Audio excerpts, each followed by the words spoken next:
This time on Highway Through Hell. Holy! A violent wreck It's minus cold. tests the new arrivals in Alberta. Get over! Back in BC, massive carnage There you go. chokes off 2 highways See what we can do. Keep it going. and a pair of lone wolves have to pull off the impossible. That is nasty. On the Highway Through Hell, the last line of defense is a heavy rescue team ready to tackle any disaster, because closure is not an option.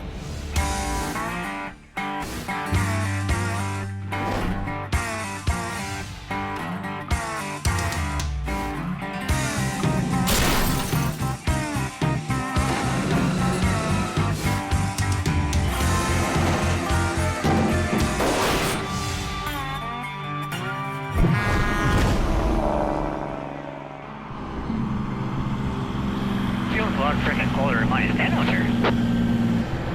It's the 5th straight week of sub-zero weather in northern Alberta. Both go down to minus 20, so.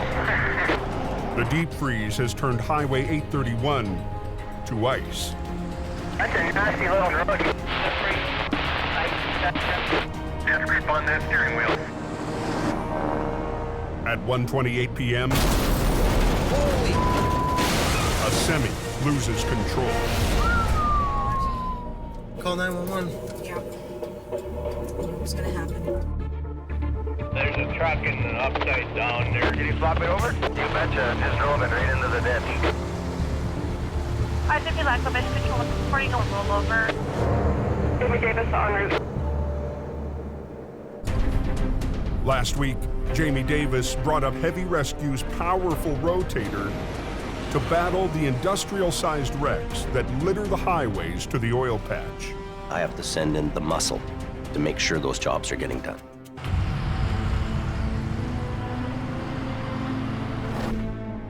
Heavy Rescue's heading to Highway 831, which feeds one of the main routes to the oil patch. We got a tractor trailer that's rolled over. Joining Jamie today is operator Colin McLean. A bit of a mess. Trying to get there, take a look, see what's going on. It looks like we got a couple of pieces of pipe that have all come off the trailer. Good day, sir. Good. Something led the driver to catch his trailer on the shoulder and lose control. The driver survived, but the crash sent his load of industrial pipe hurtling down the highway. These are pipeline pipes, very, very thick, heavy. They rolled down the highway almost like rolling pins. If that would have hit a car, serious injuries would probably be the best case scenario. Let's do a flip on the trailer and then get hooked up. Jamie plans to do a single lane inversion. Flipping something over in the lane that you're working in. What that does, it allows traffic to flow on the other side. But that leaves them working up against a moving lane. Look at the traffic here. Amazing. You have highways that are handling traffic volumes that are going to all these oil field sites because the traffic buildup is crazy. The pressure on us to get that job done quickly is huge. Fast, I want efficiency. Let's go. Controlling that heavy traffic is up to Jamie's stepson, Brandon, who's flagging along with Sammy. It's minus cold.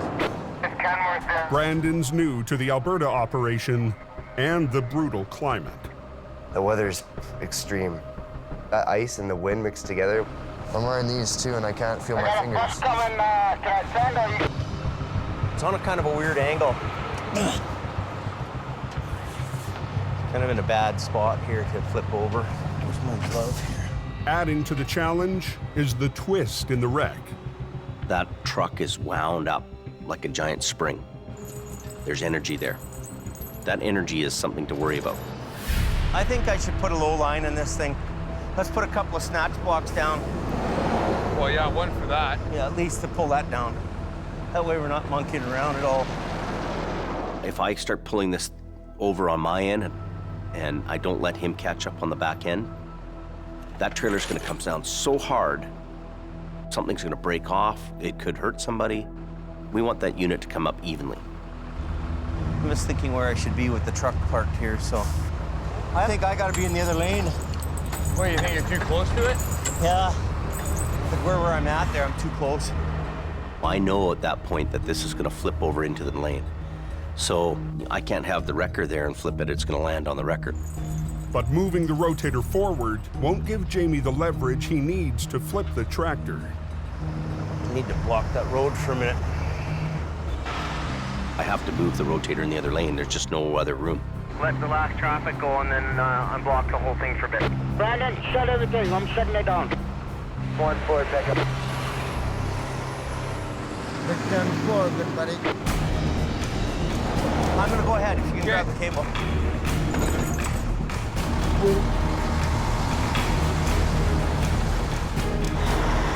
Yeah, you get there? Public want to move. If we're holding them up in any way, shape, or form, we better have a good reason for that. Our guarantee to the public is to open the road faster than anybody else. Both wreckers are armed with ice cleats. After weeks of slipping problems, I'm just sliding back and it's... Jamie ordered custom cleats designed to dig into frozen northern roads. I'm good if you're good. Colin will hoist up the back end of the trailer to reduce the twist in the wreck. We want to make sure we're not twisting it, so we're gonna wait for him to do his thing.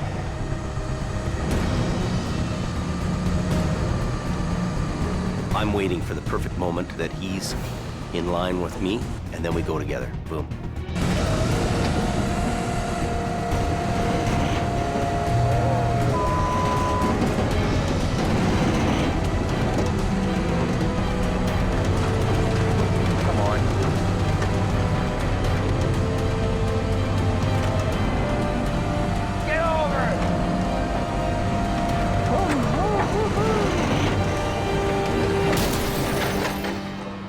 That was a hard one. Nice, decent, Jimmy. Decent. Just another day at the tow yard.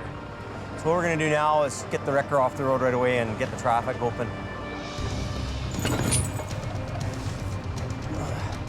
I'll just get off the road. Can I send or are you gonna send?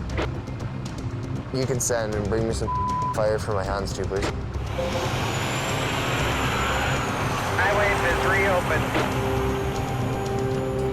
Oh my God. I'm gonna buy some rechargeable boots, put a heater on them. You know what? That's living in style. Right on, baby. I'm in. Let's get the out of here. Yeah, I'll just hook it up by the front end and get it off the road. It's always a good feeling when you got the recovery work done, you're getting off the highway and traffic can flow again. I've succeeded here. We're really earning a reputation one job at a time. 800 miles southwest in BC. The temperature on the Coquihalla drops with the sun, and highway maintenance shifts into high gear, Throw a little salt and grit on it. laying down salt and sand to keep the roads ice-free. Extremely slippery. Not gonna be able to stop. It's slick. Al Quiring is out patrolling the Coke, along with senior driver Gord Boyd. Well, let's go find something else to tow.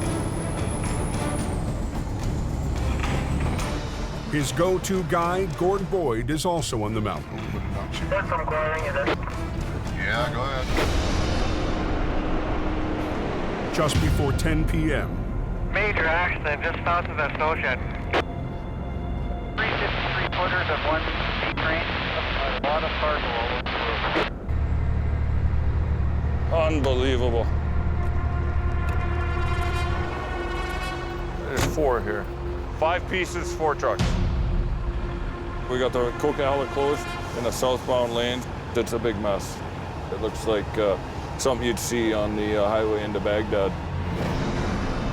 3 jackknife semis were blocking the icy Porsche overpass. A B train hauling lumbers tore right through the first and smashed into the other 2. When things go wrong in this highway, they go wrong big. In that corridor, there's no going into the ditch. You're between those 2 walls, and if you get out of the control and can't stop, kerpow. There's gonna be some aches and pains, I'm sure of it. The important thing is that nobody's seriously injured, which is the amazing thing. One of the trucks is drivable. It won't take much to get you going. I think you'll be all right to drive off the road here. Another will get towed by a rival company. I had my hands full. I couldn't tow everything. But that still leaves 2 monster wrecks blocking the highway. One of them ripped in half. The other truck just went right through our trailer. The mixed cargo of electronics and hot sauce has exploded across the pavement. And the overnight freight runs are stuck. Drag what we can, get it off the road, and if it doesn't cooperate, we'll go to plan B. It's all up to Al. Okay, I'll back up. We'll get some lights down there. And Gord. Well, we just want to get this out of the way. To clear the highway. It is a mess. Armageddon.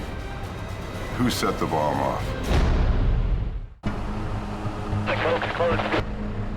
Bad accident. The road's going to be closed for a while. Wiring is on scene. We're going to help get things opened up. Okay.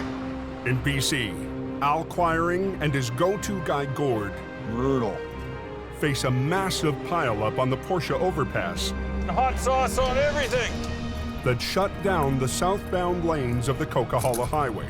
It is a mess. Armageddon. A salvage crew is en route to deal with the freight. Got on everything. 2,000 bottles of hot sauce and a mountain of home electronics. We're gonna get this stuff off the highway. We got a whole load of traffic backed up there. I walked down to see the wreckage. It's unbelievable. Al needs to haul the split semi off the highway without further damage to the load inside. You want to get traffic flowing as soon as possible. Obviously, you want to try and do it without wrecking everything. Just into the slow lane's fine. That way we get the fast lane going. We'll just grab that one, Gord, and straighten it out. I think before we go banging this thing around, we should throw a belt across here. Yeah. And we'll stack these pallets up to hold it together. Yep. Have some outboard motors here going out. Put a couple pallets up, tied everything together. Our job is to clean up messes. You use whatever you have at hand. If you don't have it at hand, make it. There you go. Okay, try that. Oh, take the big one, Gordon. Yeah, there you go. If their jerry-rigged wall doesn't hold, they'll be cleaning up a much bigger mess. Good. Okay, pull.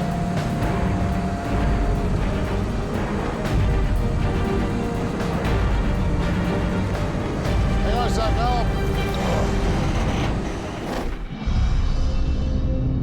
2 hours northwest. I think I'm going to do Highway 1. I don't want to get caught up there. If in doubt, go to the canyon. That's what I'm doing. With the coke closed, traffic surges on Highway 1, the alternate route to the coast.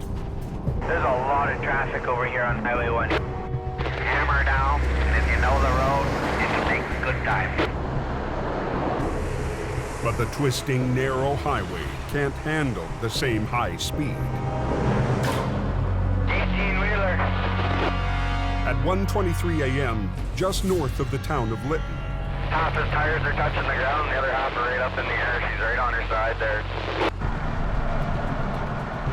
Now we got a truck rolled over. Apparently it's laying in the middle of the road, got pipe on a trailer. I'm going to assume it's ugly.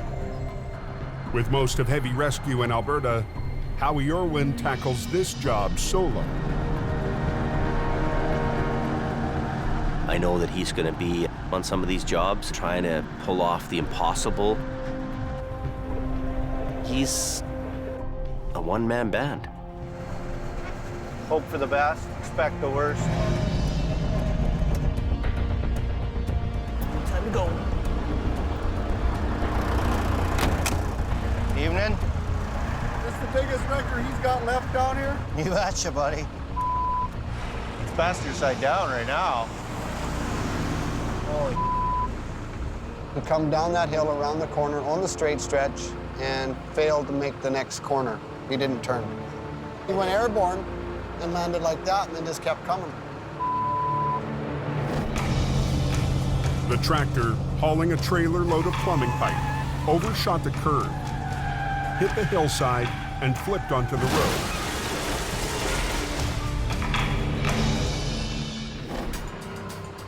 I want to grab it right about behind that toolbox. And then at the same time, I'm going to pull down off the tractor. With just 2 winch lines to flip the 40,000-pound rig, Howie's got his work cut out for him. Yeah, they're all coming apart. Not only is the load heavy, the strapping is now loose. The force of the flip could send the pipes flying. You guys got a front-end loader available? I can make one available. If you want to make the arrangements for the loader, then I'll get ready. I'm going to untie the load up a bit. The load is nowhere near intact. There's no point in trying to make it stay intact. Cut it free and shovel it out of the way. That's a bingo. Last one. Just like clockwork. Howie can't flip the truck until Highways clears out the pipes. I'm not going to do anything until the loader shows up. Once I go to flip it over, it's going to block this lane as well because it's going to take up 10 feet this way. So I don't want to do anything until they're ready to move.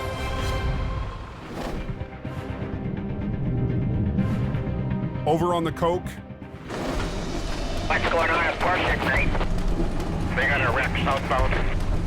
Al's makeshift wall is holding. Hang on a sec, now I'll pull the brakes off. You want to steer it? Sure.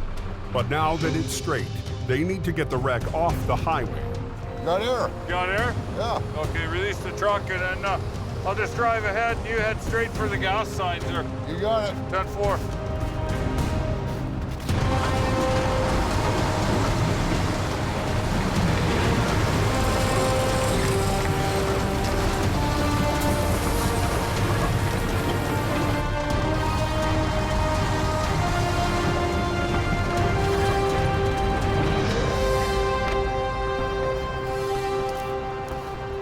Brakes off.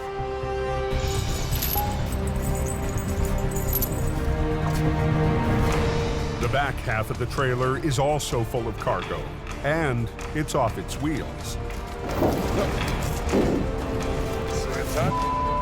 Semi-attached. Just want to try and protect what isn't wrecked already. Try not to make the situation worse. Big Green's gonna come in and put the hook on. We're gonna get these boys rolling here as quick as we can. Keep an eye out, Gord. Just try and be conscientious about what's going on down there. Dragging the trailer is slow work. We're gonna move this crap out of the road. There we go. Oh man, that is nasty.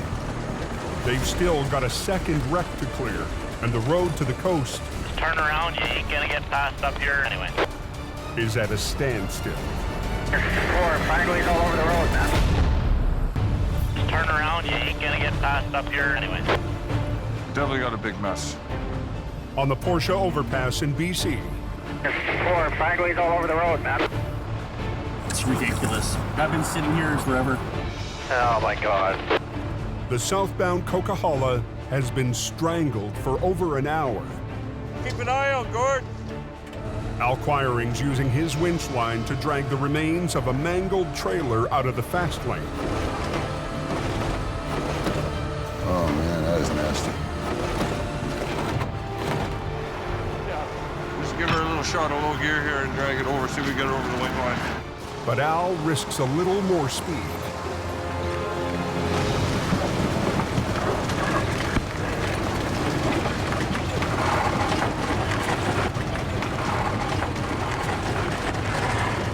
So far, so good.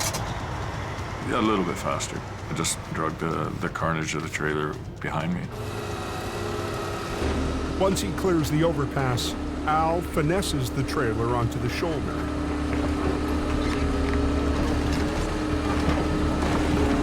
There we go. That's out of the way. So far, so good. We almost got a lane open. Okay, let's go have a look here, see where we're at. But there's still no traffic flowing. We're gonna go after the lumber truck. And they're staring down the toughest wreck of all. That lumber is simply bundles of little sticks. If it starts to go, you're not going to stop it. We've got some tire issues. In the Fraser Canyon, a 2-hour drive to the north, there's also a wreck blocking the #1 highway. Chaos. Heavy Rescue's Howie Irwin is waiting to recover a massive rollover that spilled across Highway 1. There's your loader. About time. Rod, go over to channel 22 and come around to the axle. As soon as the cargo of pipes is cleared, I'm just gonna let these guys do their thing first. Howie will attempt to flip the pipe truck with just 1 wrecker and 2 winch lines. Let's see what we can do. One line will run from HR 66 to the heaviest part of what's left of the tractor. The other will run all the way to the back end of the B-train. The one for the trailer was at a sharper angle because I was reaching out further for it. The more angle you put on it, the less amount of pull you can exert against it. The second line might not have enough power to flip the rear of the trailer. It's going to want to pull the truck sideways. With no other wrecker, Howie finds an alternative. The loader that's clearing pipes. Every piece of equipment that's here is useful. Might get him on the other side on that top corner. Just give it a push. Howie wants the loader to push from the opposite side to help tip the trailer upright. Square up to it right here.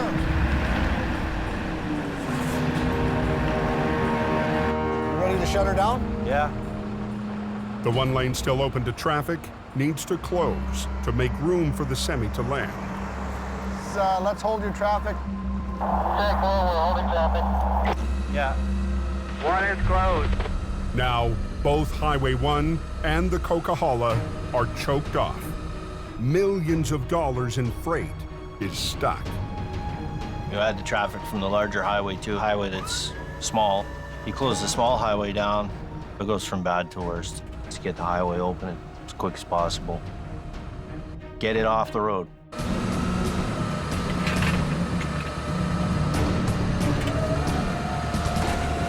Okay, Rod, start pushing.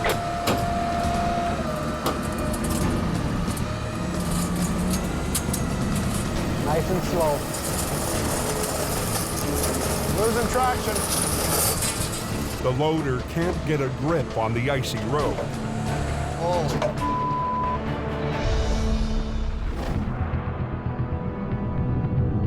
Over on the Coke,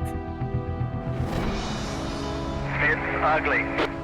southbound traffic has now been trapped for 85 minutes Okay, I'm gonna back up through here, fellas. as Al works to clear the massive pileup. 3 jackknife semis were stopped on the icy Porsche overpass when a lumber B-train ripped right through the first, careened off a second, and pushed the third down the highway. That's the one that did all the hitting. He must have been motoring. All that remains is the lumber truck.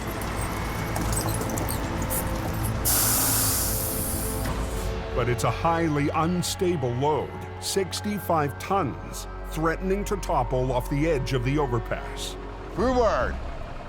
Up beyond all recognition. Don't make any sudden moves, because that's what'll kill you. Well, there's definite tipping hazard there. Don't give it a chance to get away from you is the critical thing. You tow the whole thing out? Do the usual half-inch grabber under the axle? Yeah, I'm thinking so. Yep. She ain't gonna be pretty, but it wasn't pretty to start with. This truck doesn't look very old for it. No, it looks fairly new. I don't think there's a warranty coverage for this type of abuse. No, probably not. I don't want to move this thing too much.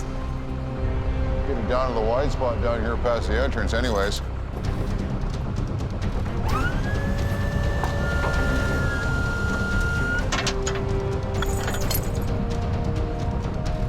We good? Yeah, we're good. Give her.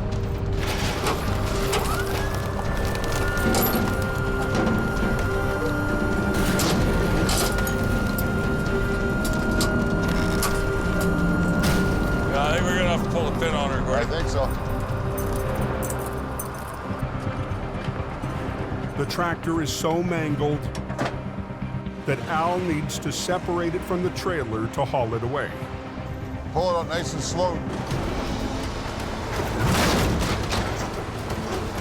Okay, a little more.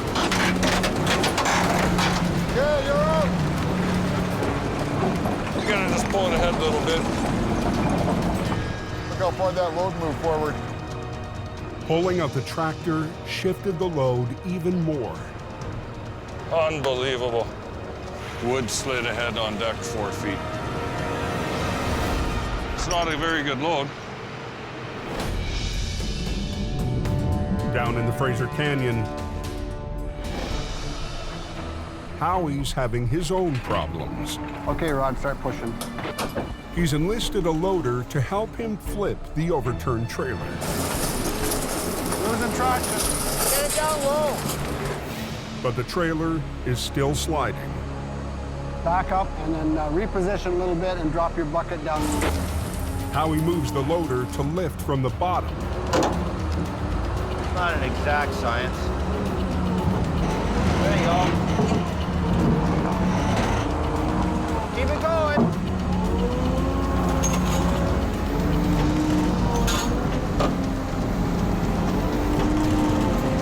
Watch out.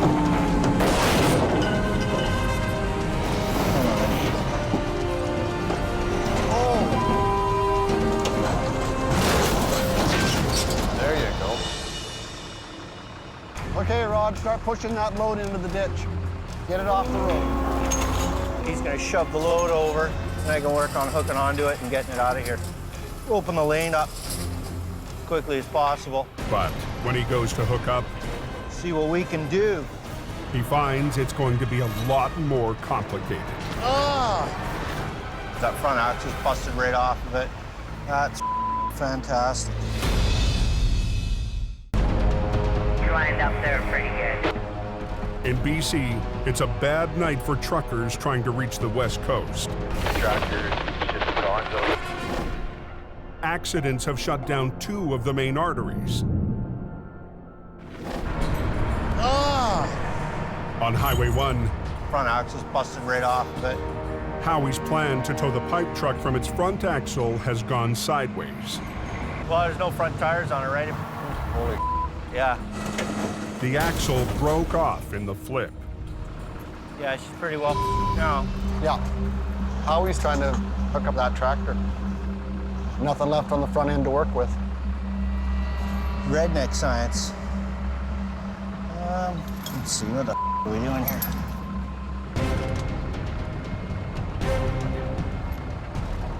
I'm just gonna chain lift it off the front. Easiest, quickest way to do it is chain lift. The old-fashioned way. Come on. Howie has to risk picking up the tractor by the mangled frame. It's gonna come forward, but that's okay. Alrighty then. If it doesn't hold, he'll have to call in a flatbed, and that means a 2-hour delay.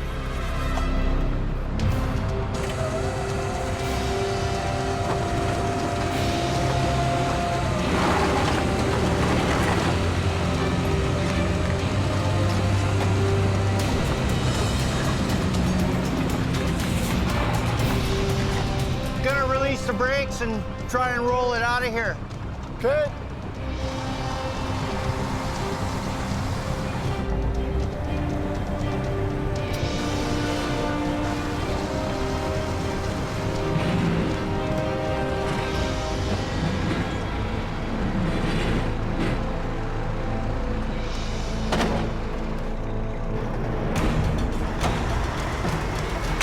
There you go.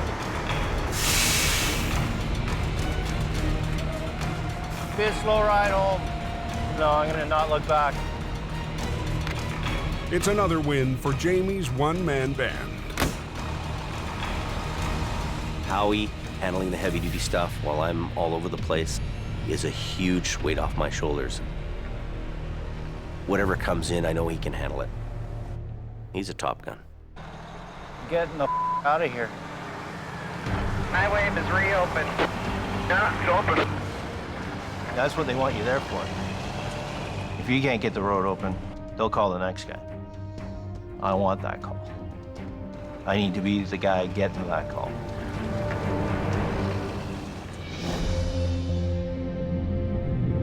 Over on the Coquihalla, If anybody's on the radio with that accident, get out of the way. We want to get these guys out of here. They're all pissed off back there. Guy should have quit yesterday. I really. Pull it up nice and slow. Al Quiring is preparing to haul away the final truck in his multi-wreck recovery. Okay, you're out. But the unsteady load has shifted again. Look how far that load moved forward. Moving it could spill 65 tons of lumber right off the overpass. Unbelievable. Wood slid ahead on deck 4 feet. And it's not a very good load. Al has to take extra caution hooking up his underlift to the kingpin. There's a lot of hazards here, and you don't want to walk into something. Al uses a kingpin adapter to chain lift the trailer, hoping the unstable load doesn't spill. This is good enough to get it off the road.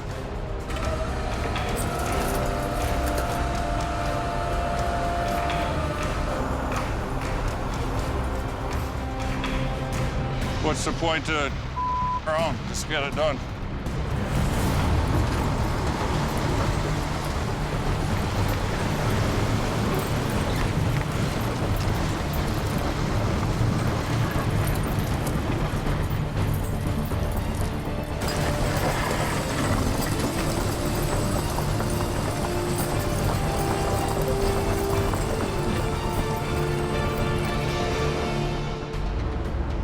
Off the road. I towed it as far as I need to. Can't believe that load stepped on.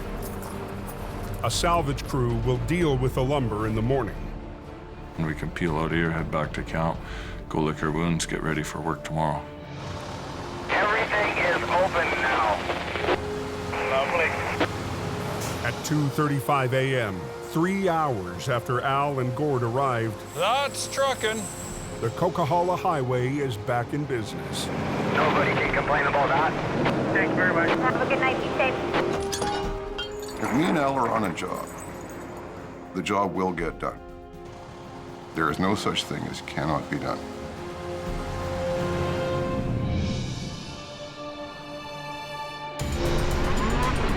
"12 hours later, 800 miles away in northern Alberta, Keep it off the snowbank. All right. Heavy Rescue takes a rare day off to hit the Winter Festival of Speed in Lac La Biche. It's an annual celebration that brings out the whole town. Who's the best guy here? With Jamie's skeleton crew watching over BC, he's sticking around to take part in the ice race, along with his newest Alberta recruit. Then you guys can start racing. We're new faces to the area, and it's important for us to interact with people, you know, let them know who we are. It's also a chance to have some fun with Brandon after butting heads early in the season. Oh, this is tough. We want to let loose a little, get some fun in on the weekends or whenever we can, right?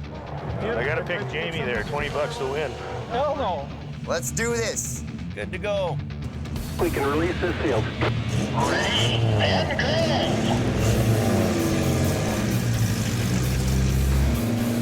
right away, out of the gate, I'm ahead of him and leading the pack.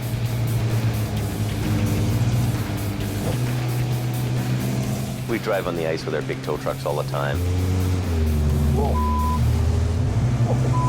But racing on ice is a whole new deal for us.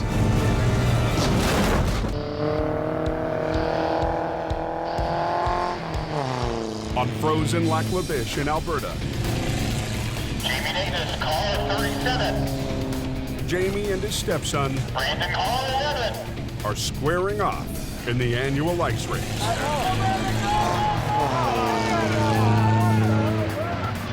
Just shaking my head because I know he's just gunning it.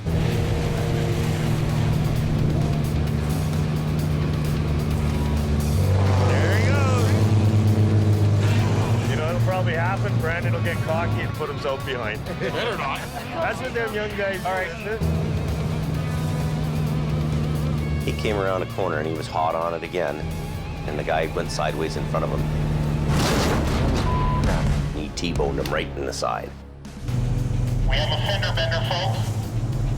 But Brandon's not giving up. Jamie gets the edge on Brandon. Final lap. Last chance for glory, folks. Brandon redlining the switchbacks. Closing in on car 37. Oh, car 11 hits the snow. Oh, no! I'm stuck in the bank, driver's right. Yogi Bear's still running the track and Boo Boo's in the bank. Now, Heavy Rescue has to pull out one of their own. Oh, no. Jamie Davis to the rescue. I had a great time going by there and had a big smile on my face. You know, oh, that's too bad, eh? Sorry for your luck, bud. You finished 8th. 8th. Unfortunately, that means your dad beat you by a little bit. You finished 5th. It's good. Congratulations. All in all, the boss won. Thanks for losing. Good job. Yeah, thanks for having me. Looks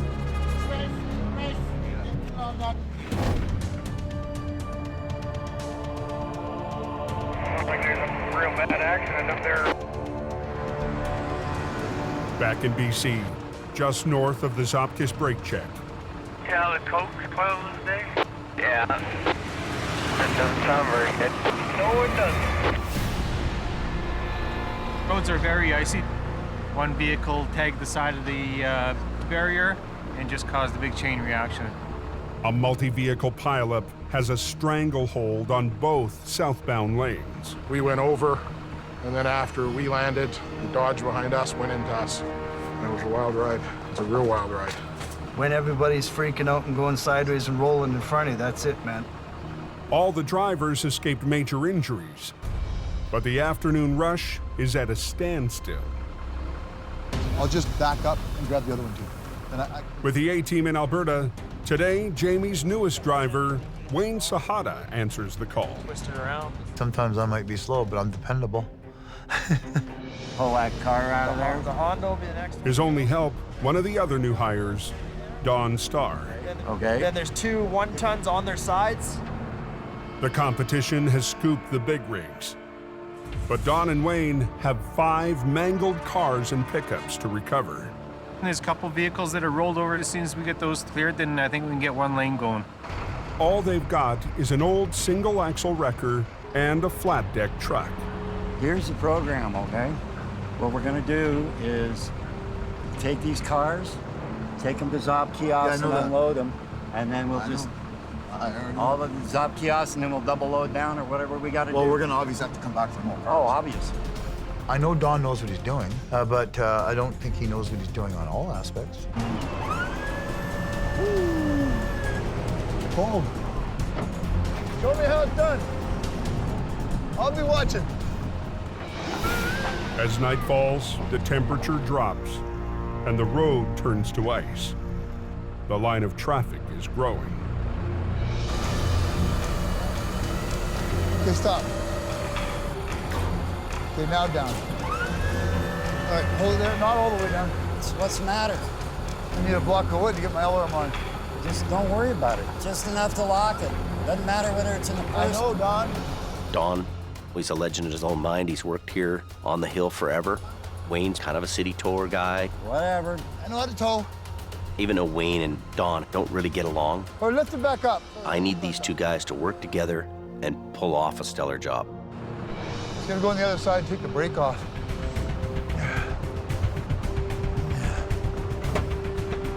Brakes off. Take it down there like this.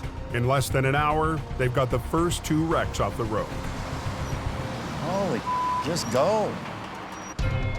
It's the wrecks off their wheels that'll be the real test for the new team. Wayne's the top kiosk. Let me go to work. But Don's not waiting for his partner. It should be interesting. Stand back.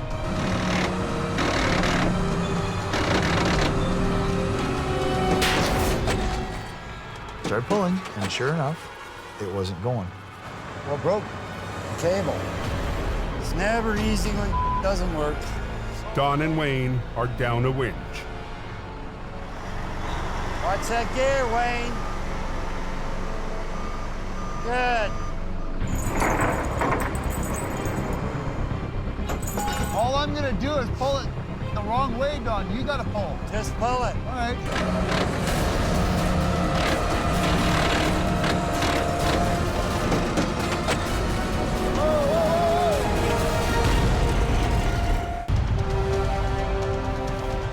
A lot of traffic backed up, and we want to make sure we can get by these roads that are jammed up. High on the Coquihalla, southbound traffic is stopped dead. All I'm gonna do is pull it the wrong way, Don. You gotta pull. Just pull it. All right. He didn't listen, so I started pulling, and sure enough, it wasn't going. The truck is just sliding over the ice. Don Star's already snapped one winch line. We leave the guys in hope with basically all the older paid-for equipment. It becomes really a struggle for these guys to try to work with the equipment. The only answer is to improvise. Want me to trip it? All I gotta do is back up, put my deck down, push the bottom out, and pull the top. Go for it. Hopefully this works. Oh, ho! You're gonna have to help me, though. You're gonna have to pull. Yeah, I know. Wayne braces his flat deck against the truck. Okay.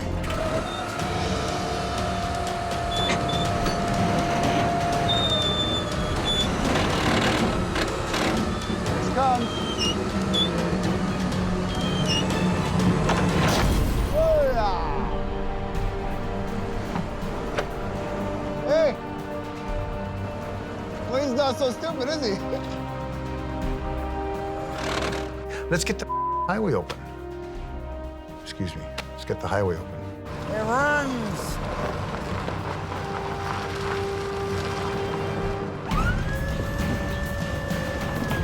Okay, here we go. Watch out, watch out, watch out, watch out, watch out. Taking Dawn to school?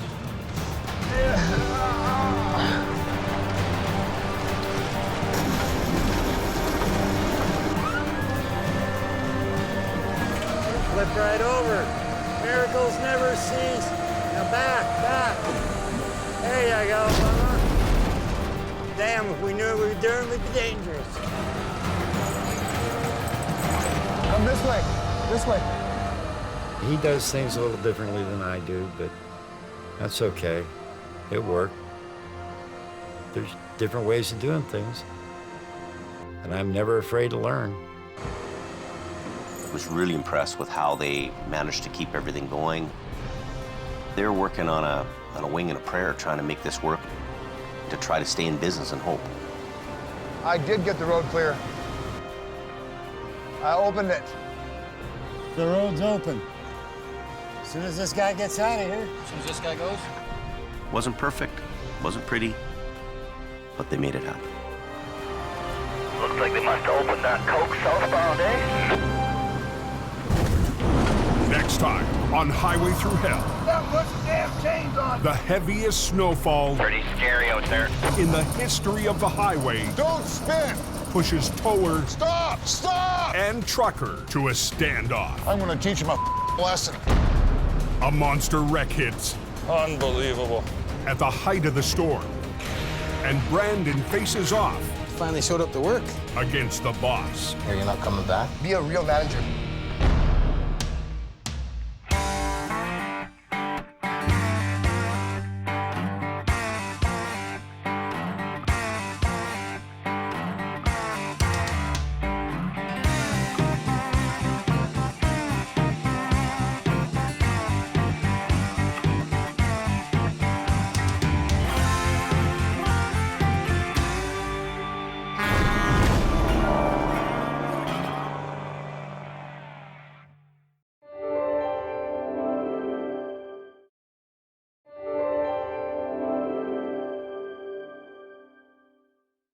This time on Highway Through Hell, the rescuer needs a rescue Hey, whoa! when Phil plows deep into the mud. You need a tow truck, my friend. A Coquihalla rookie Oh, this is not good. fights to make it up the Smasher. No, we don't want to stop. We do not want to stop. Come on, baby.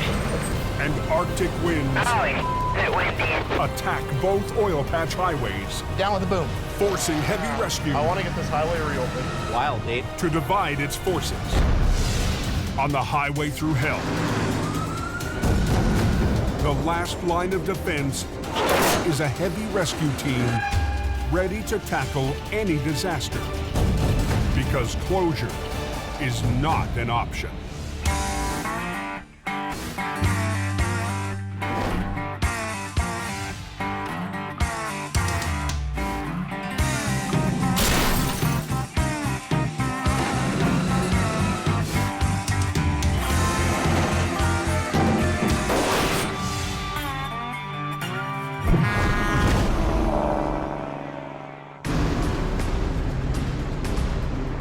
Two more weeks and see you later, boys. It's off to Miami.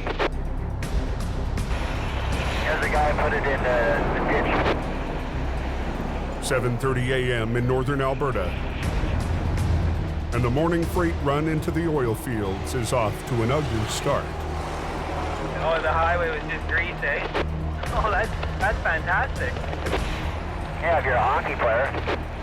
An overnight storm has left a dangerous coating of ice on the roads. We got a bit of a snowfall last night, and it's still coming down nice.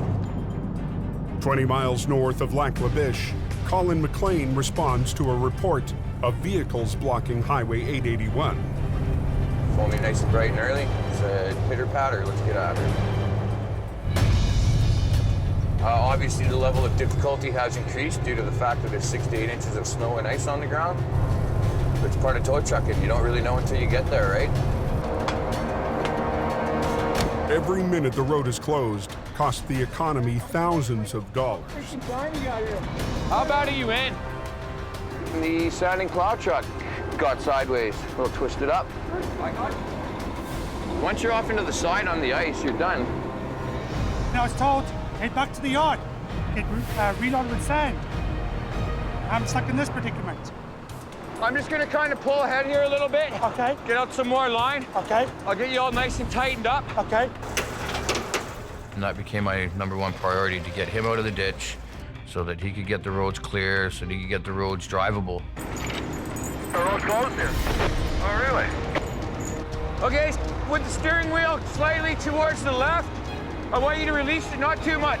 A bit more back to the right, good. Release your brakes.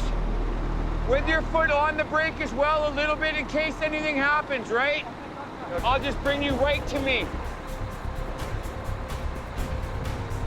The top-heavy truck could tip and roll down into the ditch. He's getting nervous. Yeah, I don't blame him. I did have a truck beside me, so I couldn't really put my truck in the position that I wanted to. I was trying to pull it forward and hope that it would come sideways. It's just got too much load in it. Okay, off your brakes! Off! He's sliding in.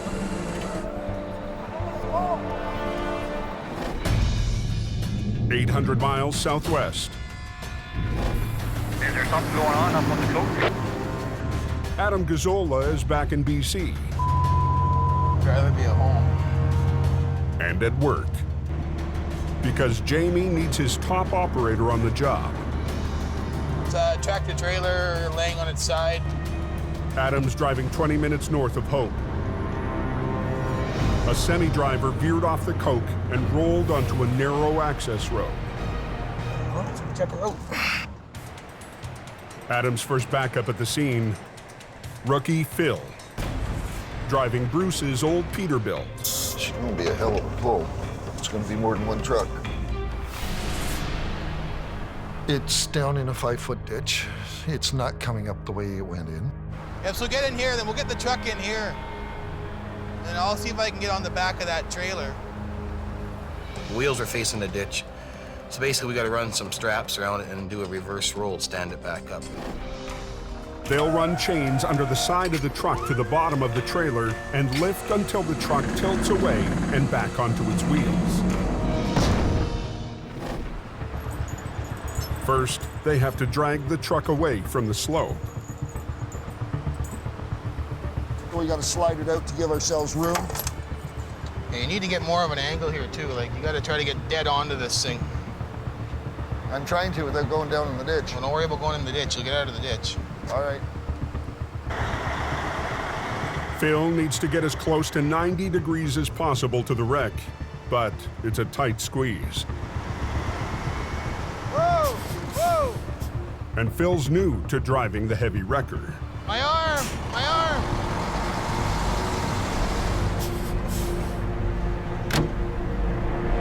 Back up, and then aim this way again, and we'll hunker right down there and give her a good pull, I guess.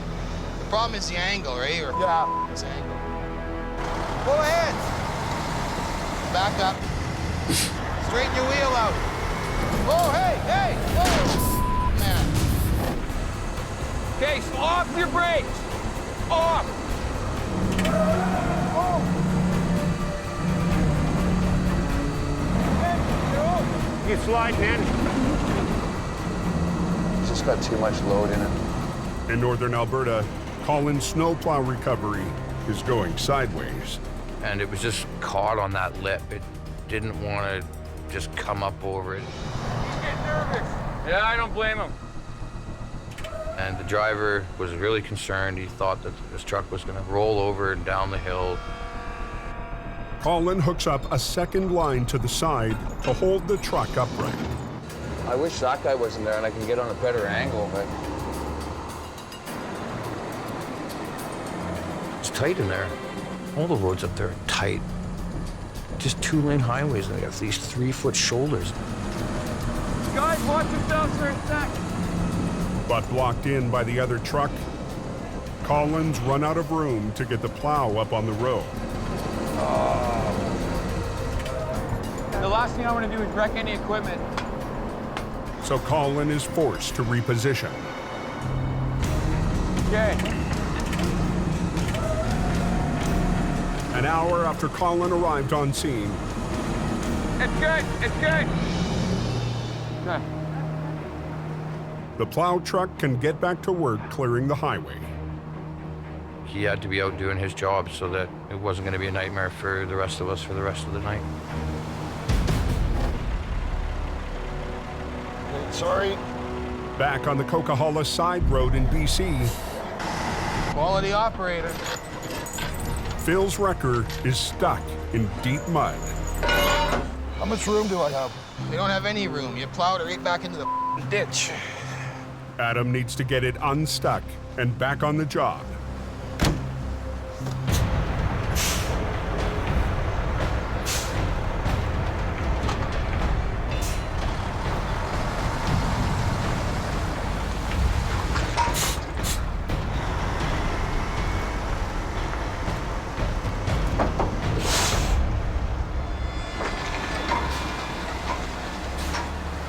And the front end just wasn't turning because of the mud and stuff. You need a tow truck, my friend. It happens to everybody at some point in their career, and it just happened to be my day. Phil normally works on smaller tow trucks in Alberta. But this season in BC, Jamie's had to rely on a skeleton crew of rookies to keep the operation running. I'm pretty lucky. I got good training from a lot of people, but I gradually worked my way up the ranks. I just didn't hop into a big truck. Well, I'll have to get Wayne to pull the front end around, hopefully. He's here now. I'm stuck. I need you to pull me out. But to get the Peterbilt out, Wayne needs to block a lane of the highway. Somebody said the tow trucks are coming up on the other lane. Got to move over.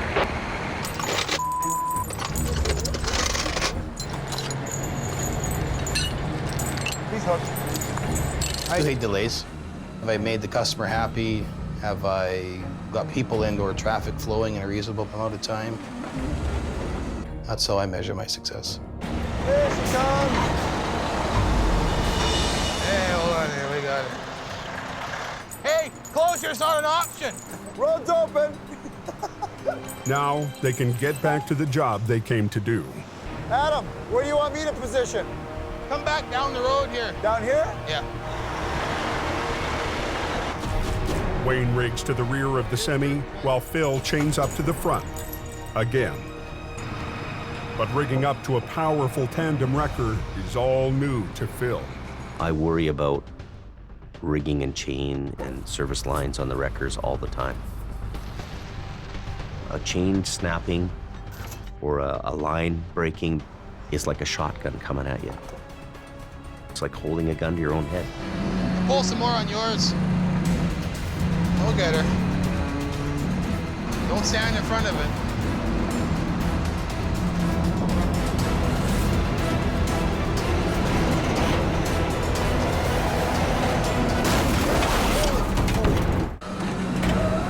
We'll get her. On an access road on the Coquihalla, Don't stand in front of it. Heavy Rescue was trying to make up for lost time. Coming?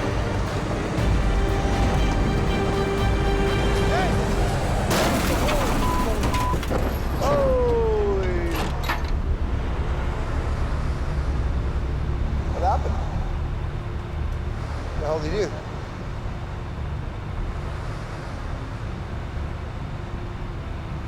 Broke a chain. A chain breaking is like a recovery guy's worst nightmare. It's like a gunshot. There's just not enough time to get out of the way. Broke a chain. Broke a chain? And some hydraulic fittings. And when it hit the tailboard of my truck, it took out the 3 hydraulic lines for my wheel lift. If it would have hit somebody's head, it would have had some severe damage. Phil rigged up the faulty chain, but the weak link wasn't his fault. Still, it's enough to shake up a Heavy Rescue rookie. Oh, I hate myself sometimes. I want you to get over tight as you can here, because Wayne's going to come in beside you. Okay. He's going to lift on that back end. And we're going to do a reverse roll? Yeah. There you go, good there. Adam moves the 2 tandems side by side. Well, let's get a rig back up there. Worst part is I'm still using the chain that broke. The reverse rollover, you're working from the roof side of the trailer. You're hooking on to the low side, and you're pulling the bottom towards your truck. Adam needs extra power on the front end. He rigs up to the tractor. Where do you want to be? Well, we're right where we need to be, but no matter how we do it, the hood's going to get... Just watch that in case it breaks again, eh?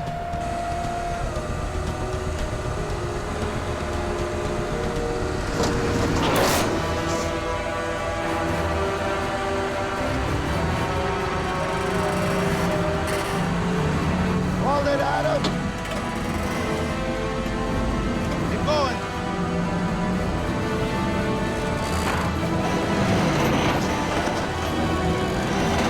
Here it comes.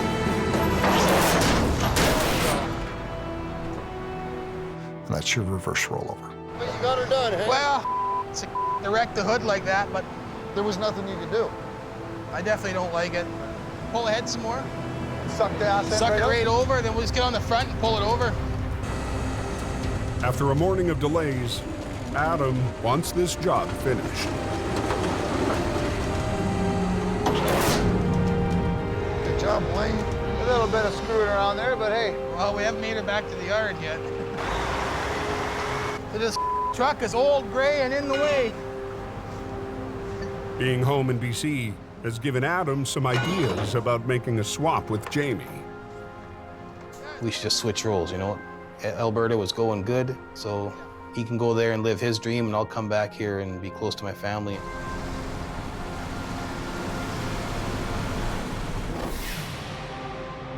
Hey, westbound, just look going over the top today. How much was at the top there, guys? Was it pretty thick? Up near the summit of the Coke, lost traction, and here we are. snow is hammering the highway, and a car carrier has blown a tire chain. They got Query Joe in there working. He's making some large up there. Al Quiring can't tow it until he frees the broken chain. But he's having trouble getting that chain out of there, so. There we go. I think we're good.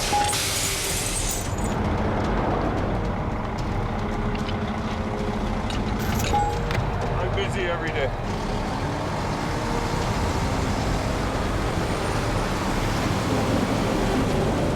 Northbound, you're okay.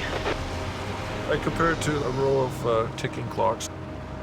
Every once in a while, they all start coming up at the same time and ringing, and it's a hard thing to handle. There's a truck jackknife just before the shed southbound. Looks like a soon to be a lumber. All of a sudden, there's a jackknife. You get a phone call, and the snow shed's blocked. There's no time to waste. Where? We'll go have a little look. Coming down the hill and just started going sideways, hit the bank, and that was the end of that. The line of traffic starts to back up immediately. Trapped in it, 2 snow plows. No trucks backing down the hill. Al races to the scene, but he's on the other side of the divided highway. Lots of stuff going on all at the same time, but the critical thing is you gotta stay focused there and try and get that road open as quick as you can. Hey Al, if you want to do this, I'll scrape the road. It's looking like just don't get myself into a pickle. You'll be all right. Al enlists the grader, already in the perfect position. If I wanted to, sure, I could lasso him and absorb his Visa card, but that's not what I'm there for. I've already got work coming out of my ears, and if they can't get through with the plows, it just becomes a cyclone effect into the chaos.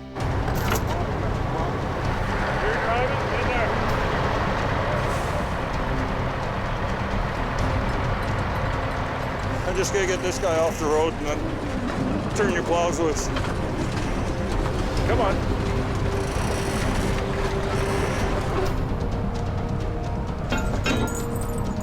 Just like that. As fast as it happened, it's undone. The plows can get back to work.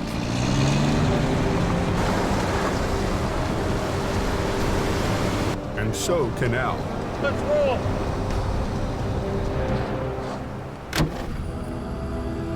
Now, where you guys just came southbound, all your tracks are covered already.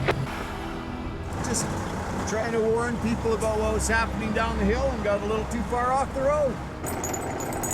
As night falls on the Coke, the snow gets heavier.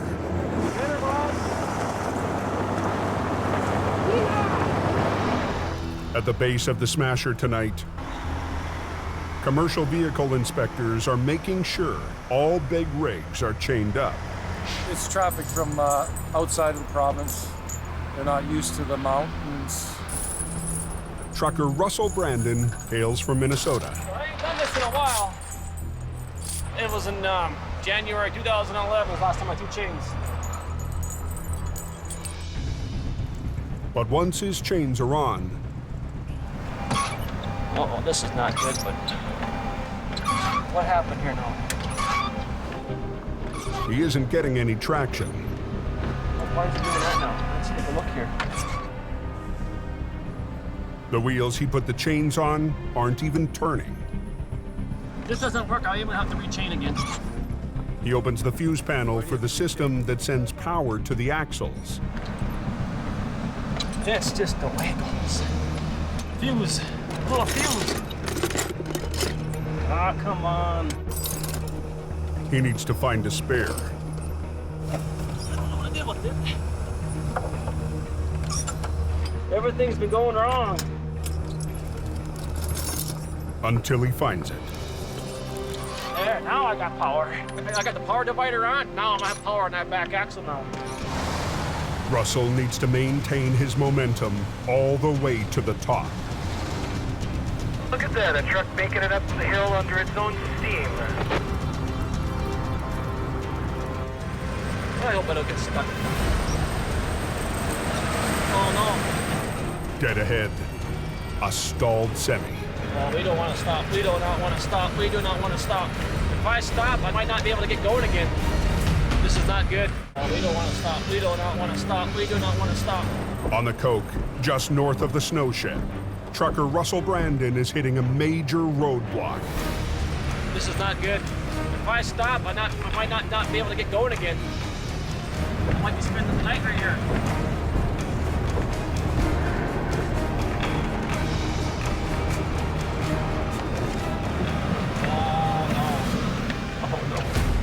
Anybody have any update on Coke?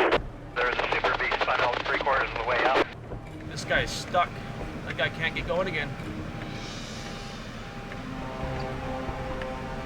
See what I mean? If it rains, it pours. The B train is blocking one lane, with a spun-out car in the other.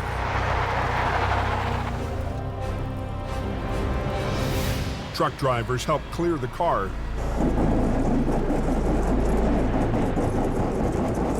But the semi in front of Russell is still stuck. To get around him, he backs into the inside lane, which has already been cleared. See, I'm glad the ball went by. Come on, baby. Come on, let's go.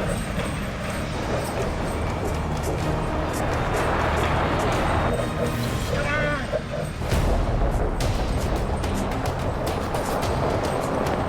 There we got her. There we got her.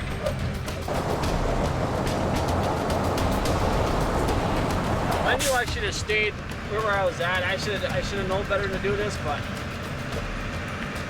I don't like sitting still.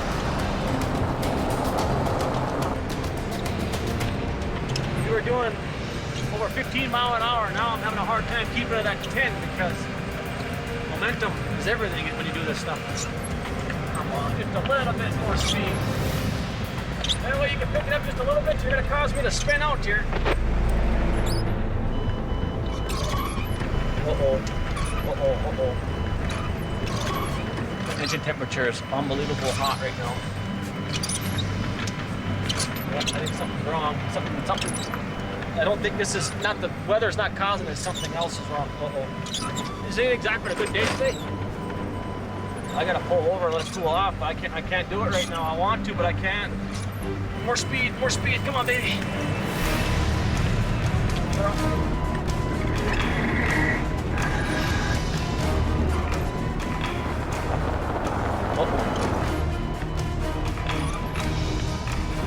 Died. I died.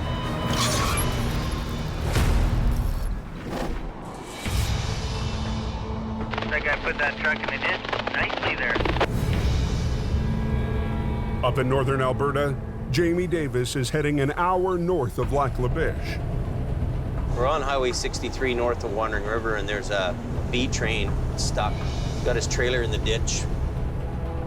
One thing about this area, it's a magnet for disaster, similar to some areas of the Coquihalla. Certain areas suck semis into the ditch. So I'm gonna go check the trailer here.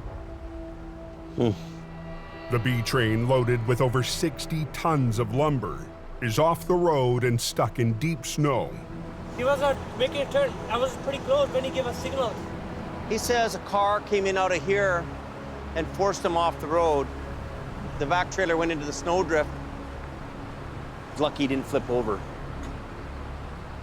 I was trying to going out, but now it's like a radiator start leaking. Called tow truck, so it's cost me a bit of $1,000. First, I'm gonna get turned around in here. The accident wasn't the driver's fault, but he's the one picking up the tab. Your toe pin in there isn't very good. Last year we had one that wanted to come right off. Now he's faced with a recovery bill, a traffic control bill, and we wanted to make sure that we didn't cost him any more money. What I'm doing is putting a hook on his trailer here in the main frame. I don't want to pull on the bumper, so I'm going to get alongside of you here. We're going to pull on the trailer. That won't hurt your truck.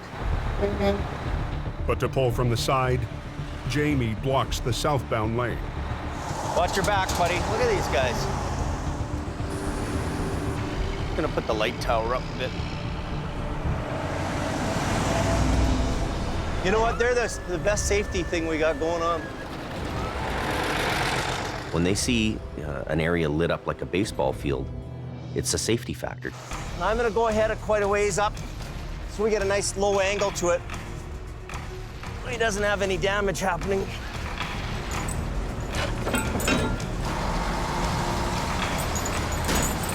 When you go out, just let it idle. Don't give it much fuel, okay?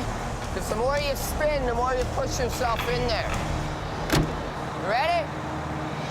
Go slow. It's nice and easy.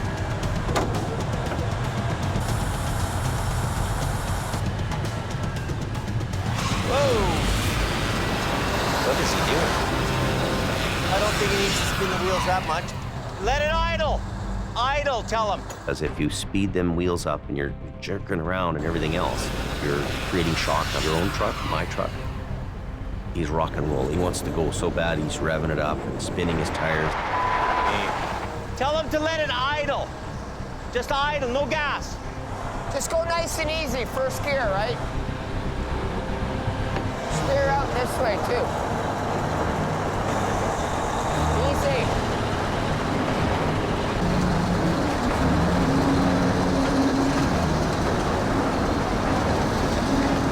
Stop him. Keep going. Okay, now stop. Stop. Brakes.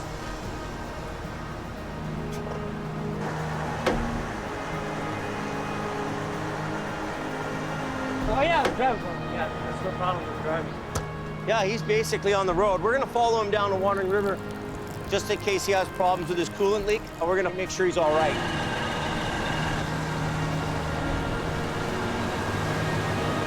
That's the way it's done.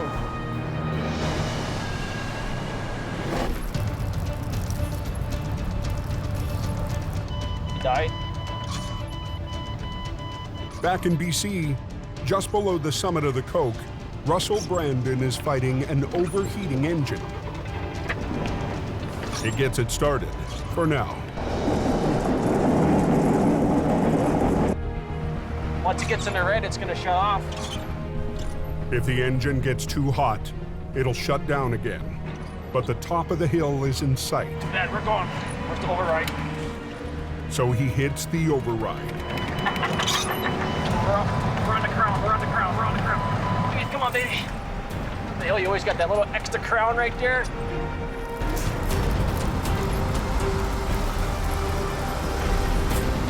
I think we're out of the woods. I think we dodged a bullet.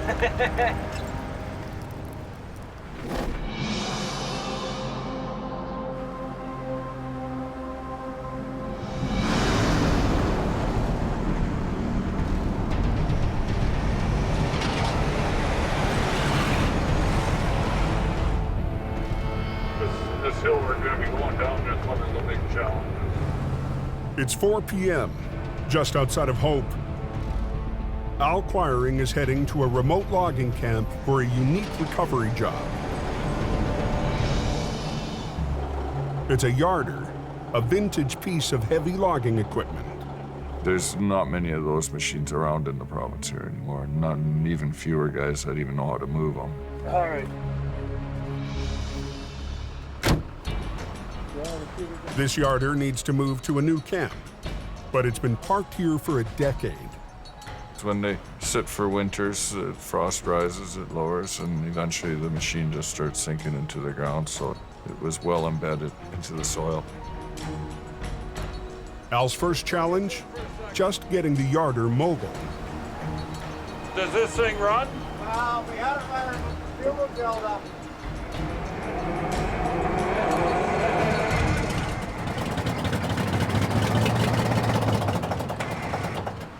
Are you able to give it a shove from the ass?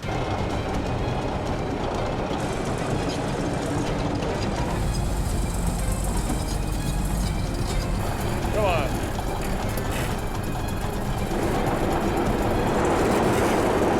Square wheels, those old tires, they take a while to loosen up. One more time.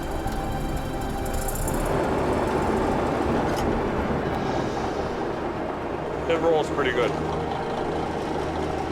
Oh, we got her. Okay. Al will have to coax the awkward load down steep, curving logging roads for 2 hours.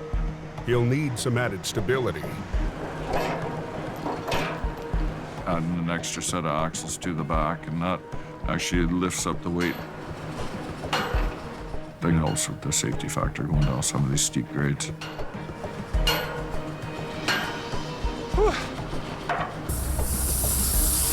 It's roughly about 3 hours to get hooked onto one of these things. We're gonna make sure this thing don't go over the bank. Okay, I'm going. Roll her ahead and see what happens here. This is not a drive to be taken lightly. One driver in Norway barely escaped with his life while navigating a narrow mountain road. There's not much forgiveness when you're 14 feet wide and 120 feet long, going down narrow roads with steep switchbacks. You gotta be bang on with the corners. Bang on with your momentum. Something's going on back there. Come on, sweetheart.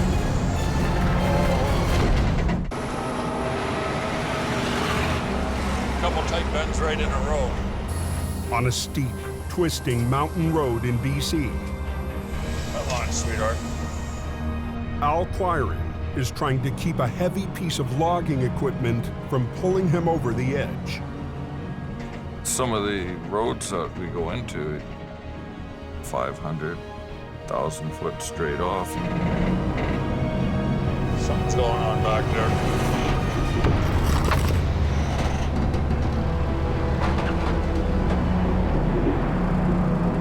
The yarder's wheels are pulling towards the ravine.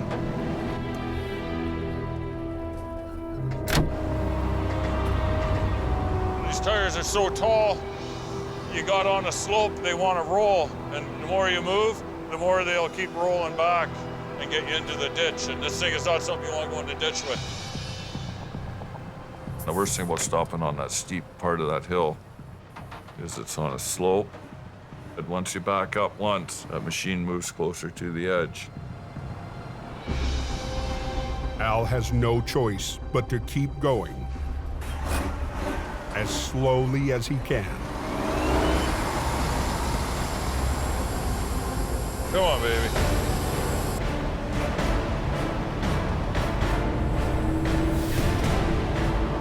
Come on. That sounds better.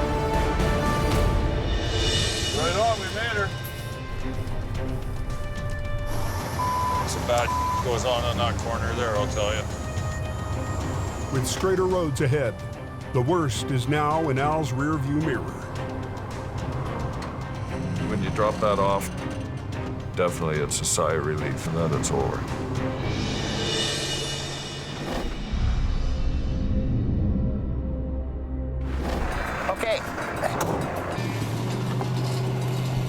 An hour north of Lac La Biche, Kevin Ritchie is heading off-road from Highway 63. When did you go in here? 2 days ago. The pickup is stuck in soft, heavy snow. The only vehicle light enough to make it in and attempt a recovery is the flagging truck.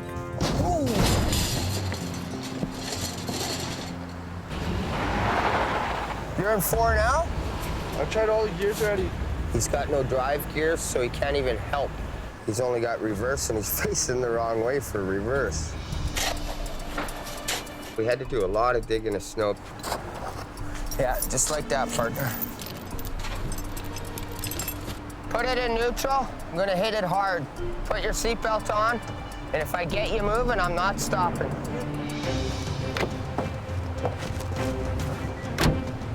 Ready?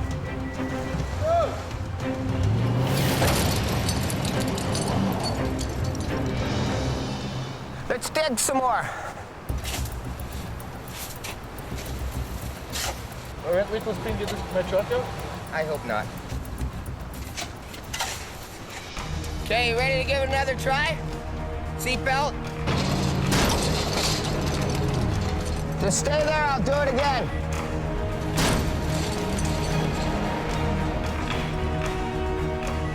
Hang on, let me try one more time.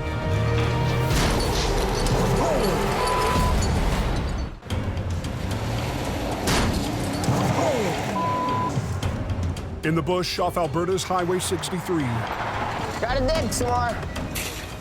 Kevin is trying to rescue a stranded pickup. A little more digging. There we go.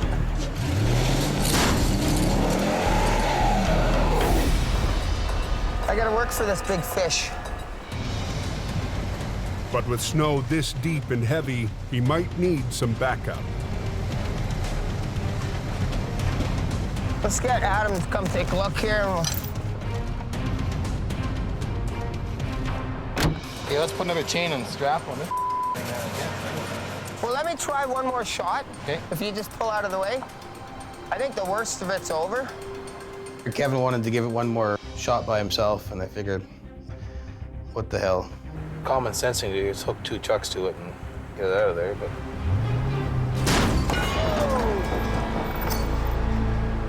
Okay, well, I think I broke his other tow hook. Robin Hood to the rescue.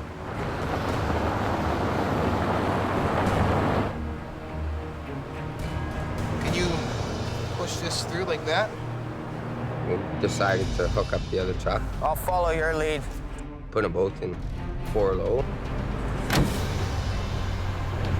Work with what you got. Yeah, let's go.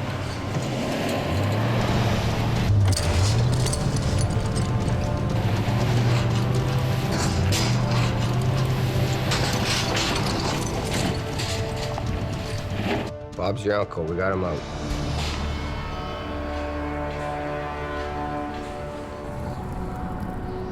Later that night, Holy windy, eh? an Arctic front sweeps across northern Alberta.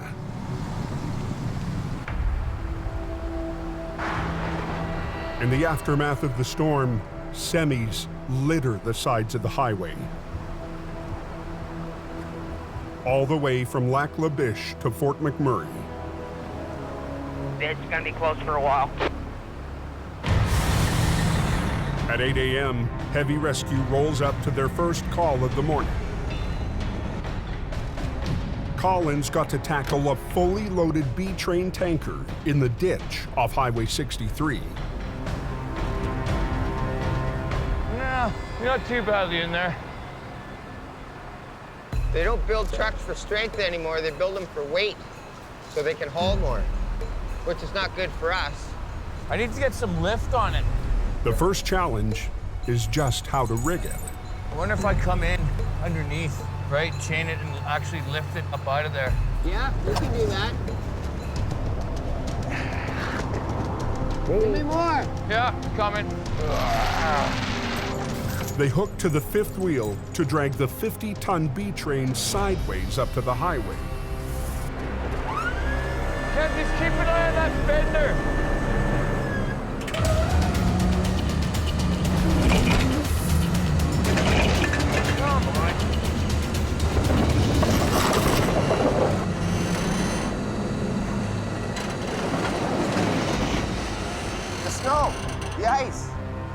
He's just cemented in. He's been in here for a while. It's just look at all the snow under there, right? Once you're in there and the cold hits it and this wind, it turns to like cement.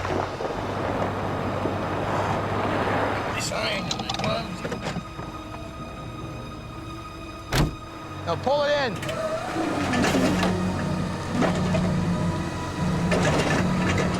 The road was just frozen. Those cleats just wouldn't dig in. The tanker was so cemented in, I needed all the help I could get. Wild day today, all kinds of things going on everywhere. But Adam's only help So what I'm gonna do is I'm gonna pull you up. is busy on Highway 881. So then I just slid right off, eh? Jamie's facing his own backlog of recoveries. Kind of a chaotic day where everything was happening all at the same time.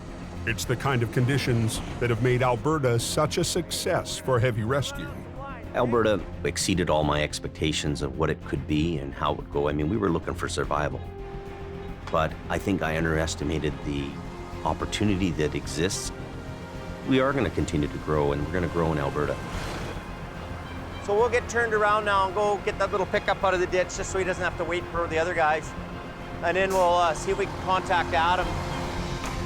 Now pull it in. Watch yourselves. It's still closed. Back on Highway 63, the guy running Jamie's Alberta operation is feeling the pressure. This guy gonna be quick, do you think? That's a lot of weight we're dealing with, right? I want to get this highway reopened.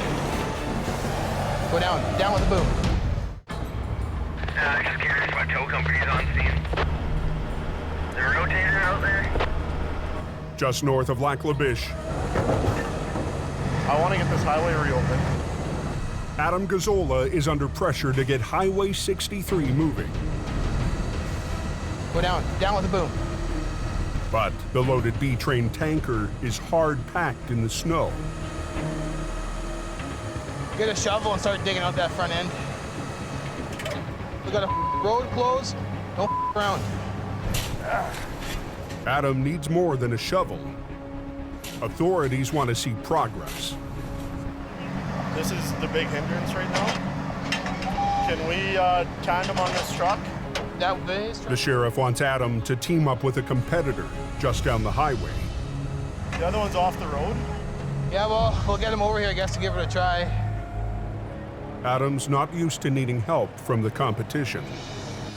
That okay with you guys? Oh yeah, no, I'm good at that. Just get him to back up here right away. At the end of the day, we have a job to get the highway open, and you have to work with people. Good. Is this training day for him? Pick that right up off the ground there. The tires actually squat, right? Want to give him a hand with that line there? Put your good line on that tow hook down there. Crank your wheel and go forward with it. Okay, tighten her up. Pull.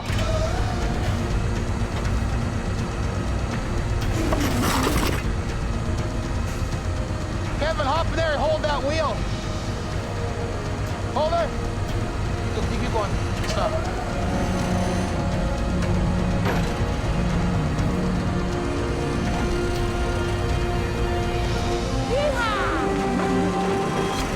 They've broken the grip of the ice.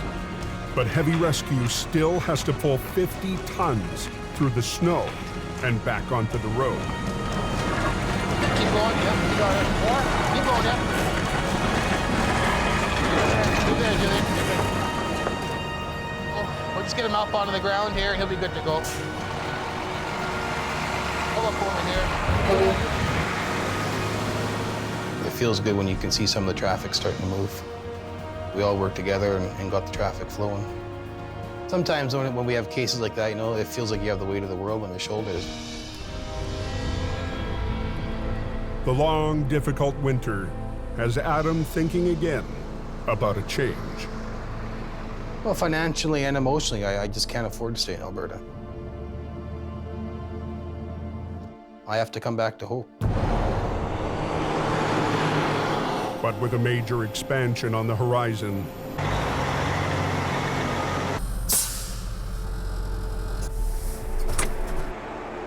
Alberta is where Jamie needs Adam to stay. He's been an integral part of it. He's put his best foot forward. He's pulled it together out there. I just don't want to piss him off. He's a boss, he's a friend, but I have to look out for myself, my own family. Next time on the season finale of Highway Through Hell. After a winter of battles on the coast. Went off this tree. Heavy rescue's toughest season ever is far from over. In Alberta's oil patch, Jamie's big gamble Back up! Oh, they're landing here. Oh! is put to the ultimate test. Oh! They're backed up. And months away from home bring Adam to a breaking point. Go! Threatening to tear Decisions. heavy rescue apart.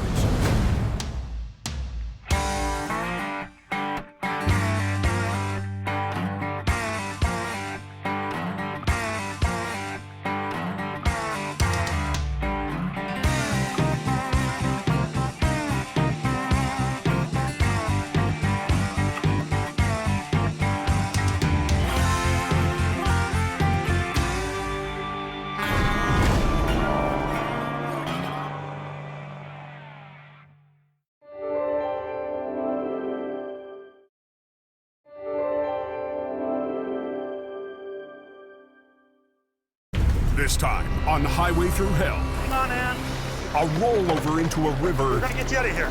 leaves a woman clinging to life. Clock's ticking here. Go! In Alberta, a 48-ton job Other way. turns into a nightmare for Adam's crew. What? Hey! And on the frozen highway, Brandon! a careless mistake Go! threatens Brandon's future Me! in heavy rescue. On the Highway Through Hell, the last line of defense is a heavy rescue team ready to tackle any disaster, because closure is not an option.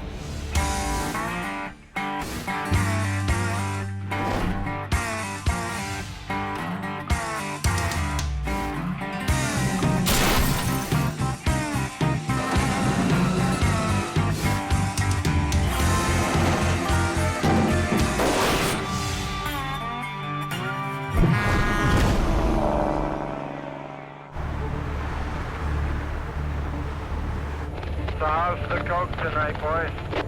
There's some compact up on the summit. On British Columbia's Coquihalla Highway, cold air is sweeping in from the north. Ice up there that won't slow down? Water on the road has turned to ice. I can feel my tires moving all over the place. That's a recipe for disaster. 5 trucks spread 40 tons of salt and sand, but it's not enough. I realized there was some kind of an incident there right at the summit. Just after 9 p.m., Jamie Davis Heavy Rescue rolls out. Delivery truck. One from the sideswipe the other. New hire Howie Irwin is out the door first. Jamie's coming up behind me in the Rotator, so we'll see what's there when we get there. How? Last Thursday, Howie crashed heading to his first big call, Yeah, there's damage. forcing Jamie to pull the Rotator out to rescue one of his own. I'll turn around, we'll get you out of here. Okay. Less than a week into the season, Jamie is already down 1 truck. Blew the bolts right out of the wrecker body. Look at this. And if things don't improve, he'll also be down a driver. I need a guy who can go on a truck and turn some dollars and bring some revenue in. Howie has to get on the game. The old Holmes wrecker might be a write-off. So Howie is now driving an old International tandem, pulled back from Jamie's new Alberta operation. We should be rolling up on it fairly quickly here. The Smasher is down to 1 lane after 2 trucks tangled up while descending the Coke's steepest hill. 63,000 kg of lumber here coming down a hill, 7% grade, and the roads are not in the best shape. Both trucks were fully loaded B trains. One slipped on the frozen hill, sideswipe the other truck. Somehow, their lumber loads didn't spill. We're in a bad situation. We're in a downhill curve. We want to get off the road as quickly as possible. When I saw the first one, I recognized the name on the door, and then when I passed the second one, I started laughing at myself because they're both from the same company. How's it going? Tire, rim, toolbox. All it's done, it just snapped off. I got squeezed into an area that's too small. Give me 5-10 minutes. For now, police have the smasher slowed to a crawl. Jamie's on his way up for the second one, so he'll be shortly behind me. All right, okay. Cops want the road open. There's no time to sit around and shoot. It's get it up, get it gone.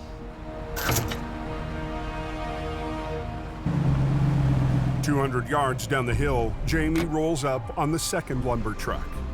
Would they hit each other? Unbelievable. It's like they went into each other going downhill.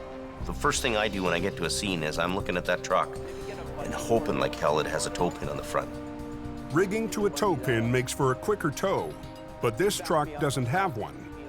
So Jamie has to spend extra time on a chain lift. What we've got to do with this is put it around the front axle on both sides. Oh. Up the road, the front end of Howie's wreck is so mangled, he's having trouble finding anywhere to rig up. That axle's... Nothing's bolted together anymore. It means you can't grab it by the axle. Its broken axle could spell disaster. Going downhill, you hit the brakes, it keeps sliding because it's not pinned in place. If Howie can't come up with a plan B, he'll have to call a low bed, delaying the job by an hour.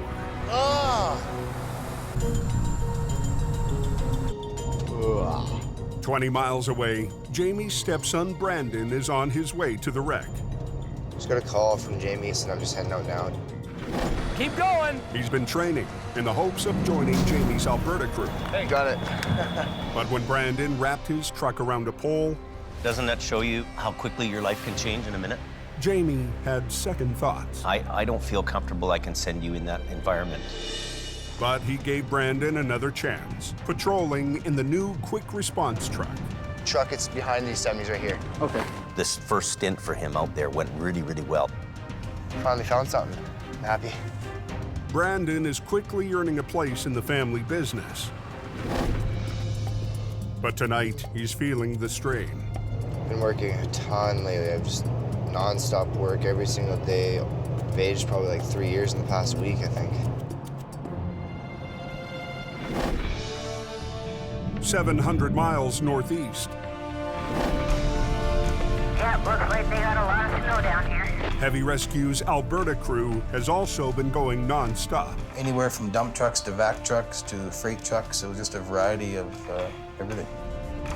We have reported a semi and a trailer in the ditch, completely off the road. It's on Highway 63, one of the two main routes to the oil patch. Let's get this on the go. It's minus 40, and site flagger Kevin Ritchie has already secured the scene.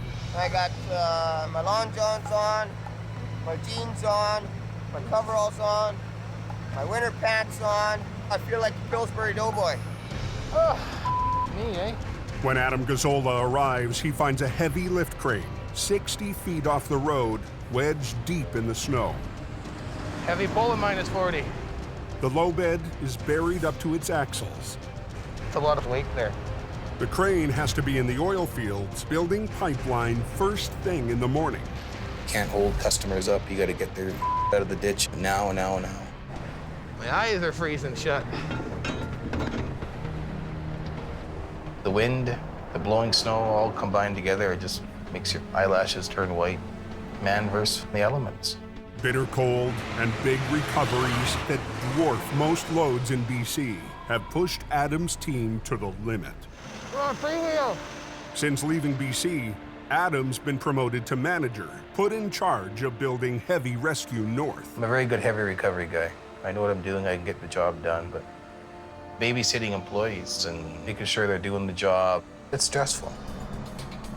Adam inherited Colin McLean, a city tower who Jamie sent out as part of the first wave into the north. In the city, it's a little bit different. They're more or less short, quick little tows. I'd like to prove, no, I can do the highway towing.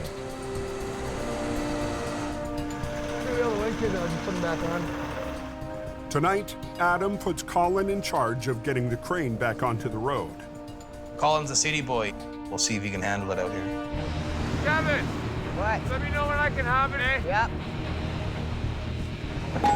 Got it. Shutting it down. Everybody clear? Adam's new apprentice has rigged 2 lines to the front of the truck. Pretty good there? Yep.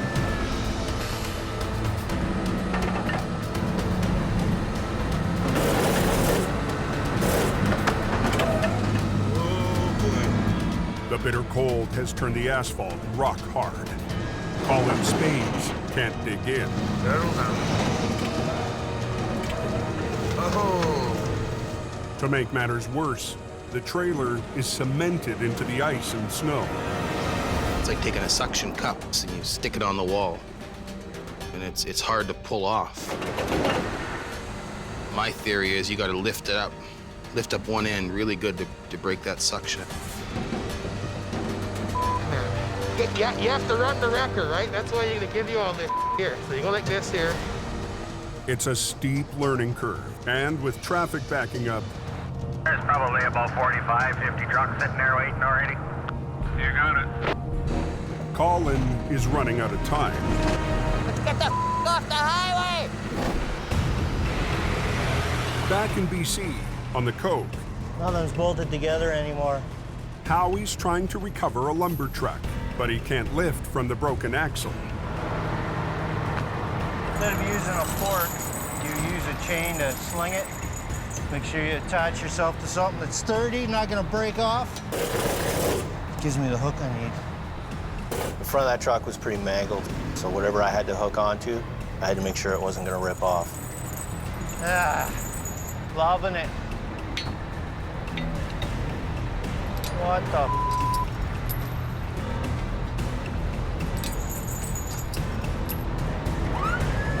After 20 minutes of careful rigging, he's ready to give it a try.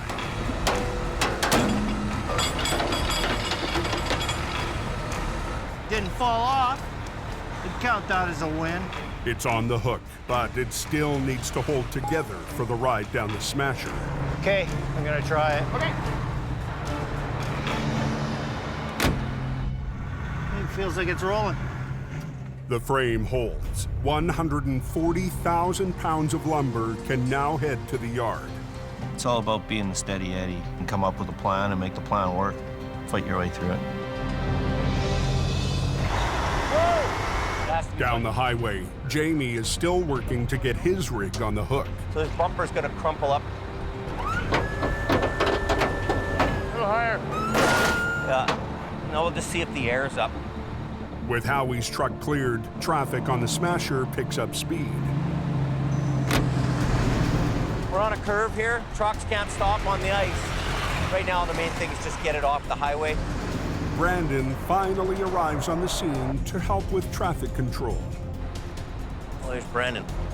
Driving in there pretty hot. Right in the middle of the ice-covered highway. What is he doing? Brandon pulls a U-turn. Brandon! Go, go, go! Me!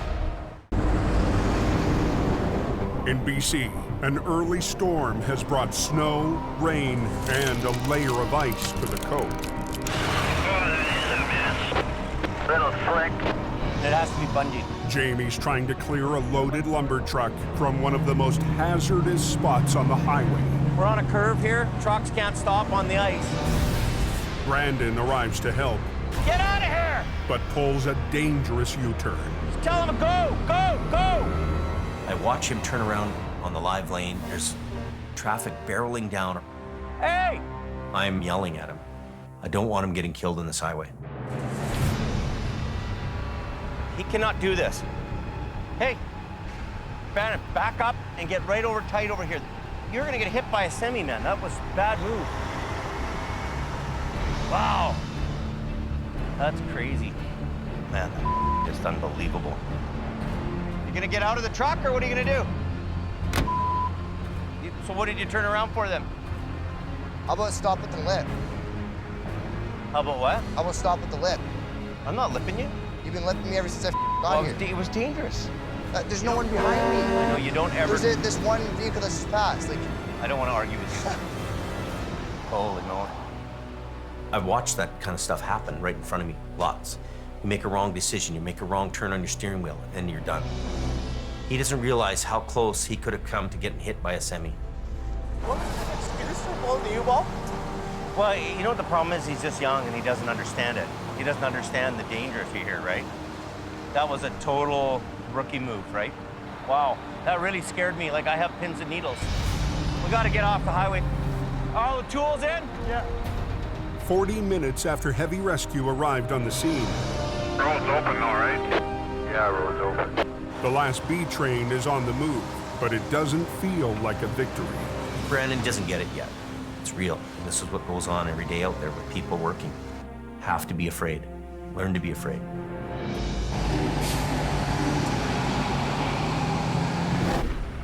Does anyone know how long the highway will be closed for? In northern Alberta, Highway 63 has been shut down for nearly an hour. Welcome to Siberia, boys. You gotta work the truck. New hire Colin is struggling to pull a 100,000-pound load out of the ditch.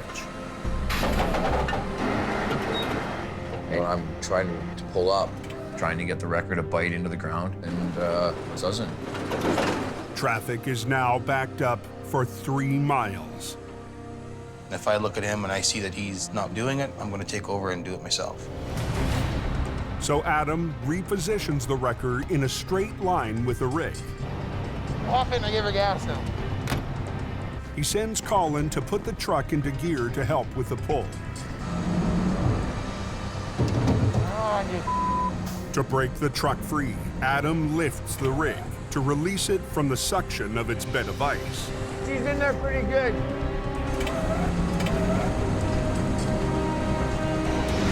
Ah, God. there we go. There we go. That's a good sign. With the suction broken, Come on, baby. Let's go. it's time to pull. Yeah, buddy. Gotta stay warm. Gotta stay warm.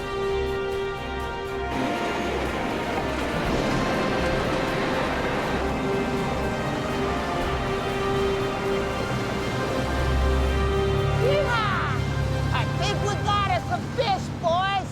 Be home back in time to have some nice hot chocolate and bacon and eggs. Okay, I'm sending. Highway 63 is back in business, and the crane should make its morning appointment with the pipeline. You got a big fish? Right. You gotta work the truck. Yeah. Right? You got a fish.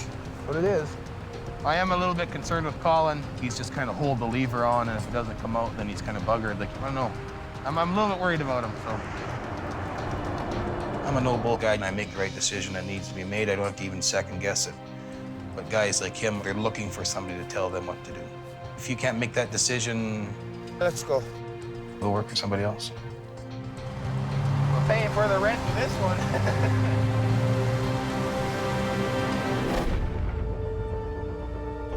Back in BC, What's the hold up here westbound? an hour west of Hope, One of the dump trucks that pulled out of the merge sheet in the car. Al Quiring answers a call out on Highway 1. Dump truck versus a car of some kind. We got my son heading out with their single axle. We'll see what the action is when we get there.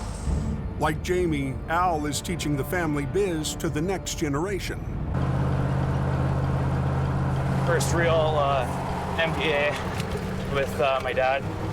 Get the road clear, and get this freight moving is my biggest worry. 17-year-old son Kerry is training on a 1973 single axle, acquiring family heirloom. He operated this when he was my age. Here we are today with me behind the wheel. My kid, he gets right on the edge of his seat. Calls are going on. He wants to be the guy doing it. These guys are going the wrong way. A dump truck sideswiped a car. Now the country's main east-west artery is slowing to a crawl. Both drivers are fine, but their vehicles weren't so lucky. How you doing? Very good today. It doesn't take long on that Trans-Canada to get a mile of traffic lined up. Al takes the dump truck. Is the trailer loaded? Yeah. And Carrie will tackle the car.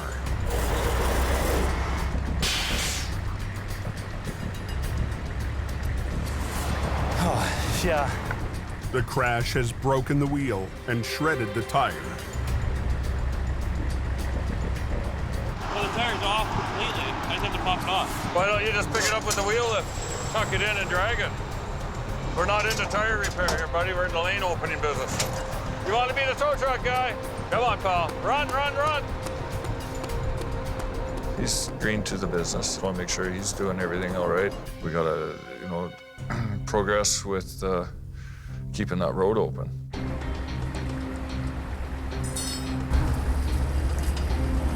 Carrie squeezes the broken rim into the wheel lift. It's not textbook, but it's quick.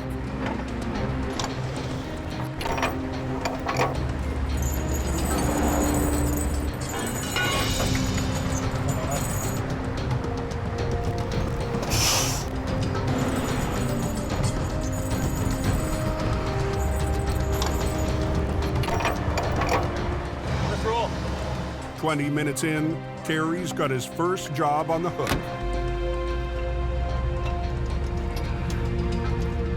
But not for long. Felt the vibration. This thing's a dolly job. You might have buggered up a wheel bearing or something. If it is the rear wheels, he can lift them off the road with a dolly. Why are you towing it like this? Huh? It's not all-wheel drive. I know it's not, but I can't tow it. Well, your PTO's probably on. Oh. That'll be it. In his rush, Carrie forgot to turn off his power takeoff, which directs power from the tow truck to the winch system. You got to make sure that knob is up, right? The oversight caused his back end to vibrate. Take this. And if you go in the middle. Okay, you're good. He's my guy. Prince of the Coquihalla, right here. Right there. He's the king. Carrie chalks up his first win for the family business. It's a confidence builder. Having my dad there. Go home, think about what I need to do to make my towing better next time.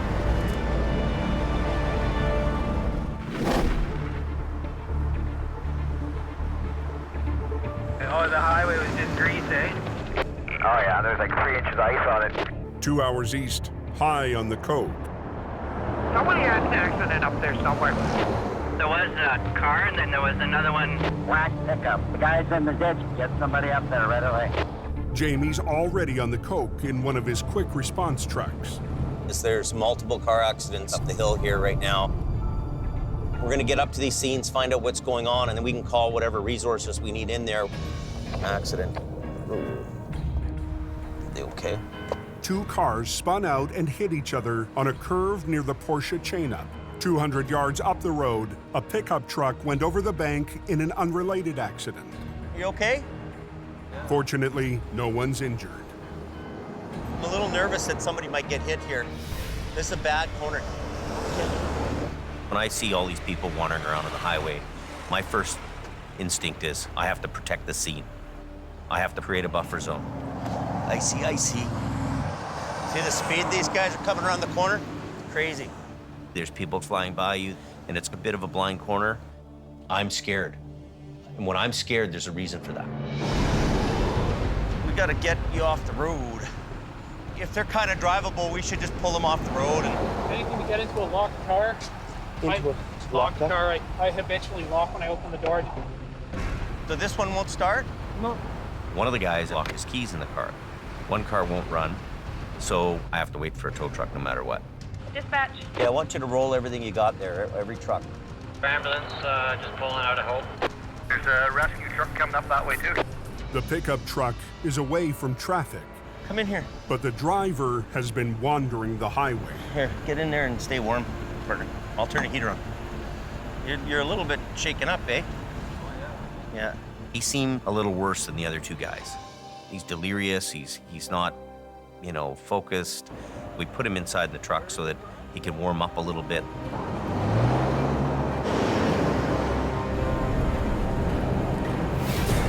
Look at this guy. Look out. Look out. Lots of ice. These guys are highballing around. Look out! Look out! Black ice at a crash scene has Jamie nervous on the coke. Come in here. He tries to keep everyone safe until the tow trucks arrive. These guys are highballing around. Look out! I look over my shoulder and I see a semi, and it's like, oh yeah, here it comes. Bang. Crash happened. You okay? The guy sitting in the back of the pickup had already been in another crash. Whammo. Gets it again. You feel okay? Did you hit the back of the window? Okay. There's another MBA just above Porsche. Not for me, and what a little bit of speed will do, eh? Do you hurt anywhere? No. 2 crashes in one day, and in both crashes, he doesn't get hurt. This guy's won the lottery. Look at the speeds this guy's doing. Look at this, look at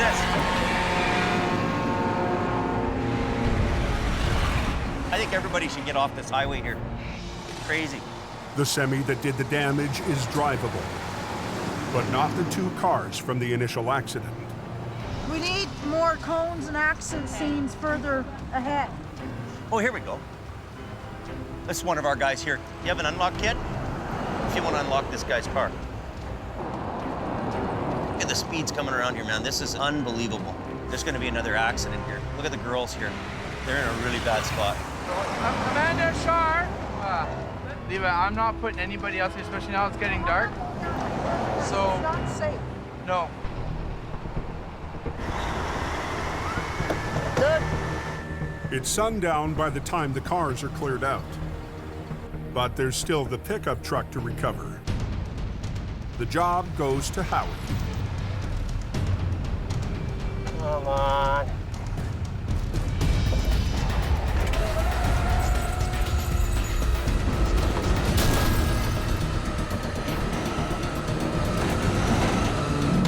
Oh, yeah. That's what I like to call a paycheck. Get it moving. Hook, snag, and drag. A dangerous day on the Coquihalla finally comes to an end. So make her back to the shop. I'm amazed that this pickup can get hit by a semi. My passenger in the truck doesn't get hurt, and this thing's tough enough that I can drive it home at the end of the day. That's pretty cool.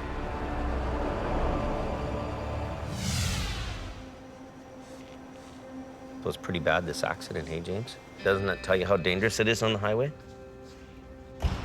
Hey, buddy. Hey. Look what happened.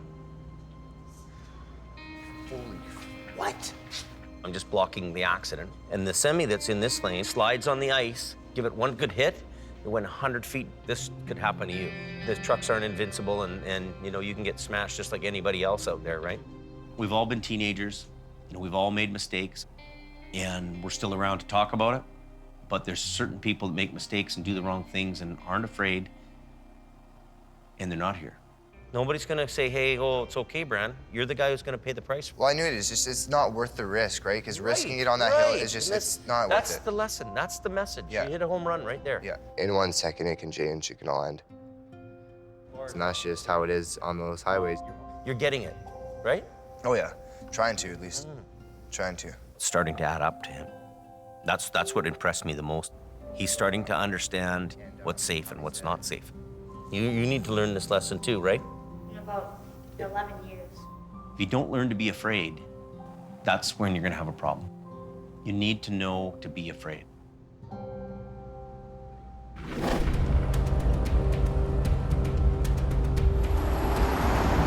The next afternoon in northern Alberta,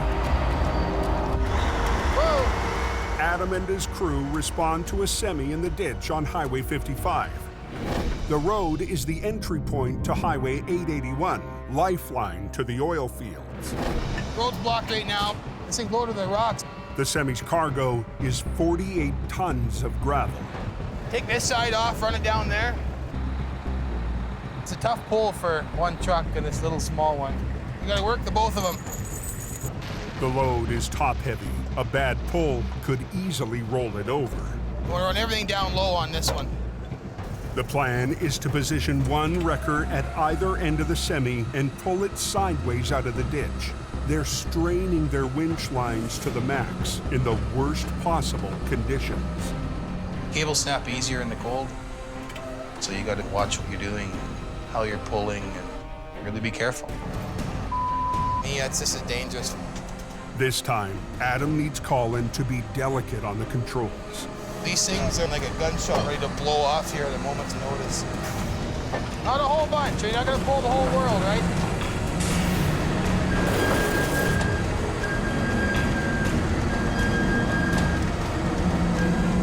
Pull, Phil. Whoa! Colin does as he's told, but the semi won't budge. Tear down. Well, we'll get Phil on here. There's no way we're gonna be able to pull it up that way. So we'll get you kind of in here on an angle a bit, but we won't block that road off. Adam decides to reposition both wreckers to the rear and pull the truck out the way it came in. Put a chain in each wheel, pull up, and then back up tight into here, and then go. That way we'll get a dead pull, and we'll rip it right up over. I hear them talking about those are lined up for you, eh? With traffic backed up, Adam is feeling the pressure. Let's go, come on! Let's go! He needs his team of greenhorns to pick up the pace. It's hard to soar with the eagles when you're flocking with pigeons, right?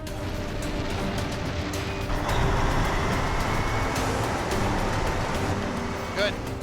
To save time, Adam decides to let Colin reposition the wrecker with the lines still attached to the wreck. Tuck your way back up in here now, and we'll give her a whirl.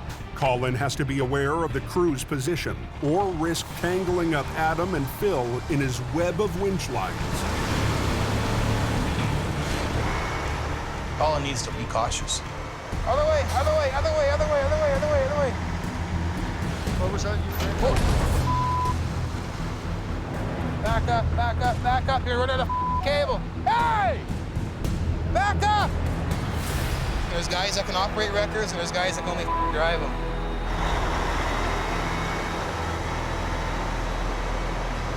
Is he anywhere near where you want him? No. I didn't think so. Me, you don't want? Hey! In Alberta, Colin's backing up HR-68, getting ready for a heavy pull. Pull in tight here. Without warning, he drives it forward, catching Adam off guard. Me, you don't watch, do you idiot? I failed to give the signal that I was about to move the truck forward. It could have been bad. Watch what the you're doing. Use your mirrors. You almost took his hand off. You almost took my leg off. Use your eyes. Just does not pay attention. If I just sit there and let it happen, then somebody's gonna get hurt. Look in your mirror before you cram it in gear and go ahead.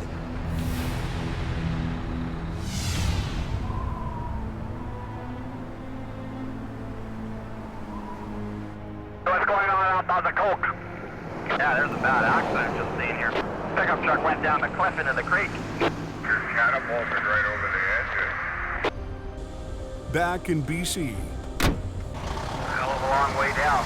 I'd be pretty surprised if anybody walks out of that. There's a car overturned in the ditch in the river with somebody trapped in the car. Pretty serious. Search and rescue, just stand up. Everybody's on it. Police requested Jamie's Rotator with its long-reach boom. When you're doing a call like this, you have to be 100% on the money. So just drop your socks and you get on to the job. We're here. A couple in a pickup went over the bank, crashing down 100 feet below the highway. They rolled numerous times over. The husband slid out between that small opening. The wife is still trapped. Go! drowning the water! Squished between the roof and the seat! The victim won't last long in the ice-cold water. We want her out. Hope Search and Rescue takes the lead. Okay, Ann. I'm trying to get you. For now, Jamie's on standby. Pretty serious place to be in, trapped upside down in the river and the water's running through your cab. Clock's ticking here.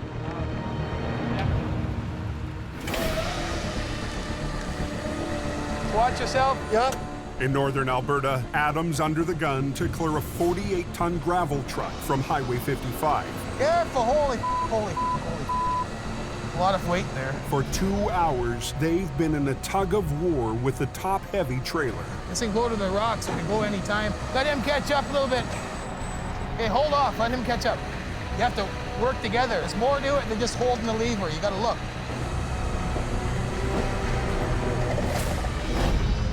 High lines from the two wreckers pulled the truck upward to break it free, while HR-68's low lines pull horizontally to roll the truck onto the road. You gotta keep pressure on that low line. I'm trying to. If Colin isn't coordinated, he could snap a line. I don't want to see anybody get hurt. But I need to step back, think, and get the job done. Watch your front end, man. Yep, I can feel it. Low line, low line.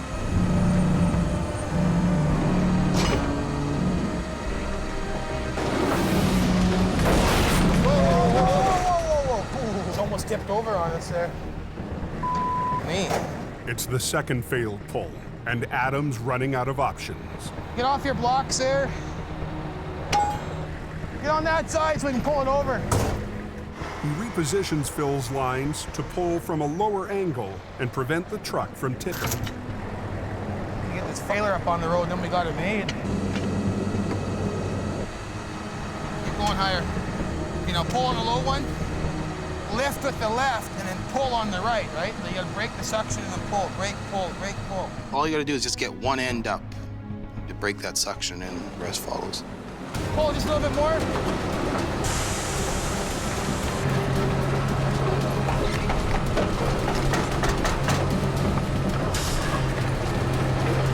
We good? He'll be able to go forward. Good, he's good. We got her out of the ditch. Decent, Jimmy. It was a good feeling at the end of the day, totally. Done like dinner. 48 tons of gravel is back on its way, and heavy rescue can finally head home. They'll be hobbling around in a wheelchair because they got no leg. Oh, man, that might not be a bad idea. She gets a pension.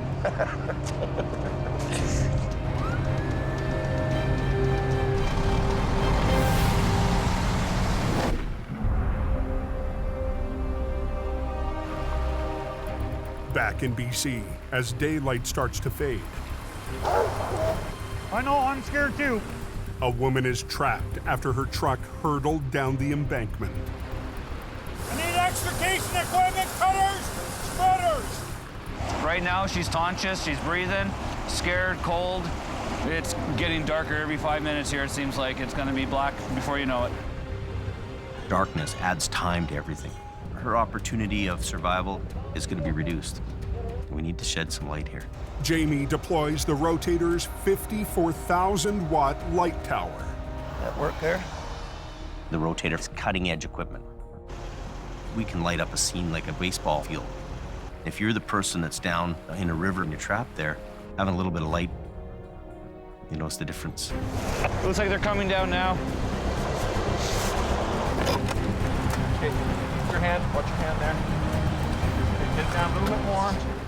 In the Rotator's light, crews hoist down equipment to cut the victim out. Disconnect and we're gonna slide it over down this other edge here. Hang tough, Ann, I'm cutting right now. We're gonna get you out of here. My arm is all numb. Hang on. We're gonna get you out of here. My arm is all numb. 100 feet down a steep bank off the Coquihalla, a woman clings to life in the wreckage of her pickup. The water might rise, the vehicle might shift. It's all about timing, so you hope for the best. There's gonna be some popping and banging and... Your eyes closed, Dad. Okay, Ann. Just hang on. Hang on, Ann. I'm trying my damnedest here.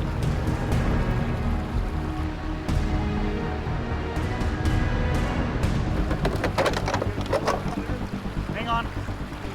Finally, she's within reach. If you slide over, I'll step in there and then go down by myself here. Right in, as far as you can go.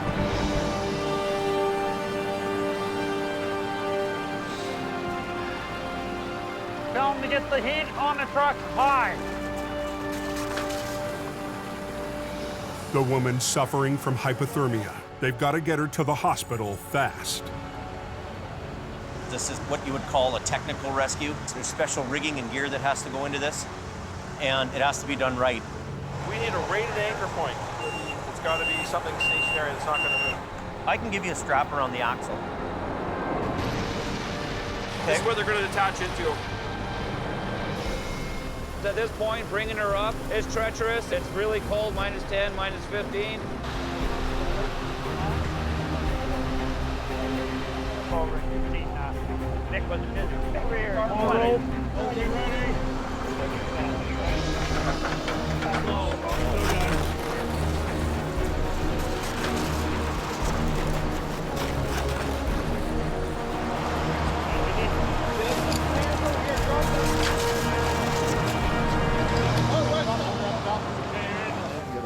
Rescuers have gotten to her just in time. She'll survive her ordeal. Well done, gentlemen. This, to me, was a really nice ending to this rescue. It's amazing that anybody could come out alive. Yeah, your light works awesome. Search and Rescue made a comment there that it made their job a lot easier. Yeah. Everybody's gotten out safely. We can go about doing our business now and bring the vehicle up. You'll both go down. It will take 2 lines down. The main line will go down. We'll use a fairly heavy chain, and then Get up and come back up. Yeah. With his experienced swampers working in Alberta, Jamie's enlisted part-timer Ray and his yard mechanic Jim. It looks like a long ways down. The biggest challenge is going to be getting down the bank safely. It's very slippery. There's lots of sharp rocks here. Even just getting down the slope to hook the car up is dangerous. So what we'll do is you guys can hang on to one of these each on the way back. And that'll help you up the bank, okay? Not there. Here. Look at this, could fall out, right? You want to be in there. We're working with casual part-time guys here. I have to be very careful to make sure to tell these guys every step of the way what we've got to do. I'll bring the main line down and you bring the chain, okay? Yeah. It's got to be done and we got to do it. That one's free-wheeled, so be careful. Ready? Pull it now. Is it coming out manually? Oh yeah, there it goes. Yeah, it's coming now. I'm gonna freewheel yours too, okay? That's pure ice there. This is nuts. Let go!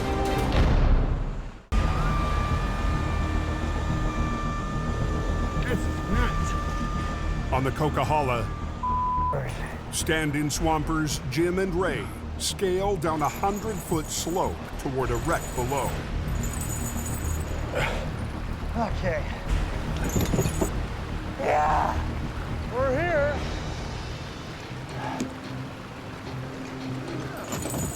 Got it? Hold it tight.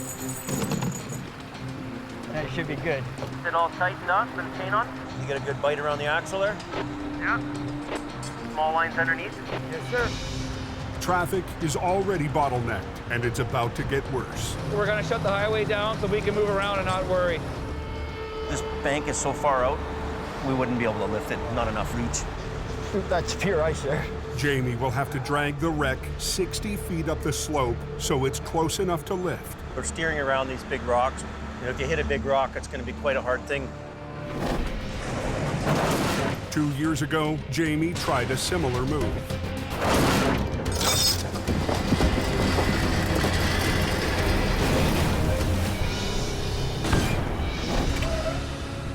not really into having a failure on a job. What I need to do right now is clear the wreckage and open the highway.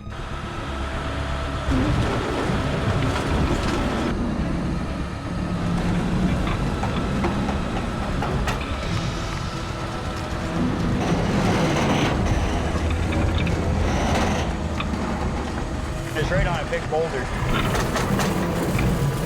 Our chain better not come undone. Nice and easy, go easy.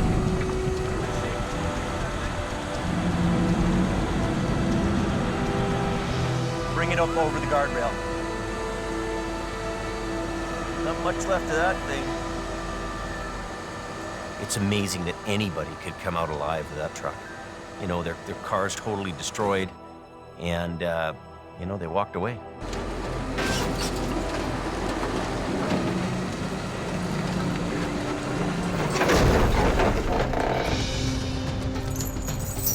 Those guys are really are lucky.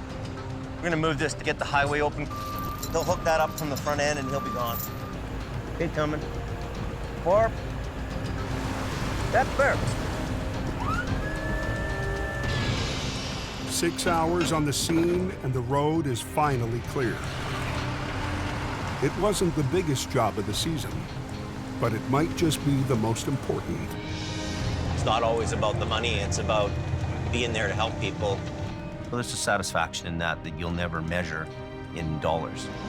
You know, it's service before self.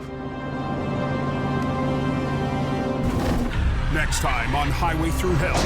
It's a real gong show. Weather chaos paralyzes the Coke. Wow, backed up for miles. A mountain vet. How the do we get out of here? And a city boy. How's my front wheels? They're good. Battle an icy hill. Get out of there! Get out! Get! And the Alberta crew faces a recovery big enough. Don't roll back, whatever you do. To beat their biggest record. Whoa! And Adam. I don't think we're gonna get it.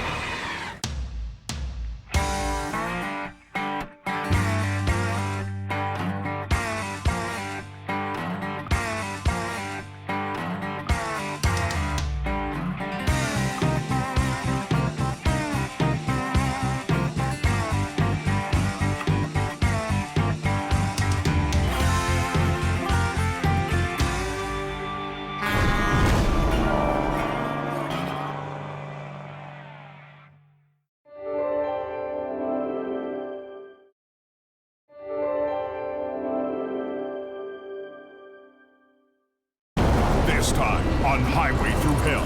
Yeah, put the damn chains on. The heaviest snowfall Pretty scary out there. in the history of the highway. Don't spin! Pushes tower Stop! Stop! and trucker to a standoff. I'm gonna teach him a lesson. A monster wreck hits Unbelievable.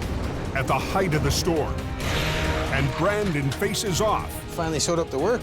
against the boss. Are you not coming back? Be a real manager.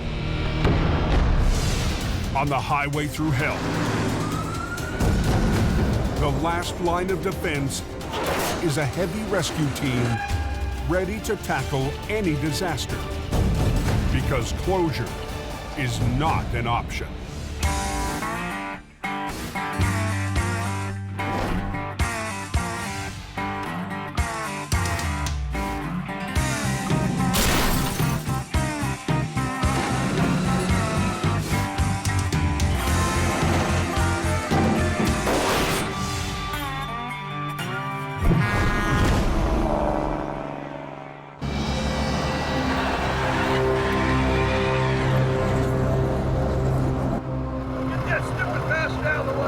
It's 2 a.m., and for drivers all along BC's Coquihalla Highway, nerves are frayed and tempers are flaring. Get out and put some damn chains on. I need to get on this low side. This is where I get traction at. A series of fierce storms has been whipping the Cascade Mountains for 5 days. Driving conditions have gone from bad to brutal. What's the word on the Coke? Is it a mess up there? Everybody's spinning out, getting stuck. And the overhead sign just went chain up heavy snowfall. The heavy, wet snow has pushed avalanche danger to the highest level of the season. These cars stopped. You can see how quickly that would back up into the avalanche area. And that's what we can't have. Over 70 avalanche paths threaten the Coquihalla. one of the worst stretches on the continent. The storm has left dozens of truckers stranded in the avalanche zone. Yeah, someone said they're supposed to get like 2 feet up there tonight.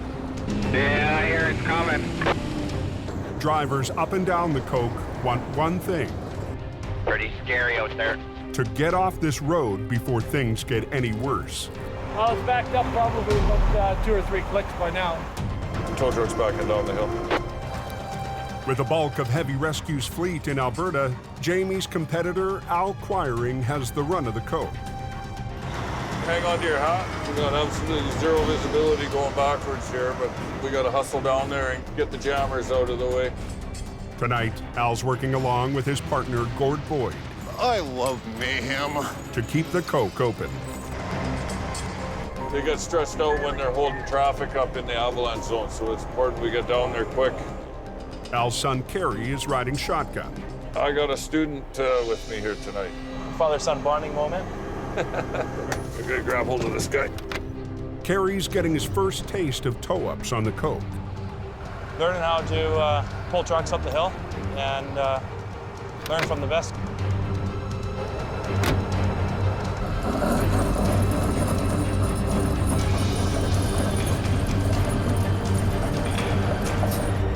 Pull the pin on this guy and we're gonna go back and grab another one. In less than 2 hours, Al, Kerry, and Gord have pulled more than a dozen semis out of the avalanche zone. It was the worst storm anybody's seen up there in 20 years. 800 miles away in northern Alberta. You want to bring the pickup around the back? It's Jamie's last day before heading to Texas to check on a new addition to his fleet. Let it warm up a minute. And the guys are about to leave for an early morning recovery on Highway 63. I don't know where Brendan is.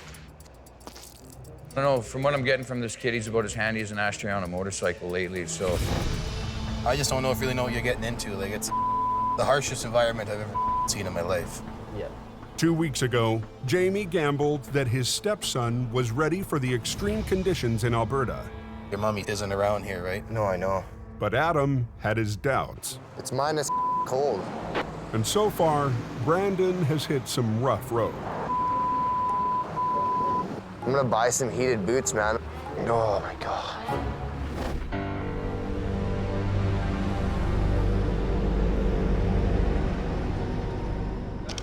Still sleeping. Figures he doesn't have to come in today. Jamie's trying to give the kid a chance, but this isn't the place for him. He should be learning and hope. They're expecting a storm here pretty quick. They're expecting another 5 to 10, so it might be very unpleasant. Jamie and his crew have no time to wait for Brandon. It's icy, eh? I can feel some ice. See that? It's very icy right here. Our risk on this highway is somewhat more than being on the Coquihalla. You know, all it takes is for one second, a split second, for something to happen. It looks like we're coming up on it here. The truck's in the ditch upright, but there's something in front of him here. Oh, I think it's his trailer. Wow. The semi, loaded with plate glass windows, hit ice, spun 360 degrees, snapped the trailer hitch, and crashed into the snowbank. That must have been one hell of a ride, eh? Hard enough to break the hitch on. Got one tray of glass on it. Do you think that skid of glass will stay on? It's still strapped on there. Jamie needs to recover the tractor and trailer without breaking any more glass. You gonna grab the trailer first or the truck? I'm gonna pull this guy out. We're gonna winch the tractor out here, the glass truck first. And they have to work quickly because some huge loads are headed their way. See how big this load is coming? See it?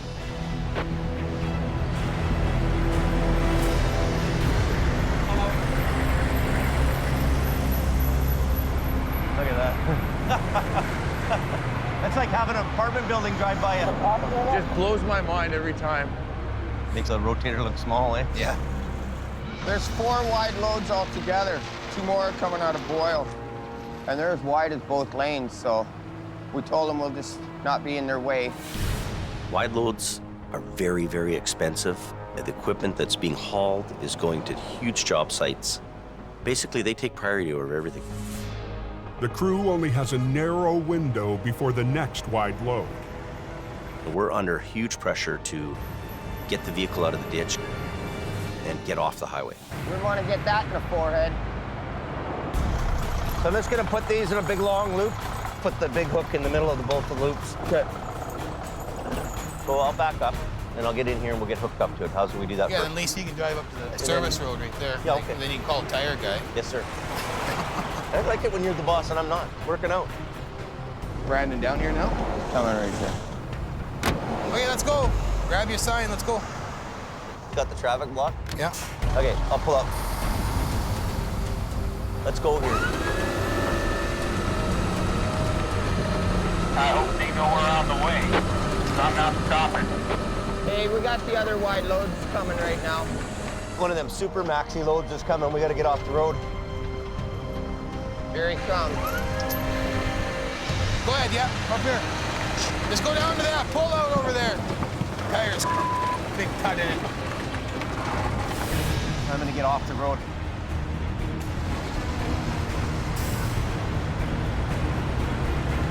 They're huge, eh?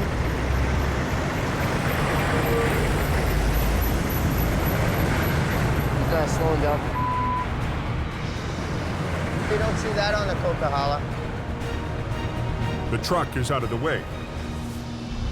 But there's still a trailer full of jagged glass left to recover. Watch yourself, boss. Throwing like a bitch down to a fellow here. No place the size of baseball. Can't even see where the hell I'm going here. Back in BC, the worst storm in the history of the Coquihalla is still hammering the mountains. Ugly, ugly, ugly. Veteran trucker Sheldon German runs the Coke almost every day. He rarely sees anything this bad. It's that damn slush. It's just sending me everywhere. Sheldon is battling his way up the Coke to pick up a load of scrap wood. Hey, southbounders, as you're approaching the summit there, so just be careful.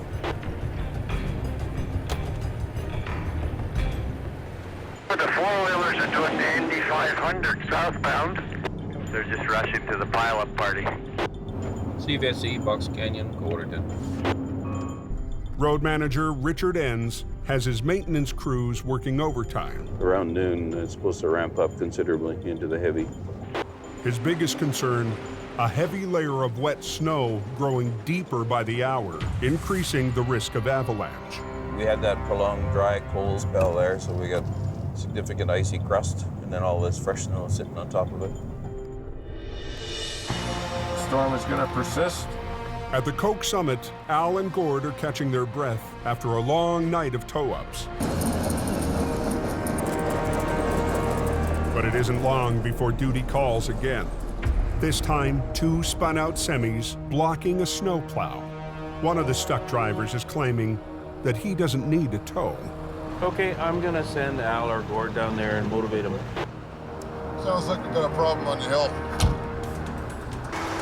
Within a minute, Gord's backing down the smasher. It's all about keeping the highway clear. That is our main priority here.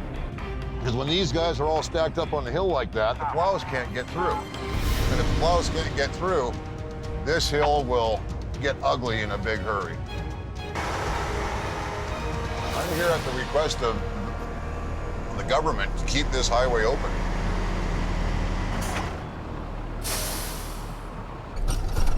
We are not going to be long.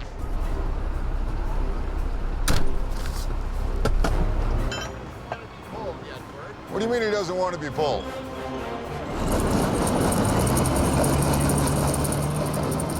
Oh, buddy, you're going to tear it apart. Easy. What are you doing?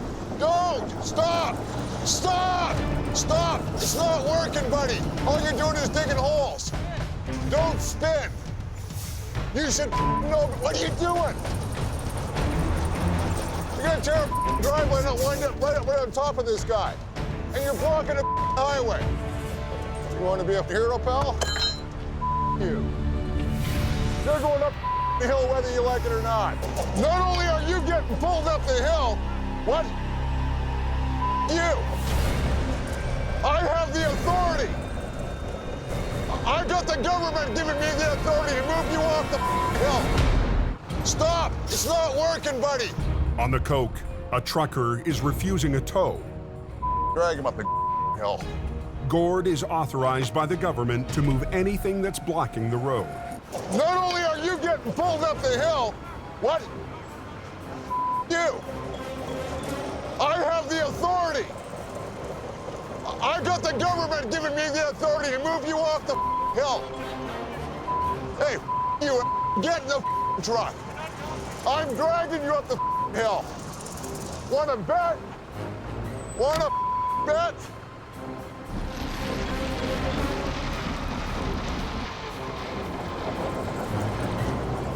What are you, stupid? What, are you a complete moron? You can help or not, but you're going up the hill. You're blocking. I don't care about the money. Shut up. Get in the truck. I gotta get you off the hill. Yes, I do. Is money the only thing you worry about, you head? I'm gonna teach him a lesson. Okay, let's get pulling. Yeah. This thing will literally pull like a freight train. He's gonna go up the hill whether he likes it or not.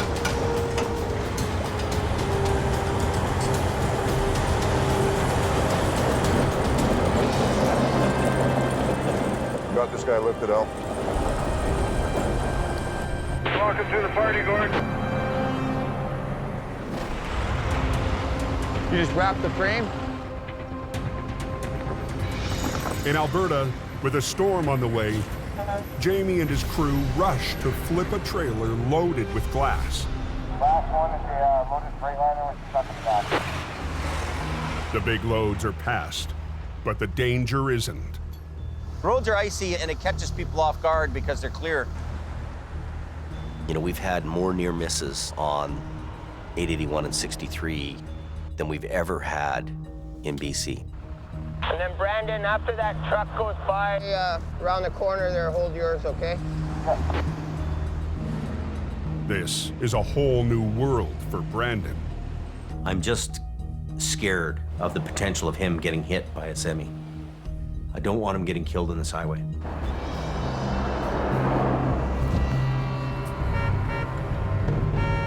Get over!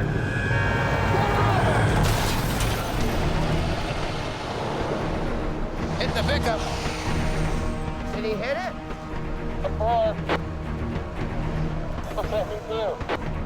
Well, I was standing here and this girl comes in sideways towards me and hits her truck. You look at these drivers and you think, what the goes through your mind sometimes?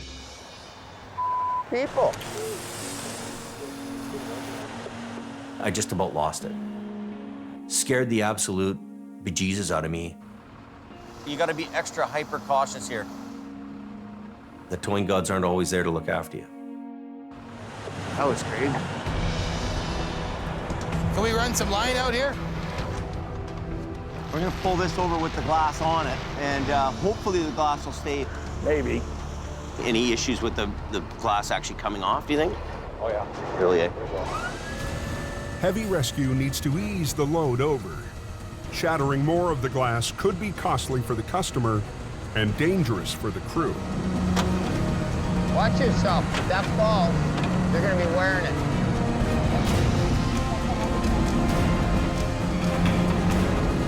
Oh, here we go. Right on the hook. Nice. That's unbroken. Not very much. By the time they get the trailer back on the road, the storm front hits. Visibility's bad. It's turned into a whiteout conditions here. There's blowing snow and you have ice on the road. You could have a nice sunny day. The next thing you know, you could have hail or snow coming in. If you don't like the weather, just wait 5 minutes. It'll change. And there's one pallet of glass still in the ditch. You know, all this is going to add up to a big problem if we stay on this highway much longer. And this is attached with a banding, eh? Yeah. What I'm worried about is when this comes up, will this glass come off? If anything falls off the pallet, it's going to injure somebody. Stay out of there. Are we good? Yeah, we're good. It's all yours, Jamie. Oh, that's making a mess.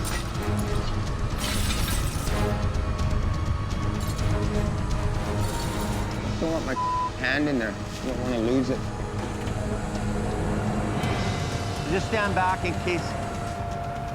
2 feet, 2 feet, 1 foot. Stop. Coming down. We're good. Hold, so calling to go through. Let's go.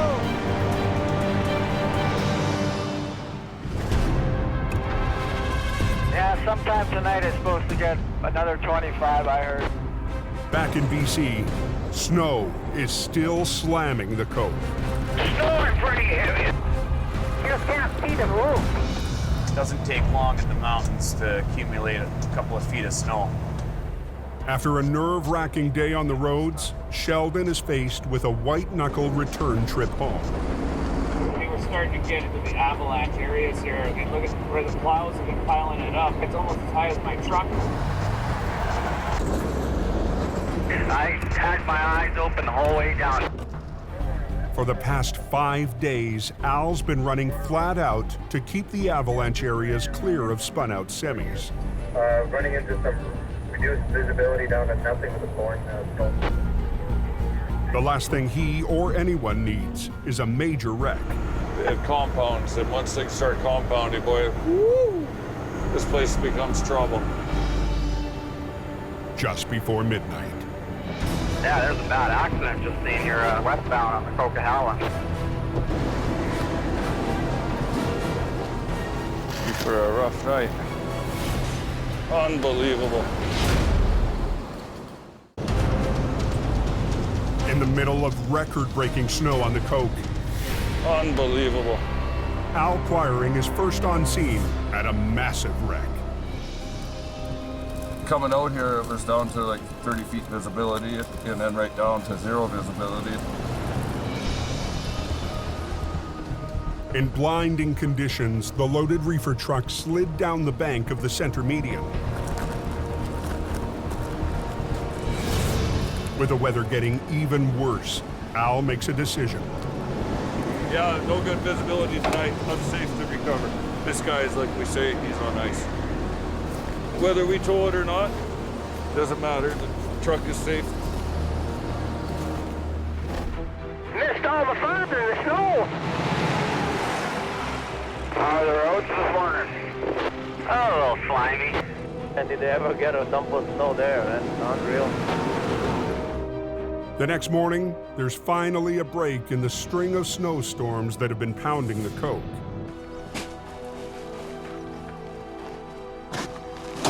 It's the chance Avalanche technicians have been waiting for. This is our only window. By about 11 or 12 today, there'll be no flying for probably another 4 days. We're almost done priming the first wave, and then we'll go over the plan with you. Their plan is to use explosives to shake loose the highly unstable layer of snow threatening the highway. We have a known weak layer. We have 100 centimeters of snow on top of that, which is quite a bit. And there's forecasts for upwards of another 100 by the end of the week. Okay, you want me to shut them down? Yeah. Okay. Close traffic, please. Paul, if you copy this radio, this week you're done. They get the all clear to launch their air attack. Okay, copy that. Ready for some bombs. To trigger the biggest slide, they're targeting a cornice, a massive wedge of snow looming over the ridgeline. So you want on top of the corner? Yeah, right where the cliff would imaginarily come through it. Okay. Use lid. Bomb away.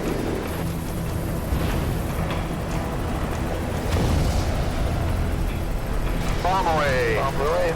Got it. Okay, we got a little result there. Good Yeah, result that's a there. beauty. Good result there. That's a good one.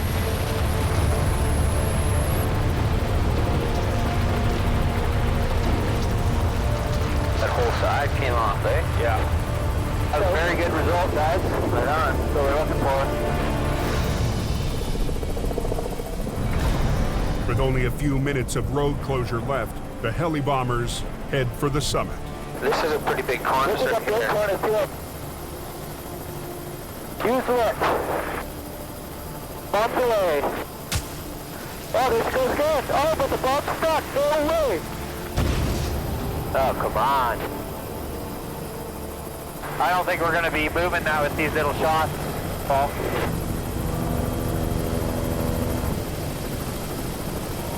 That thing's like permanent snow. The Avtechs have done all they can. With their weather window closing, they'll keep a careful eye on the mountains.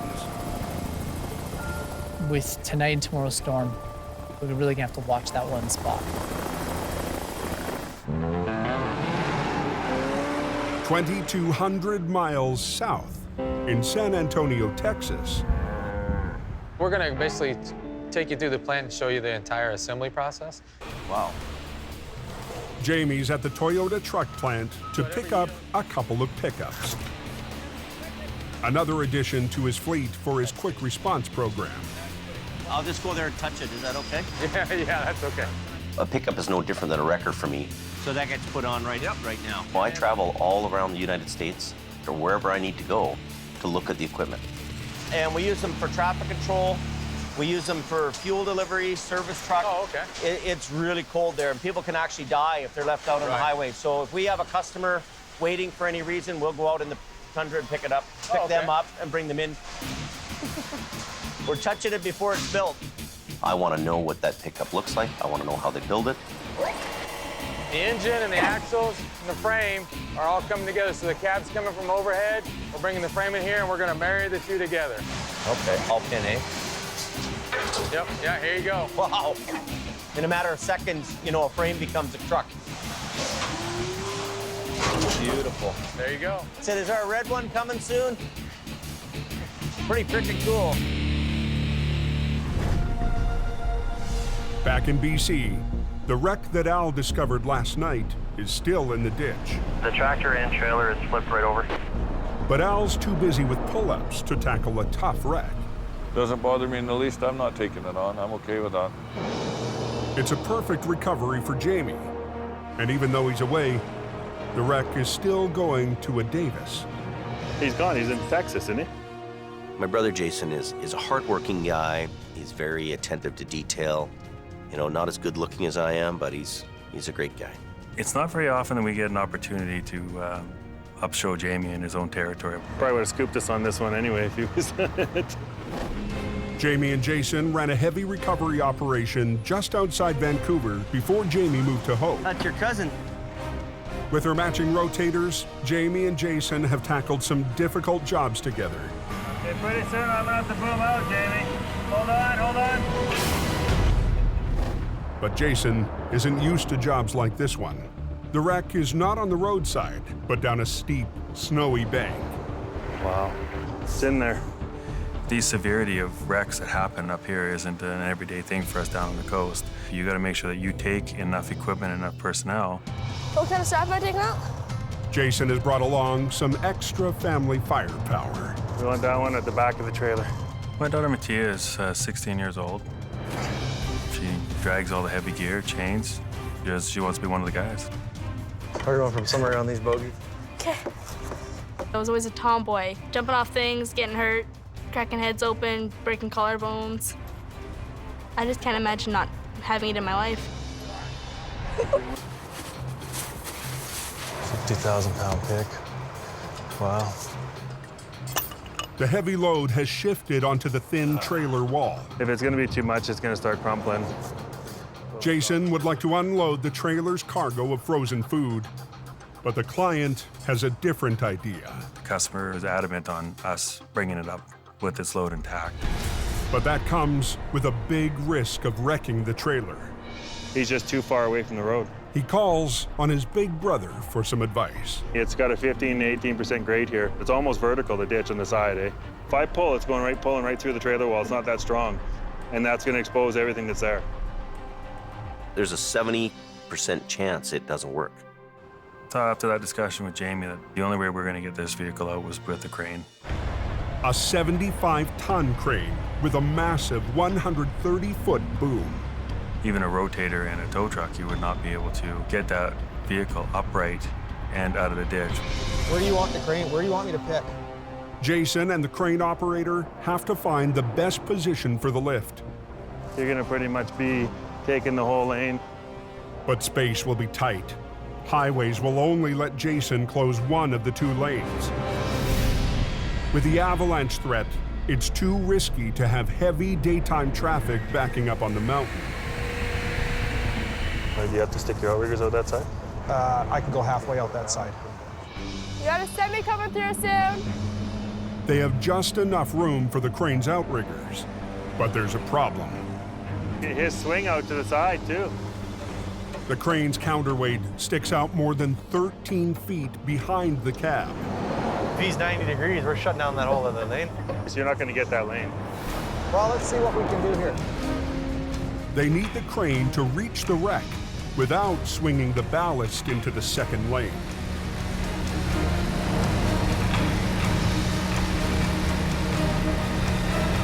Not enough room. Not enough room for the crane. Not enough room. Not enough room for the crane. Jamie's brother, Jason, needs a crane for one of his most challenging recoveries. Well, if they can't give us a lane closure... No, they won't close down this now. There's no way. Without enough room to operate, he has to pull the plug before he can even get started. Pack it down for now, Yeah. To be leaving without any success was a real disappointment for the crew. If they can close down the road and I can get sideways to it, I can pick it, right? Kind of ruins your day right quick. Jason doesn't want to accept failure on his brother's turf. He needs a new plan. Never go home empty-handed. Even though Jamie's older and he's got the big stuff, he likes to prove, just like any siblings, that he can do it too. Nowhere to be found, as usual. In Alberta, Jamie's only been gone a few days, and tensions between Brandon and Adam are already escalating. Brandon and Sammy are supposed to be here for some training today, but they've disappeared. Brandon, he runs on his own time. The joys of being the boss's son, I guess.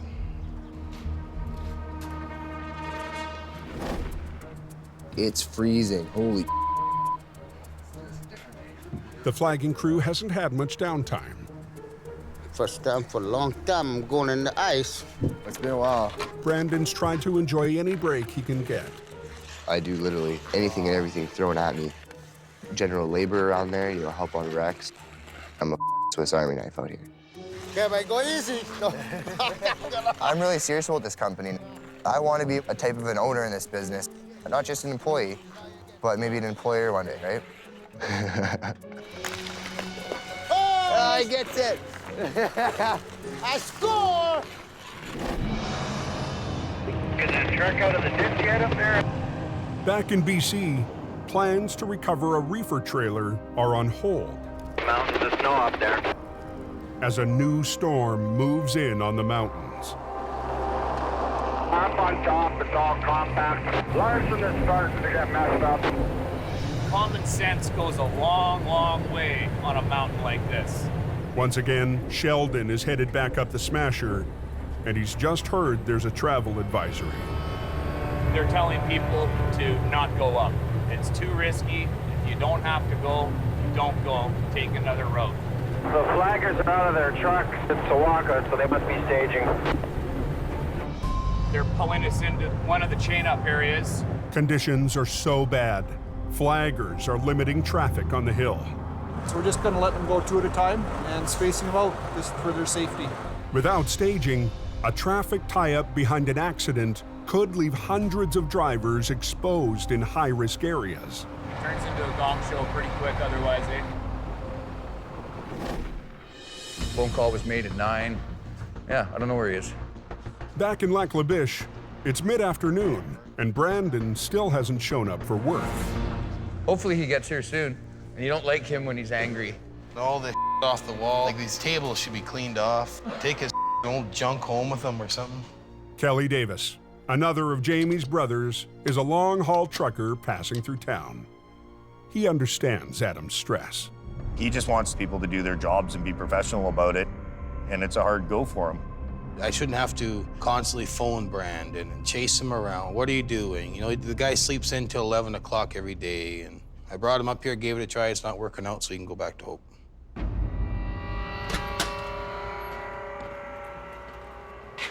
Oh, you guys finally showed up to work. Well, you said we were off Monday, right? So. You guys still have a company truck or no? Yeah, we do. So then if you should be off, then the truck should be parked here, shouldn't it be? No, we're on call, though. Okay, well, from now on, the Toyota stays here, and you guys can get your own transportation. Why does it need to be here, though? Because he's the head flagger. That's his flag truck. Head flagger, my ass. Have you worked here 10 years? This is your last go around here. You're not coming back? I am coming back. No, you're not. Yes, I am. Nope. You know what? If anyone's not coming back, it should be people that sit on their candy ass and don't. You don't get out of bed till I don't get out of bed. o'clock? Every call you guys have said, get to work. I haven't missed one call, not one. End of the day, call. you're not coming back because you don't listen. I'm coming back because I do listen. No, you don't. Yes, I look do. after this place. No, you not professionally. Yeah. I don't Look at believe yourself. Right? You don't get out of bed till 11 o'clock in the afternoon. What's you how don't am I not listen. I listen you all don't the time. want to come here and learn how to tow or do anything else. Ask anyone you want. I've You're impressed supposed to be here at everyone 10 around o'clock in the morning. You weren't here. You never gave me a time. You were told last night when to be here. So you're not coming back. This is your last go around. I am coming back. No, you're not. Absolutely not. Like, I walk in and you say, you're late.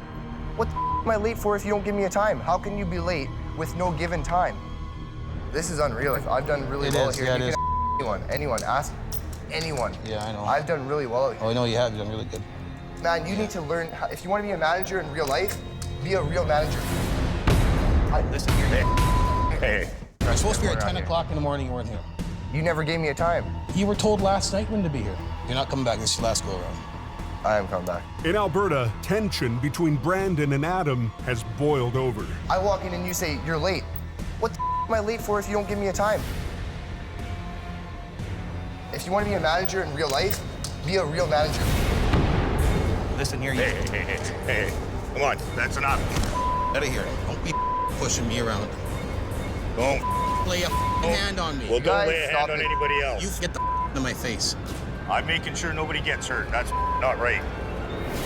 Not right at all. That's the bottom line.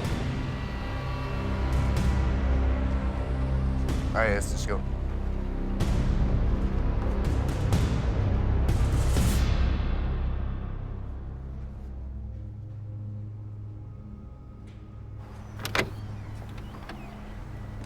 A real manager. A real manager would have fired his ass the first day.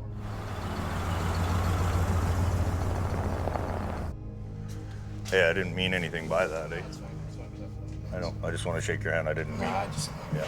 Listen, Okay. Thanks a lot. Thanks.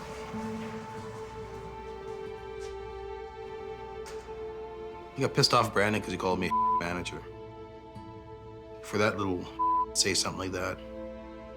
He doesn't even understand the meaning of hard work or hard times. You try and help the little and he just disses you at every turn. I surrender. I wave the white flag, man. I'll go to work for somebody else.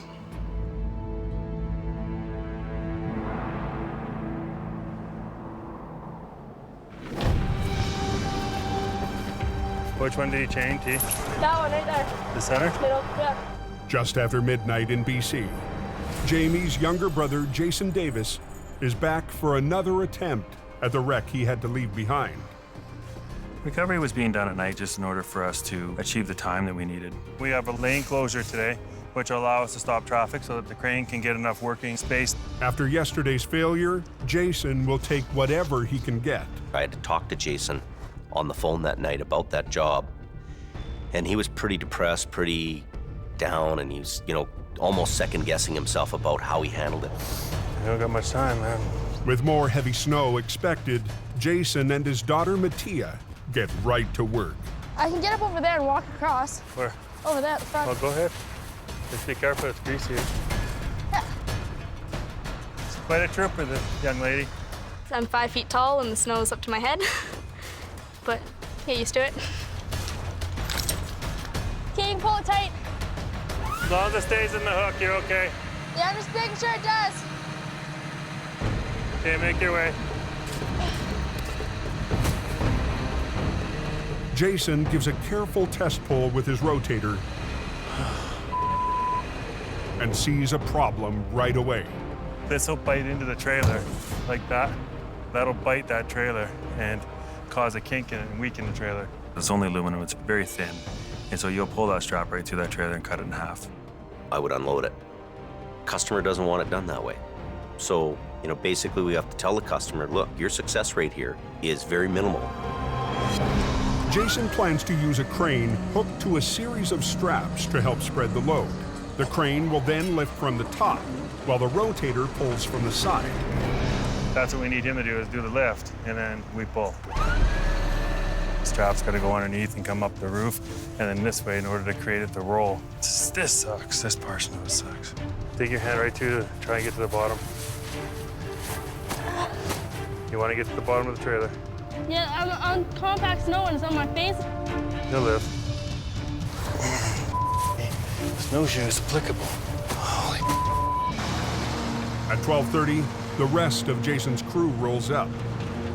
I'll give it a little yank and then see if we can get it enough to get another strap on that bottom.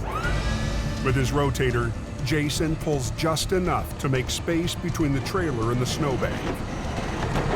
Okay, the sooner the better, guys, eh? We're trying. Can't really see. Tyler and Wayne bringing them down. Okay, we're ready for a crane back here. Something's coming up the road. That'll be our crane. At 1 a.m., the machine arrives that will make or break this recovery.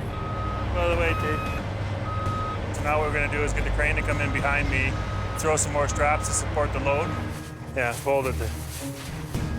There you go, there you go. Now their straps are almost in the center, eh?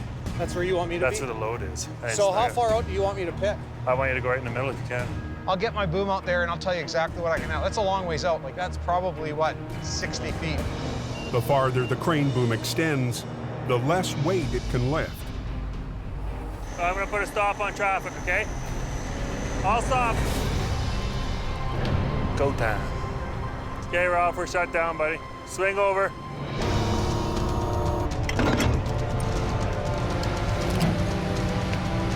Take as much as you can. Slowly. The loaded truck weighs in at 40 tons. Overloading a crane perched on the edge of a drop-off can be disastrous.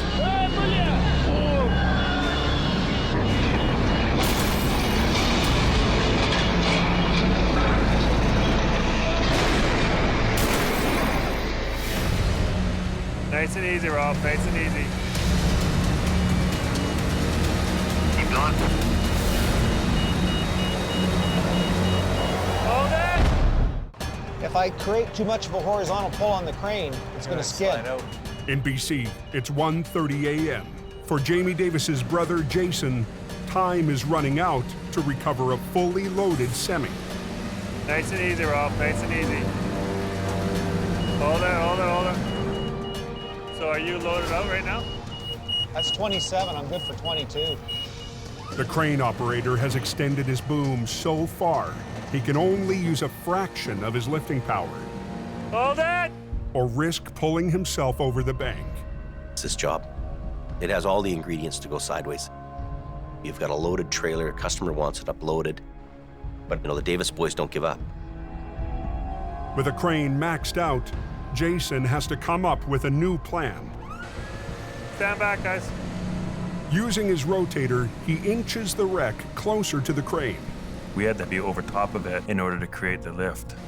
With a boom shorter, the crane can lift more. Are we good? Hold on, I'll stop. What do you see? Starting to buckle the top. Where I am? Yeah, both. Front and back? Yeah. If those straps were used in the wrong place and pulled on the wrong angle, that trailer could easily just break in half. That one's pulling down. And that's where all the weight is. There's so much pressure building on it. The trailer wall is buckling around the straps. Jason needs to redistribute the weight. I'll send somebody with an angle iron for me.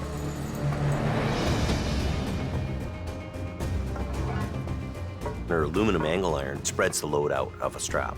So instead of the strap focusing on one little 6-inch area, it spreads the pressure over a 4-foot area. You guys probably don't want to be on the other side of that too much. Not right now, no. Anytime that you got that vehicle up in the air, and then you have to go underneath it to re-rig, I think it's always the hairiest and most dangerous part of the wreck. Are you tight with the angle irons? I guess he is. Okay, slow on the cable. Slow on the cable. Or? Okay, you got her. We're gonna crawl out of here before you lift too much more. Okay, let's do it. That's coming over a long way. Yeah. Keep going. Okay. The wreck is almost upright, but now they need to winch the truck up the bank before the trailer wall collapses. Getting it up and out of the ditch and on the roadway, that's another whole job in itself. Pick up from this far side now and just drag over as hard as you can, pull it right into the bank, and then we'll use the other one to pull it around. Jason's crew rigs a 50-ton wrecker to the front axle to help muscle the semi up the bank. We need to make sure that we hold it until the tractor comes up. It's the big pull.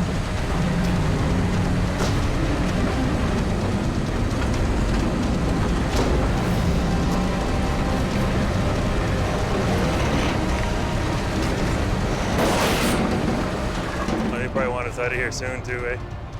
Go tell the traffic control people we're at a point of no return. They gotta be patient with us, okay? Yeah. 34,000 pounds right here in this corner.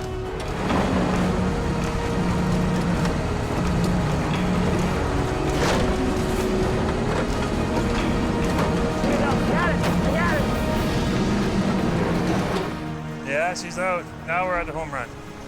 We gotta unhook and get this traffic through. That was quite an accomplishment, man. Send them through. Thanks, eh? Sorry to keep you waiting. Well, I've done that type of wreck. It was not easy. I should say that I was missing that job, but it wasn't a job that you missed. Sorry, brother. Didn't break a wall, and we don't have the cargo spilled all over the ditch, so yeah, we did good. That went pretty darn good. I felt proud because I know he can do it, but you don't need your brother. What Jamie say now? It's beer o'clock? Yeah. Jason was under huge pressure, given all the conditions he was trying to work within. And Davis boys, we don't quit. We hunker down, we get her done.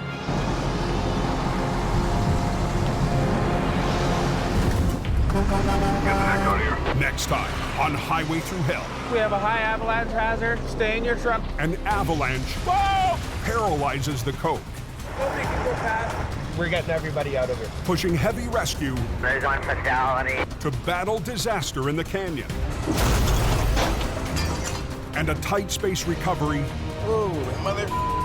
threatens to crush the crew in Alberta. Oh, now we're...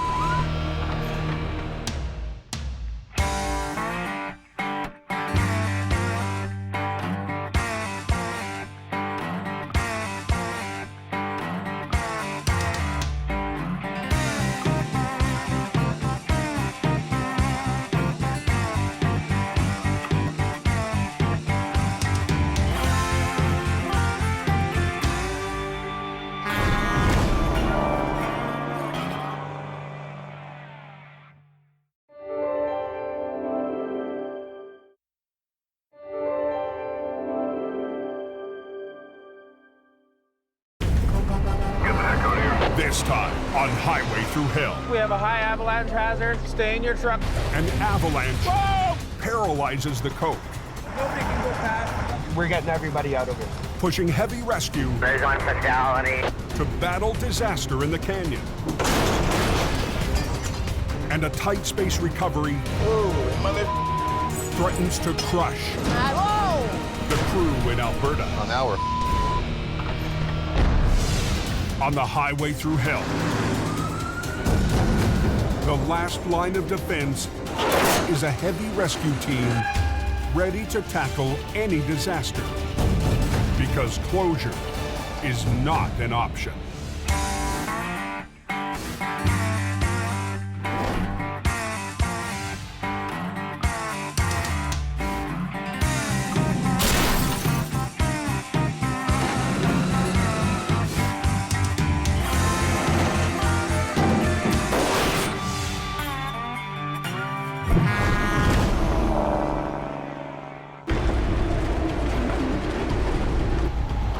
Yeah, it's been a bad week all over, I think, eh?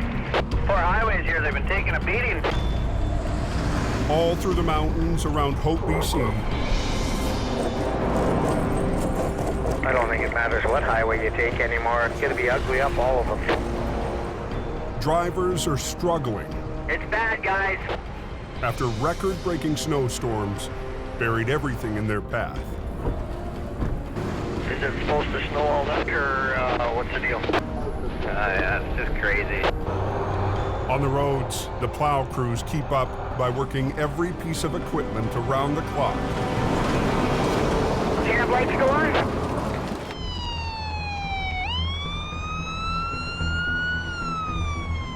Just after noon, trouble hits on Highway 1 west of Hope. The rollover is on the eastbound side. The head-on is on the westbound side. And it's bad. It's bad. Holy crap, that just happened then. An SUV lost control, sending another vehicle into the ditch. It then swerved across the median and slammed head-on into a third vehicle. Tango 15, Jamie Davis has been advised. Highway 1 West is completely choked off. Heavy Rescue's Howie Irwin is on scene within 10 minutes. Oh, that's ugly. Along with Wayne Sahada. But they can't get any lanes open just yet. One of the drivers has suffered a fatal heart attack. They don't know if he caused the accident by having the heart attack or if the accident caused the heart attack. They're leaving the scene the way it is. They're taking pictures. They're trying to preserve what evidence they do have on the ground. She's staying parked for a while. I'd like to touch this stuff. No. No, they got an analyst coming. It's going to be a while now. You can't not think about it. You just try not to. Holy, well, look at all the traffic going eastbound. Yeah, guys, watch it coming up on that accident scene if you're eastbound, though. It is pretty slick here. I had a bitch of a time getting slowed down.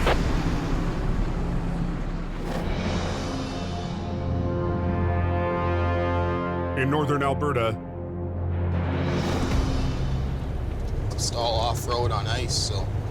Heavy Rescue's Adam Gazzola responds to a call 20 miles down a private road. There's a gravel truck and trailer that have rolled onto its side. It's the only route in and out of a remote oil patch operation. These are all narrow roads up here, so there's not much room to work. Oh, mother. That's a dirty, dirty, dirty.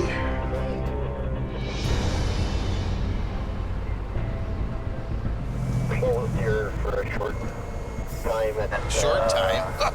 92. To pull that truck out of the ditch. It's gonna be a long time. Colin McLean will be pitting HR-68 against the heavy load of gravel.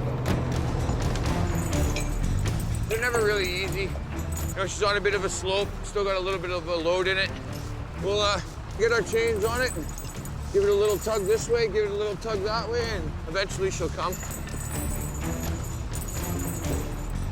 Make it long, long, long, long, long. Make the chain long. 40,000 pounds of gravel. The first challenge is getting the rig back on its wheels. Airlines are okay on that one? Yeah. But on the narrow road, Adam can't go with his plan A. I'd pull up beside it and put my outriggers down, and I'd be able to get dead onto it and pull. But where we were, it was tight quarters. So instead, the two wreckers will position at opposite ends, with lines from HR-68 to the high side of the trailer and from the Rotator to the dump truck. I hope she'll flop right over and nice and easy. Probably won't. Get the on the road. You're all hooked up? Yeah. The loose gravel has shifted. All of its weight is pinning down the wall of the trailer. Hold her here. Watch what you're doing. Keep going. Adam! Whoa, whoa, whoa. Now we're...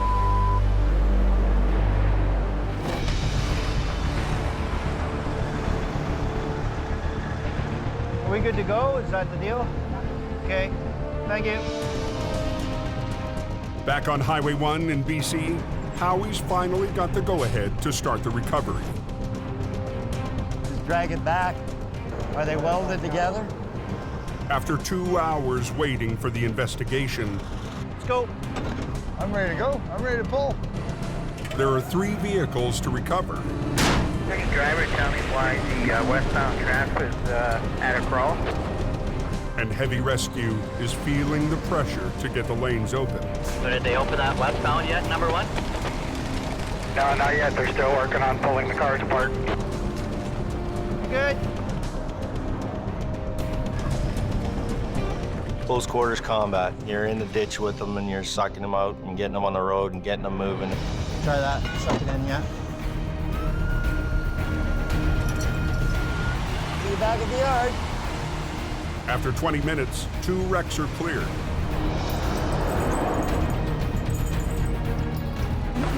And Howie makes short work of the last one.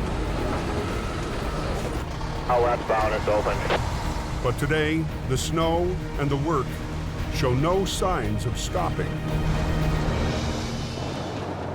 It's coming down fast and furious up there. The record snowfall pounding the coke This is ridiculous. is causing a dangerous new problem. It is getting pretty nasty up there. Unstable cornices have formed above Avalanche Alley. Ready for some bombs. 2 days ago, News lit. Convoy. Avalanche technicians made a bombing run during a brief window in the storm. Convoy. Make sure check. Okay, we got a little result there. Yeah, that's a beauty. Good result there. That's a good one. They reduced the snowpack, but they couldn't completely eliminate the risk. Oh, come on.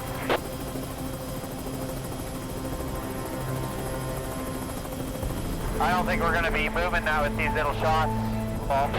With tonight and tomorrow's storm, we're really gonna have to watch that one spot. With the added snow, the unstable layer could break loose at any time. Welcome to BC. This year has been the worst in 30 years. It's like Snowmageddon happened.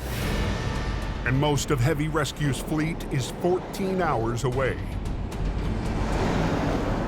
Bottom line is there's not enough gear here to handle what's going on. I mean, we were forced to move our stuff to Alberta because of competition. Nowhere is the snowpack more threatening than just below the summit. Within a very short period of days, we had 3 meters of snow. It's time to not fool with Mother Nature anymore. We've got an avalanche here between Falls Lake and Rocket. It's shut right down.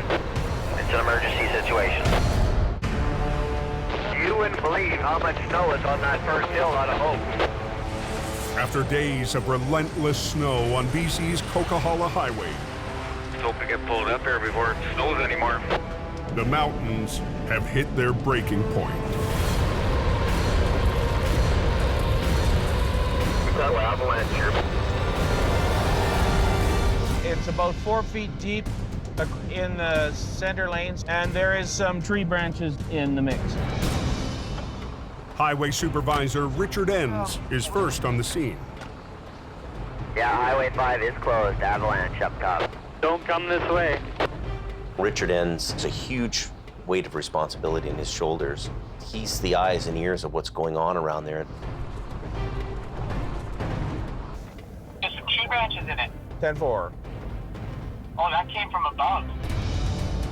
We're going to go to high hazard, and we're going to close the road down till we reassess. Copy that. We have an avalanche that has run further than it has in a long time.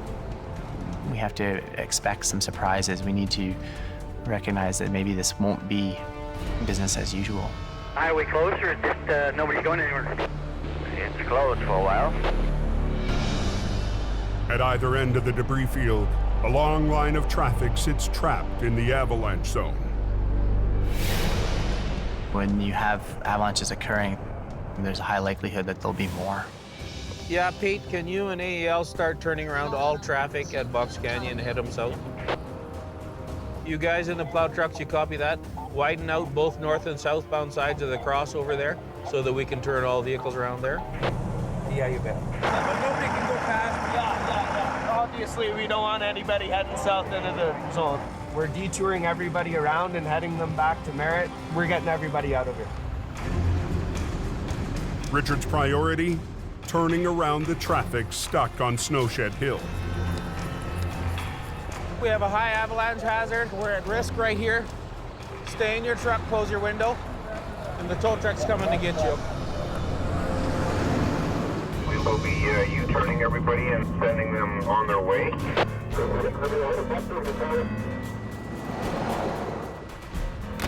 We've had an avalanche hit the road, so the road's closed. Don't leave this shed until I come back, okay? Because it's important that I escort you because of the risk of the avalanche.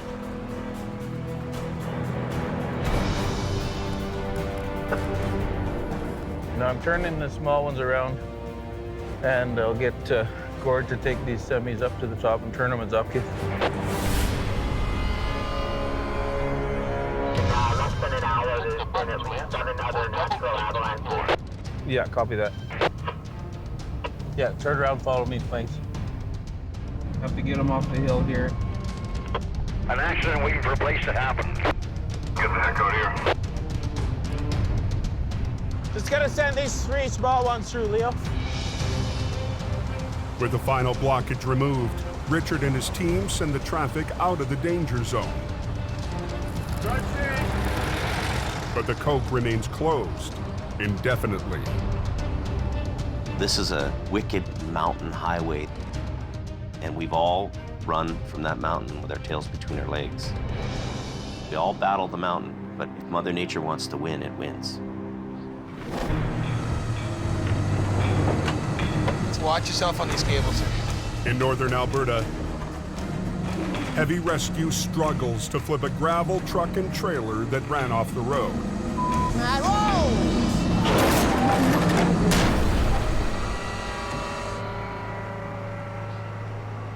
We forgot to chain the box down. Hey, chain these boxes together. The box on the dump truck is pinned down and resisting the pull. As the truck is coming over, the box is staying here, so we gotta make sure we chain this down. If you don't chain the box down, as you're pulling, the box will just stretch out as if it's lifting to dump its load. I'm getting frustrated. Get out of here. You're gonna lose your wrestling match, you're gonna possibly tear the box off or bend something. Watch out, hook, Mike.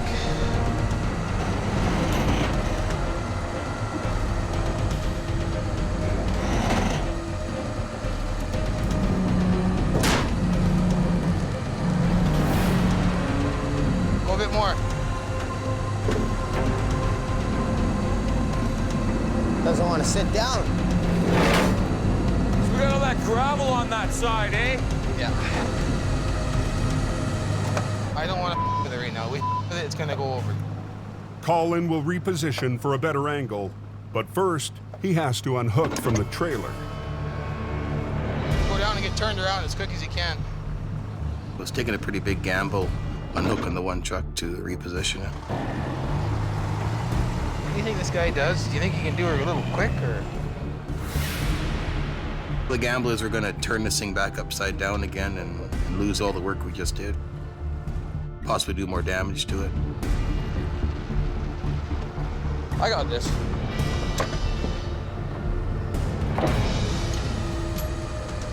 No, boom down. Keep it down.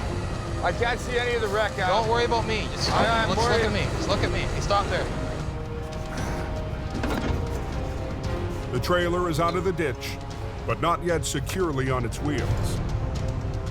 You just want me to put one there? Nope. We got the chain on it.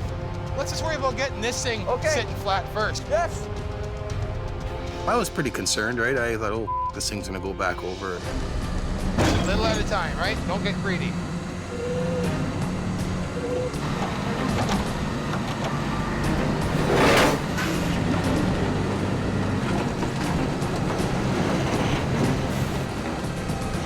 You got a line on that strap?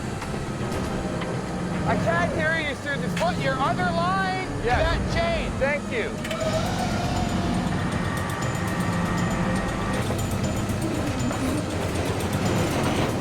Trailer's on the ground. Stop there.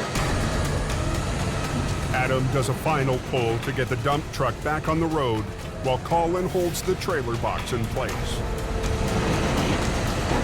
Get these chains off the front axle. Take them right. Take them off.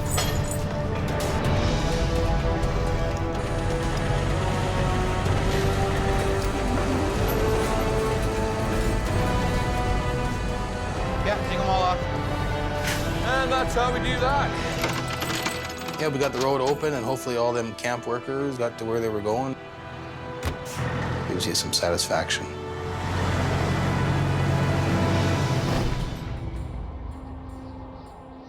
Back in BC, It's not open, it's closed, boys. avalanche danger has closed the Coke for the last 9 hours. All traffic through the mountains diverts to highways 1 and 3. The minute Coke shuts down, the accident risk almost doubles on these other two highways. At 11:25 p.m., They got a truck blocking both directions at Sunday Summit, so. Howie Irwin heads an hour east of Hope on Highway 3. I gotta go out there, straighten them out, and get them off the hill. Anybody know what's going on with Highway 3? Pretty scary out there. If I get called out for one by the highways crew, usually I'm gonna get 2 or 3 more. He'll have to move another stuck semi out of the way just to reach his customer. I gotta flip around here. Roger that. Howie backs up the hill to line up for the tow.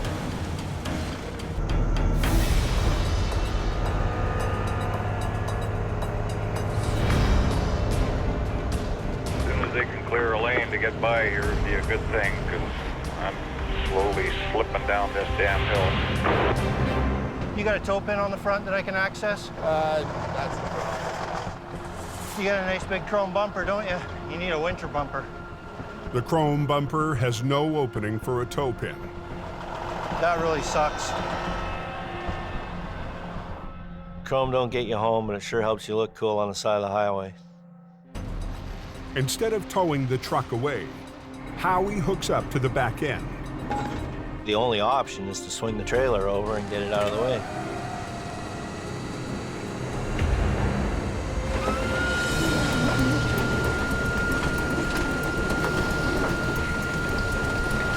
They just wanted to get the road open so that the plow truck could come through and lay down a layer of sand because the whole hill and corner was all iced up.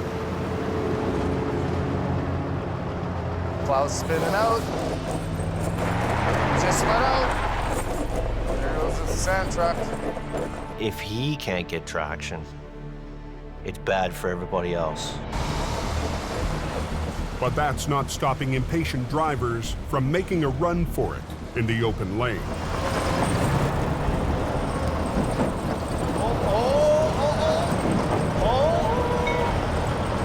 They're taking their own risk, right? I mean, it's ice. You guys are stopped. Look at how close he's got the trailer. Oh, he just about put the trailer off the road. Look it. You guys are stopped. It's a bad night near Sunday Summit on BC's Highway 3. They always get impatient. Can't get the road open fast enough. Truckers aren't waiting for the snow plows to clear an icy hairpin turn. Look it.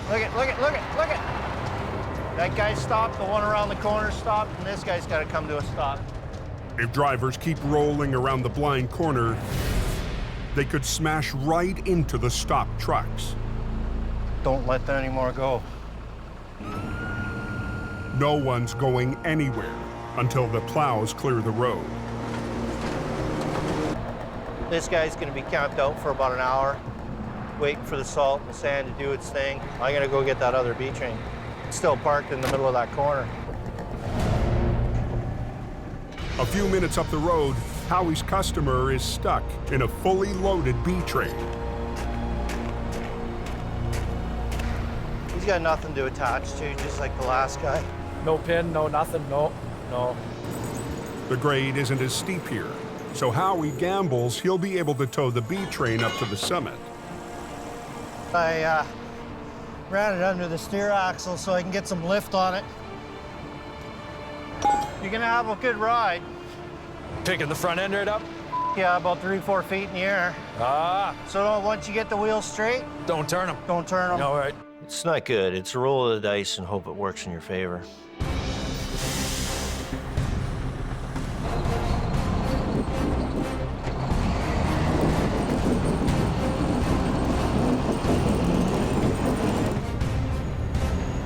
Come on, dude. Give me some help.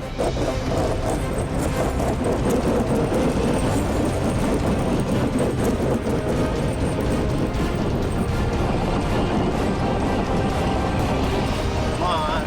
Come on.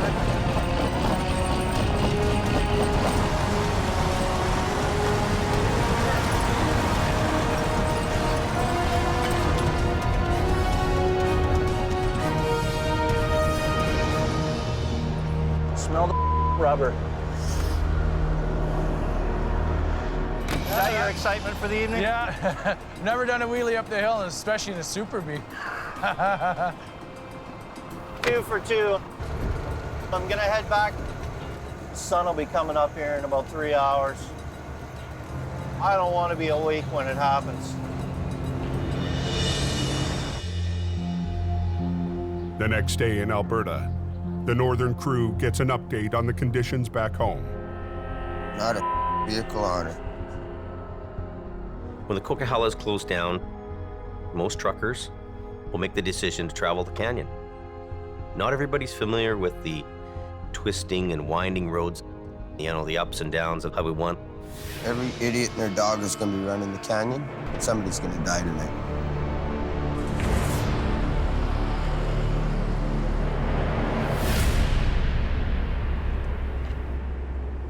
Now, what happened, you know? There was a tanker that collided with some vehicles. There was a car passing on a double solid.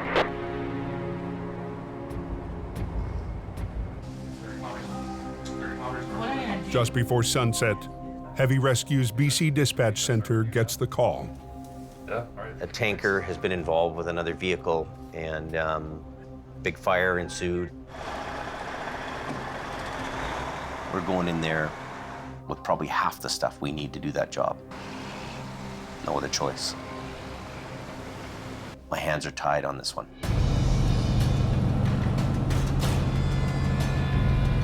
First man out of the gate is me. All I know is it's one up trailer and a bunch of carnage in the middle of the road.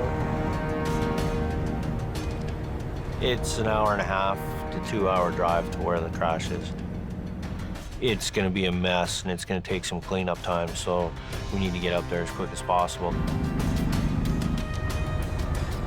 Should be right here somewhere. We got flashing lights up ahead. There's cops way up there.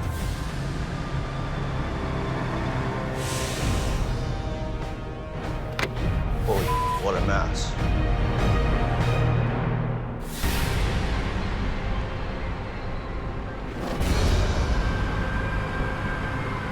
An SUV lost control while trying to pass a camper on a bridge. It hit the camper and the barrier, then headed straight for an oncoming tractor trailer carrying 45,000 pounds of flammable formaldehyde. That tractor there's nothing left of it. The back tires, there is rubber on it still. Is there? Okay. The fuel tank is still smoking, it's hot. Any idea when it's going to be open? Yeah, it's closed for the next 12 to 24 hours. Highway 1 is closed in both directions. A big hit to the economy, but nothing compared to the human cost. There's one fatality.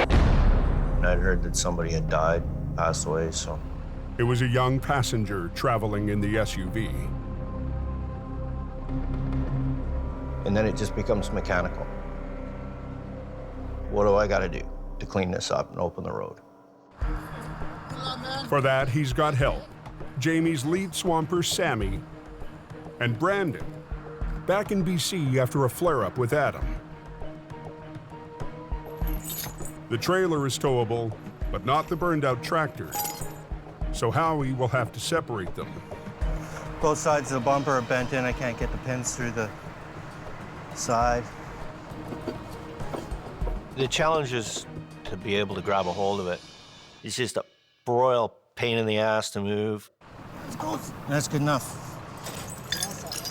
Because I'm just gonna pick it up, and then I'm just gonna hang my chains under it and grab it and go. Just go straight in. The faster Howie gets the smoldering tractor away from the trailer, the better. The trailer is still containing a corrosive liquid. The last thing I want is more fire. Feels burning. Wait, there's a fire under there now. Okay, knock that other side loose. On BC's Highway 1, Howie and Sammy get set to separate a smoldering tractor from a trailer load of formaldehyde. Just go straight in. Wait, there's a fire under there now. Feels burning.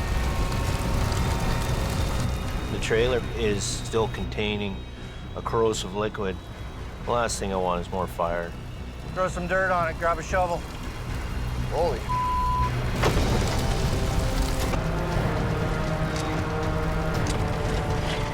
You gotta get the fire out, you gotta work harder, faster.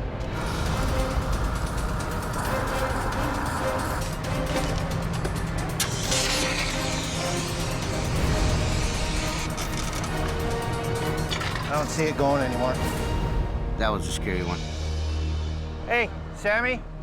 To unlock the tractor from the trailer, they need to pull open the jaws of the fifth wheel. And then I can push it back to take the load off it and get the pin undone. Okay, good. And then it'll roll. But there's a problem.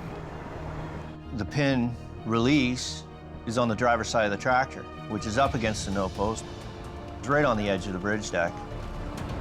You gotta watch it, there's a big cliff down here. Oh. Man. On northern Alberta's 831, By the looks of it, the guy's gonna be able to drive it away, so I think he's pretty lucky. Heavy Rescue North has been dealing with their own chemical recovery for over 2 hours. We're just waiting for another tanker to get here, pump this off, and then we'll blow it out. The chemical is a byproduct of oil production. The trucking company has sent a team to remove it. Our guys are dealing with these toxic chemicals and deals in the middle of nowhere. And probably one of my biggest fears is that guys bite into something that they really shouldn't be touching. I'm glad they're pumping it out because for whatever reason, if it tips over or springs a leak, I don't want to be involved in that. Well, he's gonna come right in through here, tucked in tight on this road. Is that him? The plan is to pump the dangerous cargo into another tanker. Okay, you stop him. This is like a big air compressor. It's blowing air in. There's a tube in the trailer that the product will go up the tube, across our pipe, and back into this trailer that on the road. Can I get you to stand and just kind of stabilize that hose? Yeah. Yep. The containment crew can't afford to spill any of the load. We don't want to take that chance, so.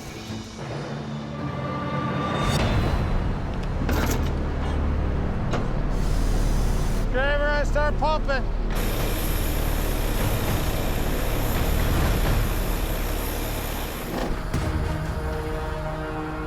Back on Highway 1 in BC, I need the light. Heavy Rescue is working to clear a damaged tanker off the narrow bridge. Oh. Man. Sammy's got to open the fifth wheel to free the trailer, but he's working in a confined space with a steep drop just inches away. Is it not wanting to go? Well, I might. Just let me get a good grip. Yeah. Okay, give me a second. I might have to push backwards on it, eh? Hey, our legs up here, eh? Right close to the wheel and everything. Okay, well, I'll just stay on the concrete. Not really, because the clamp. There's a clamp going down. Doesn't leave us a lot of room to make a pull. Let's see here. Show me this. Straight down.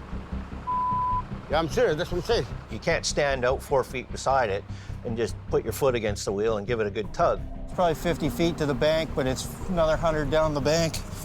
Yeah. Let me put one leg out and one leg down. Okay, this. You got Sammy sitting on the no post like he's riding a horse. He's got one leg on either side of it. There's nothing on one side. Okay, watch yourself, yeah. You pull, I'll push. I had him pulling on the handle, and I got in between the tandems, got in there with my hand, and I pulled on the handle while he was pulling on the extension. There we go. Yeah, baby. It's good. Teamwork, Howie. Teamwork. Okay, get back on this side. Okay, I got it. So between the two of us, we got enough force against it that it would come undone. Now, Howie has to wrestle the mangled tractor free. Every time you touch it, it disintegrates further and further and further, and it just becomes an absolute nightmare. Yeah, I'm just going with it like this.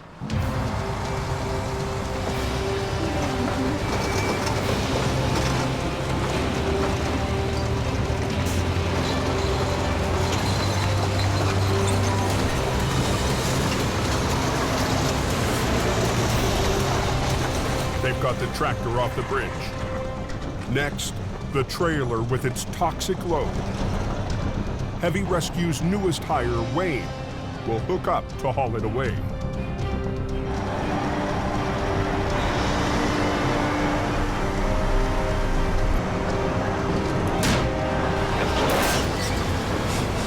Every time he got that trailer right to the peak, just to the point where the fifth wheel plate's just about to cam over and flatten out, he'd throw the clutch in. And the weight of the trailer would spit him out. Don't do that on the bridge, Jack. Big deal is every time he drops it, he's dropping 42,000 pounds of formaldehyde. Bang, right on the deck. It's like a jackhammer. Oh, you. Hey. On a bridge on BC's Highway 1, Wayne struggles to hook up his tractor to a trailer of corrosive chemicals.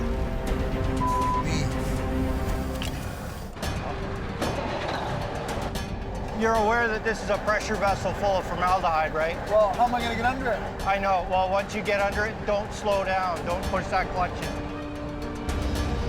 Well, whatever.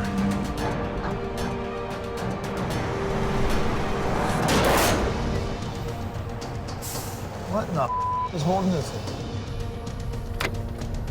I tried to hook up. I couldn't. It was like if I had this much more room, I could have got it, but I couldn't. Where's the pin right now? Not anywhere near where it needs to be. Get out of the way. I was none too happy about it at the time. I had to pick it up with the wrecker and move it out into the middle of the road so he had more room to maneuver. To get the trailer in a better position, Howie attaches a fifth wheel plate so his underlift can hook on.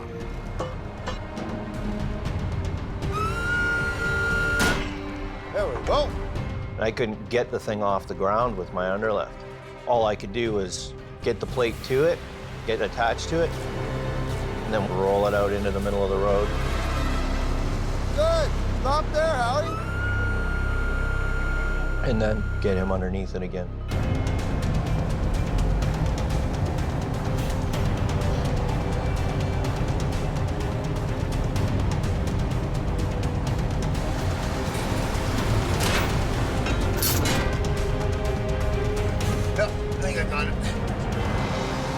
The toxic cargo heads back to the yard. Move it safely, get it out of there, get it away from me. I really don't want to have anything to do with it. but he still has to clear the SUV where a young passenger lost his life. The hardest kind of recovery for Howie. Somebody makes a poor choice. It's never good. It's the same poor decision that somebody else made 9 years ago that killed my dad in a traffic accident, so.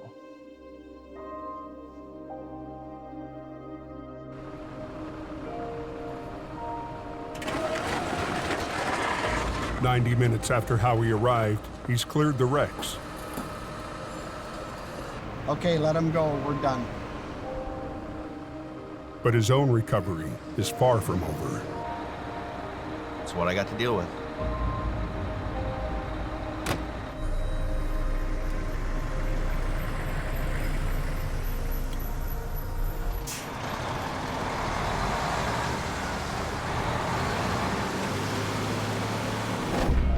On Highway 831 in northern Alberta.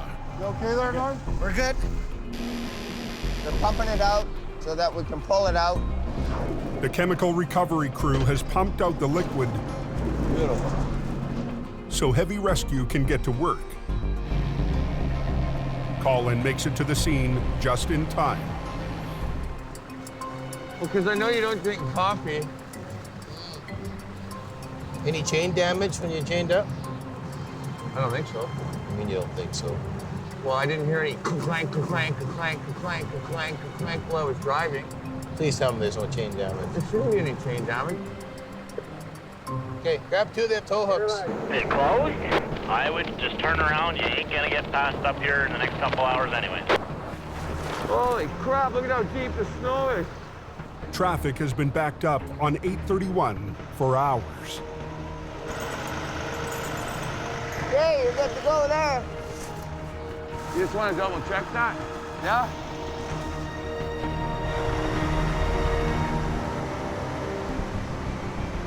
They win. Whoa! Good.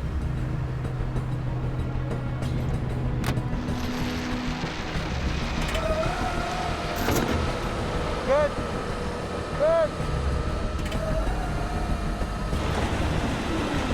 Adam has to make sure the valves on the tanks don't crush together on the slope. No, they're good. They're good. Just leave it in neutral. Them tanks aren't gonna touch, are they? He's going good. He's coming out nice and easy. All right, just like a hot knife through butter. No one got killed, no equipment got wrecked, and Adam didn't kill me. So it all worked out well. What gear do you start out in when you pull ahead? But with Adam riding shotgun, Colin's still got a long drive home. You putting it down like straight here? No, that's second. The road's closed. Do not come fast, hope. 3 days after Avalanche's hammered the Coke, They're waiting on Avalanche control to give the word. Paul Harwood and his team of Avalanche technicians are gearing up for battle.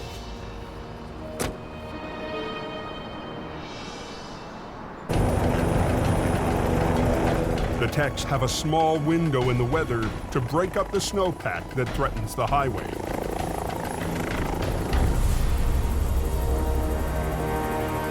Best view in the house. Worth waking up at 4 in the morning for.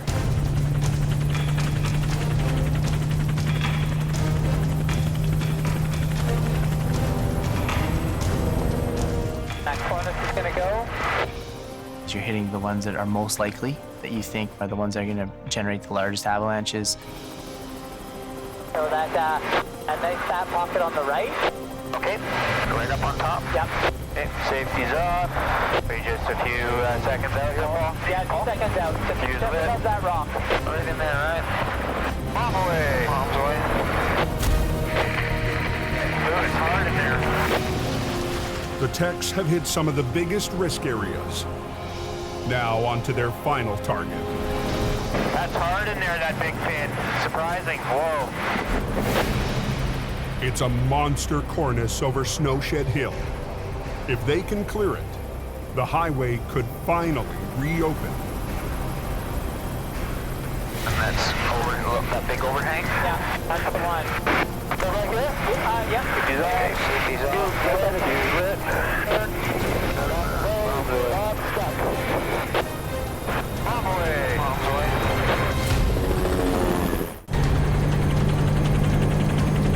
High above the summit of the Coke, Avalanche techs are fighting a mammoth cornice of snow. Okay, first one's a 12. Okay, long final here. If they can knock it down, traffic might finally start flowing again on the Coquihalla. This is a pretty big corner. This is a big corner, Richard from Paul, we're doing the shed, so if the loader wants to stay out of the southbound, that'd be great. Copy that. That's hard in there, that big pin. Surprising. Whoa. So that big one that's over, that big overhang? Yeah, that's the one. So right here? Yeah. Safety's off, safety's off. Hey, got a burn. Stuck. Okay, let's head down.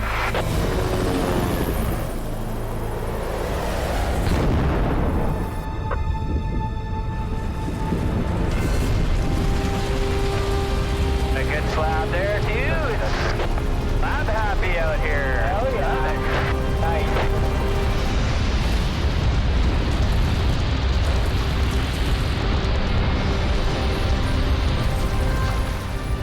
They might get a little vesting down there.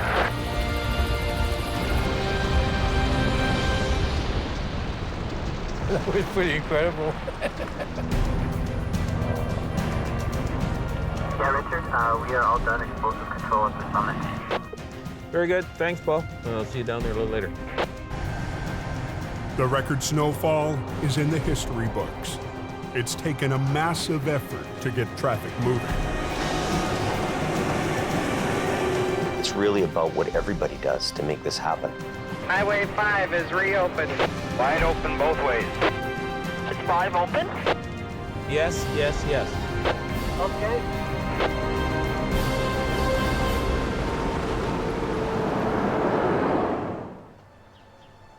Down at the yard, there's one person who's not in the mood to celebrate. I don't know what to do about this burnt tractor here. Howie's still shaken after yesterday's fatal wreck. Oh, yeah. Pretty bad accident, though, eh? Yeah, it was nasty. Yeah. Get the job done first, think about it second. Mm-hmm. It's not until you get home, right? Mm-hmm. Yeah, that's when you start soaking it in. Yeah, I know. There's no real mechanism for you guys when you get out, or us guys, you know, when we're doing these jobs to see any of that, you know, to counseling. It's not really offered in our business too much, but it's something maybe I should offer to you. I think I'm too far gone. I've kind of written myself off. I don't know how much it'll help or if it'll help, but at least it'll give me somebody to talk to about it. Right? Mm-hmm, mm-hmm. Yeah, I'd go. I'll go make those arrangements for you. Thanks, James. Next time on Highway Through Hell.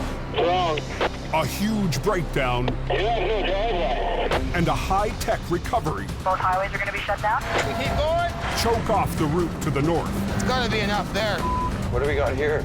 A simple job for Colin Release all your brakes. turns into a marathon. Okay, go ahead. And a loaded semi It's coming. It's gonna go here. on a narrow curve Watch yourself. cuts it close for Jamie.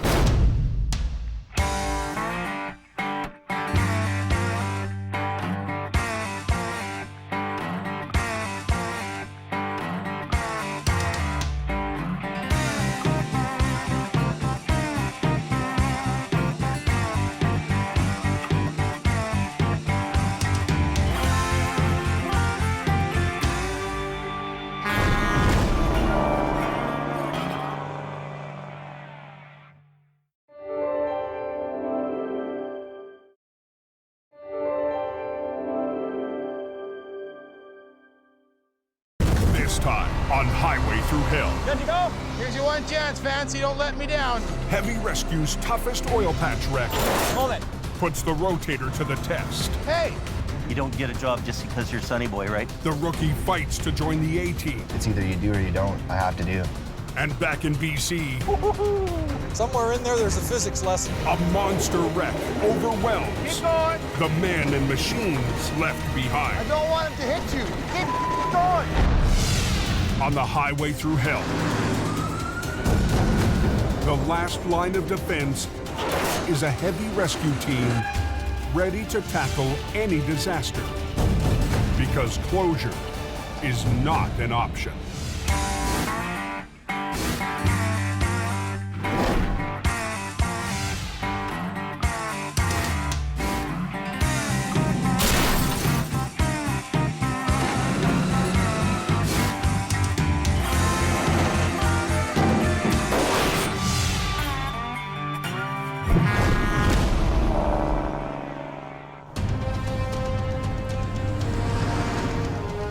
It's 4 a.m. Shoot and I clawed my way up. The wicked storm that's hammered BC's Coquihalla highway for more than a day is finally dying off. Down in the Fraser Valley, Trailer's cut right in half. That's what I heard. Not a good thing to happen. heavy rescue has been out all night after a semi loaded with wine was ripped in half. I'd take this as a win. Heavy Rescue's lead BC driver, Howie Irwin, has got traffic moving. Are they opening a westbound lane? Looks like traffic's moving here. Even as the storm fades, it's left a huge mess in its wake. Sand trucks prep the mountain for the semis that are finally rolling again. Road's iced right up on us. All trucks were dispatched. Quite a mess. Quite a mess. It doesn't take long before there's trouble. When I put all the steering on that way, then trailer moves that, and it's jackknife.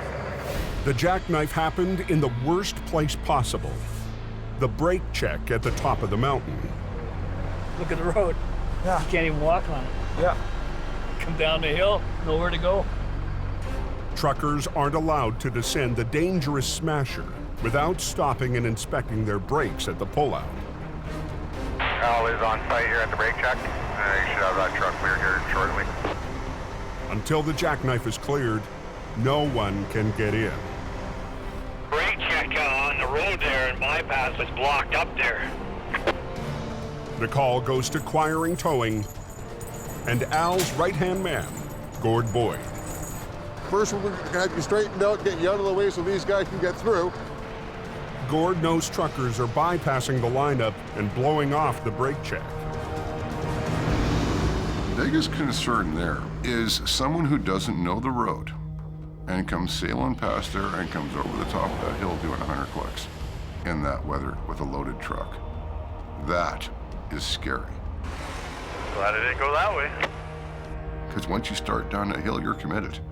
And if you're doing 100 clicks, you're in trouble. Big trouble. This should work.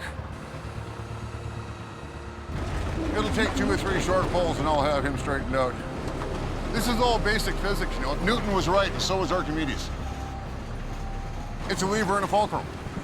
The first thing you do is take the long lever and straighten it out. Once you get the trailer straightened out, then you can worry about straightening the truck out.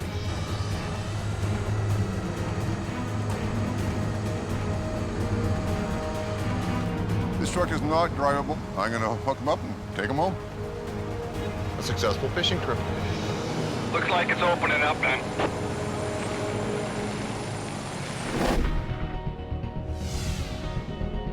A few hours later, salvage crews returned to the site of last night's violent wine wreck.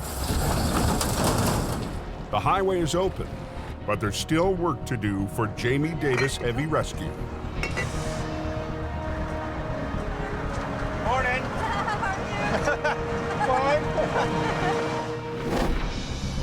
Last night, a semi crossed the median into the oncoming lane, right into the path of another truck. One trailer was sliced in half, the other semi totaled.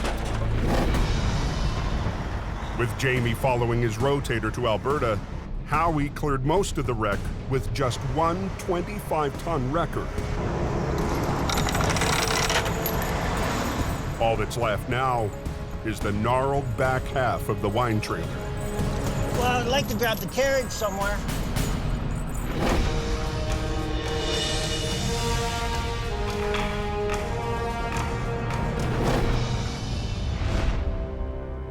"14 hours to the northeast. Hello. Hey, what's going on? Where you at? Adam Gazzola gets an update from his boss, Jamie, who's en route to join him. Are you bringing Brandon with you? Yeah. You're not keeping him here, are you? We'll talk. Yo, you gotta be joking. No big issue, buddy. Okay. Bye.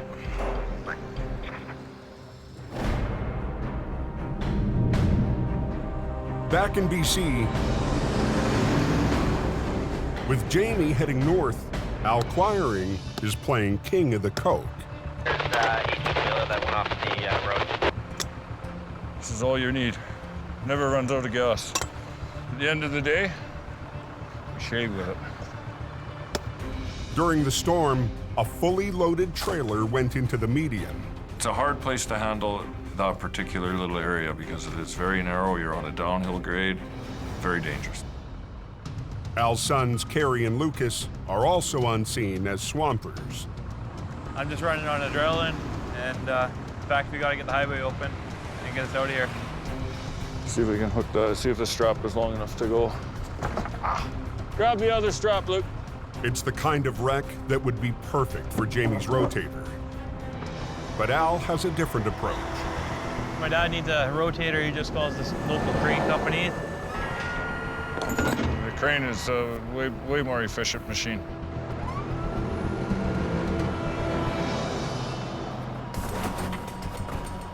Start getting these pieces of out of here. Start a line up and just start passing them up. That load was a whole 53-foot trailer full of these 1,000-pound crates, 2 feet by 2 feet by probably 8 or 10 feet. You know, pull a couple crates out, move some cardboard, and just kind of keep working your way into the trailer like that. Al wants the trailer empty before he tries to get it back on the road. Grab the pipe and take them both? Grab the pipe.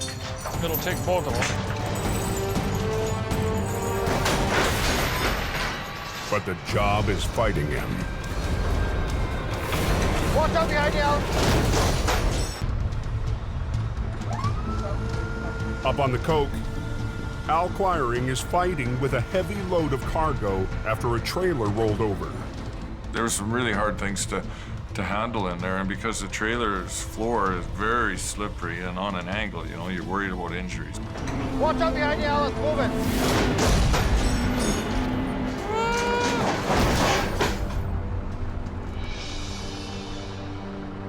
Try and get a bite with it. I can't, Kerry. Ready? 1, go! Al realizes he can't continue to empty the trailer safely. It's falling out now. You gotta be very conscientious of your working environment. He'll take a chance and pull with the remaining cargo inside. It's down. And that's a big risk. As we're dragging it up, that freight is kind of sitting on the roof. Hopefully it's not gonna blow a hole through it. Down, down, down. 40 minutes southwest, just outside of Hope, Heavy Rescue's Howie Irwin is struggling with another mess. Hey, help? Howie? No. No, you're okay? Give me a minute. Okay. He needs to release the brakes so he can remove the final piece from last night's massive wreck. Air. I need some hair. But the air lines are severed, so the air brakes are locked. Ugh. Howie needs to feed in a supply of air. Pretty much just hack and slash those hoses off, jam a fitting in it, and go for broke.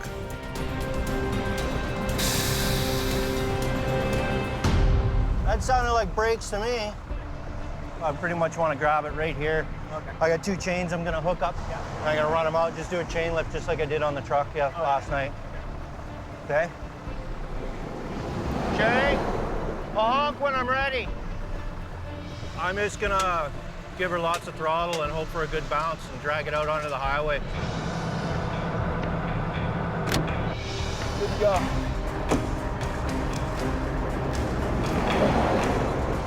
As Howie clears the last of it away, All day long. the biggest recovery of the season is officially over. I would call it a pretty good success. I made lemonade out of a lemon.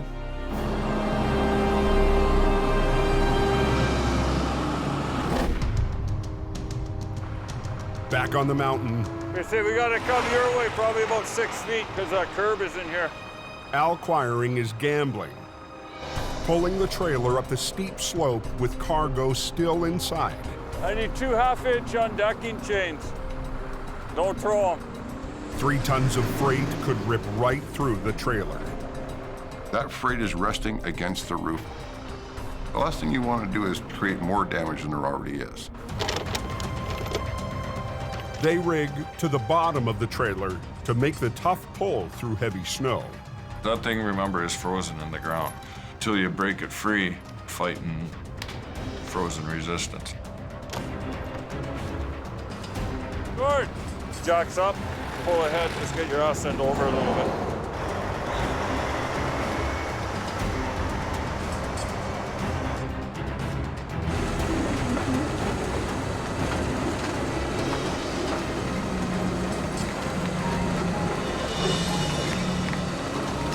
Now we're cooking with fire. It's the floor of the trailer that's actually doing the pushing of the snow. So you pull it up till you get it just to the edge and you bring it up and set it on top of it. And now you've got this nice little rocker sitting there. Nice. The trailer held, but now they need to roll it onto its wheels. I got those straps ready. We'll just shackle on. To maintain control, Al and Gord build a sling out of Teflon straps. We'll do the old-fashioned Aldergrove jelly roll. To rotate the trailer upright, each end will be rigged with 2 lines. One set will lift the trailer off its side, while the other set controls the drop.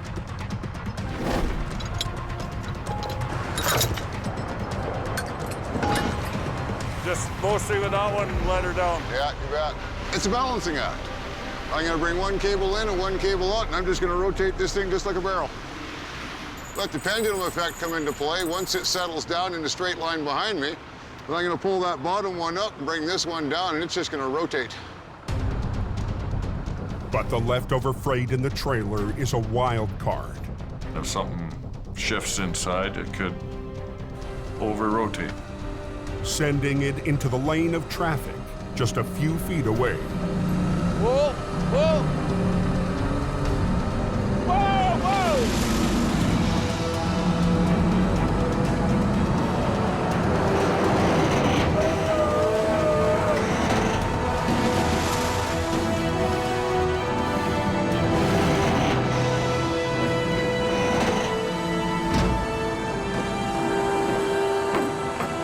Just like that. Quiring chalks up another win. Yeah, amazing what you can accomplish with 2 guys. I'm out here. Okay, I'll see you over there. Another day in the life of the Coquihalla Cowboys.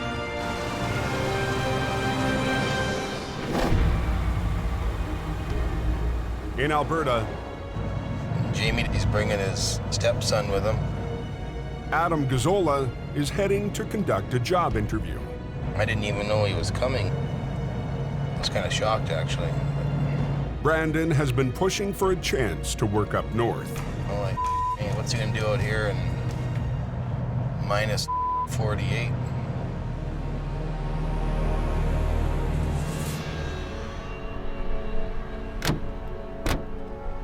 It's really his decision to have you or not have you, right? You got to convince him, not me. You don't get a job just because you're Sonny Boy, right? You No, got to no. work on it for I know. real. Yep. Yeah, bye. Hey, how's it going? Good. I wanted to come out here and man up, balls up, and get to work and get hands-on into it. I just don't really know what you're getting into. Like, it's the harshest environment I've ever seen in my life. Yeah. You know? It's either you do or you don't, and I have to do. You know, I'm not trying to be ignorant when I say this, but your mommy isn't around here, right? No, I know. So I'm coming here to work my ass off and do it. you gotta suck it up, and you know, a lot of people are gonna give you attitude when you get there. You know that. You think so? Well, you know, you gotta earn their trust, right? You gotta prove to them. You know, you've kind of flaked out before when people are trying to teach you things. Yeah. You know, this is gonna be tough love for you. So whatever the you gotta do, right? So. Oh yeah, I'm down in anything. That's when things will work out and everyone will become a team, when everyone's working and everyone's helping each other out. Yeah, no, fair enough. Okay, well, good luck. All right, thank you.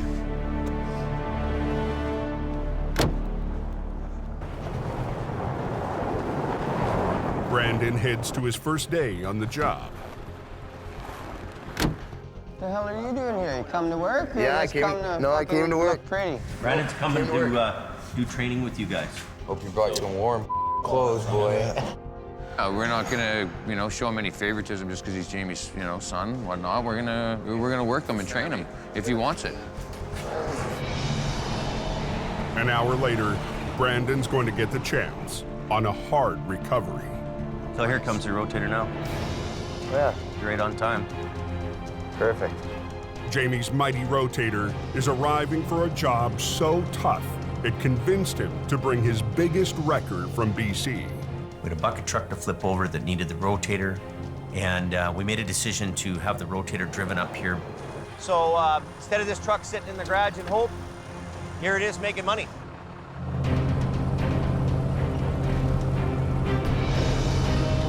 Today is our second attempt at going up and getting a crane truck that rolled over down an embankment. HR 68 and the Army truck met their match against the top-heavy bucket truck. Out of Hope and hell. I don't think we're gonna get her. It's a hard pull. Get back your lines off, we're done. Get off the road.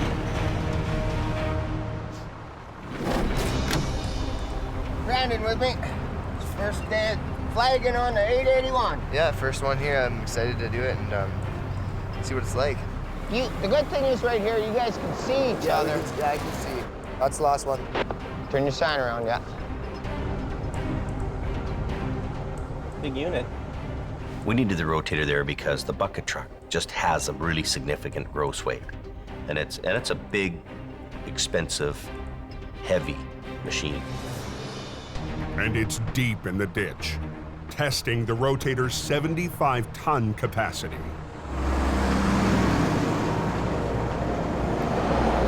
They've got the traffic control going now. I think what we'll do is we'll take this lane, I'll back up. Yeah. You back up in the front, right? Yeah. And then we'll get our rigging down to the machine. Yeah.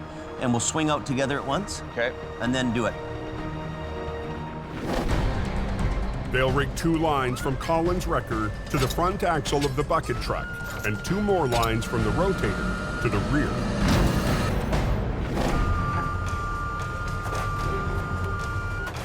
I brought down all the chains too for the front end. Okay. Can you grab a piece of angle iron? We'll throw it across there too. The bucket truck carries a $250,000 boom arm. The crew needs to take extra care with their rigging. And then we just tied it in. Chained it and everything back to the brace. You right up in here? And then we just in and around both of these pieces here. Jamie gambled big bringing the rotator to Alberta. Looks pretty good on the base. He's about to find out if it'll pay off. So you want to block the road first, then run the lines down? What do you want to do? Well, you do the road lines first? We ran the lines down and then, yeah, because we're pretty much... Okay, good decision. We'll do that. You want to do that? Okay.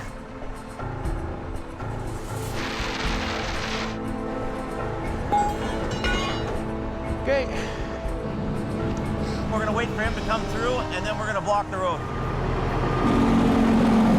Blocking this road, even for a few minutes, has big consequences. This is the main vein to the north and all the oil-related businesses. Okay, let's go. You get in let's here. go. Stop all traffic. Well, let's go.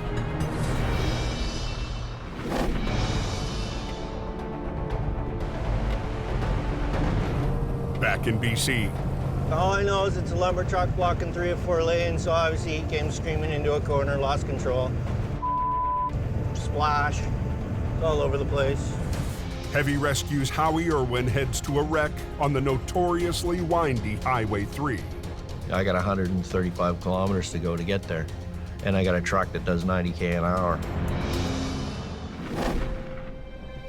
Howie's usual ride, HR66, I'll just feed this up to the mess you got right there. is down and under the care of shop manager Robin MacArthur. Yeah, that one melted wire almost scares me.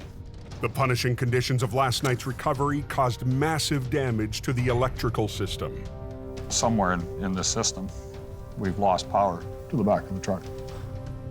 Basically, the working half of this truck will be completely rewired. Howie is stuck with a single axle designed to haul delivery vans. I'm driving a glorified 1-ton, and everybody else is in Alberta. Sweet. I can see the bottom of the truck facing me on the shoulder, front end, nose down in a ditch. She's a pretzel. I can see the bottom of the trailers upright. There's some wood poking out, and I can see the pile behind it. It left it all laying on the road pretty much behind it. Howie and his truck are simply outmatched. That's awesome.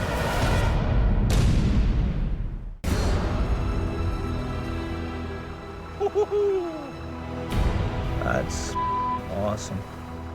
Just west of Princeton, BC, Heavy Rescue has arrived at a 50,000-pound lumber wreck on Highway 3. It was pretty much bent in a Z, tractor pointing forward in the ditch, lead trailer across 3 lanes of traffic, and the pup 90 degrees to it.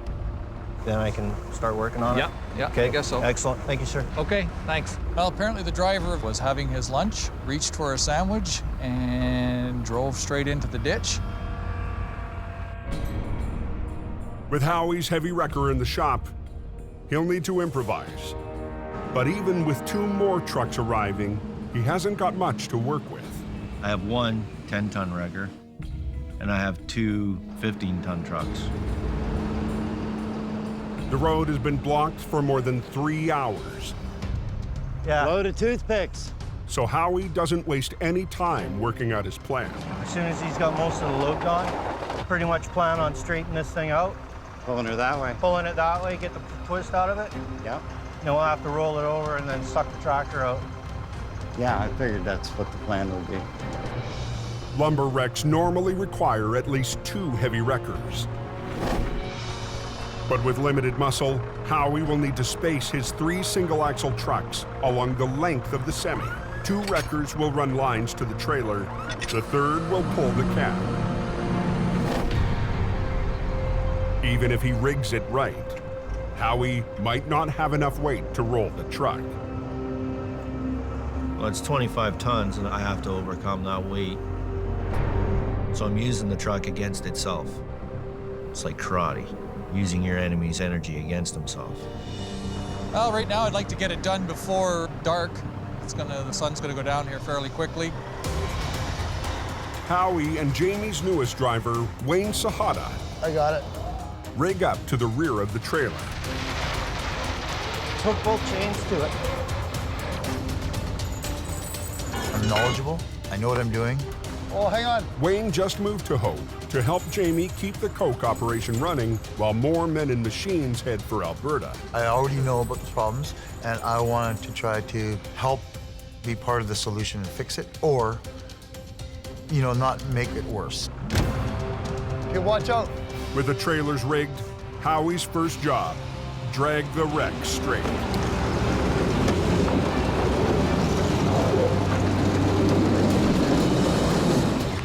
Good. Now the hard part, flipping the B train. With 3 trucks, never intended for a job this size.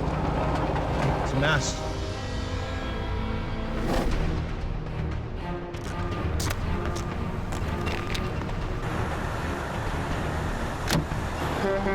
This machine's probably, I'm gonna say, $500,000.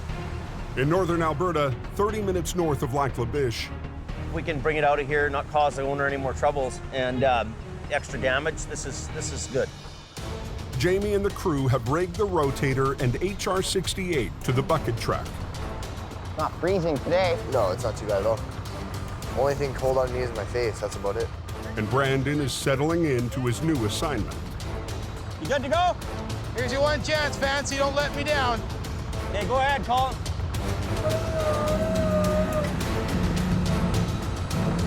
It's a gamble sending our flagship out there. That cannot be a fail. It's got to be a win. Okay, keep going, Colin. Right, yeah.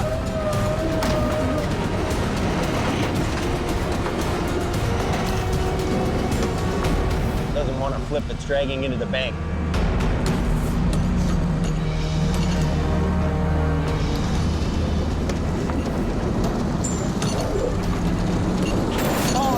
Hold it. Is this snatch block gonna get caught under the tire? So Chuck is lying here. Take the one line off. Well, that's kind of a bit of a mistake there.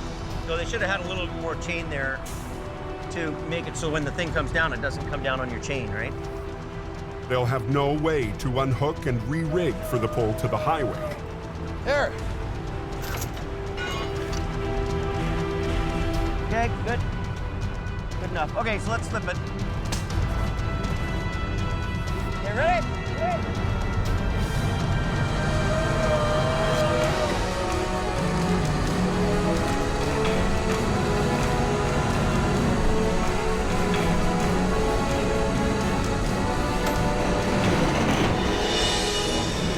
What do you think, Adam?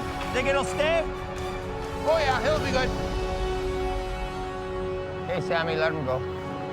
Hey, sending. The crew must now drag the 25-ton truck through the deep snow.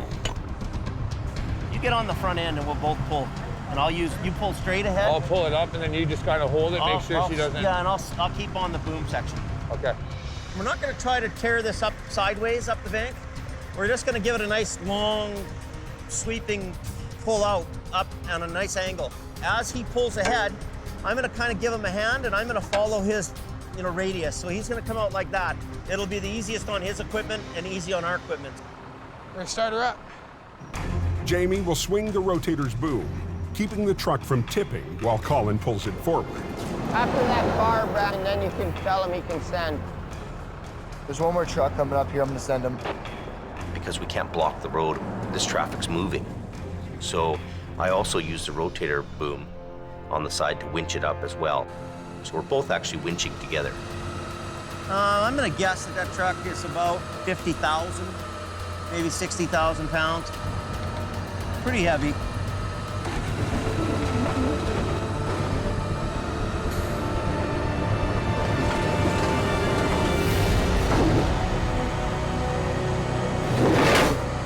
Are you sliding? Yeah, I'm pretty close to that edge, Dave.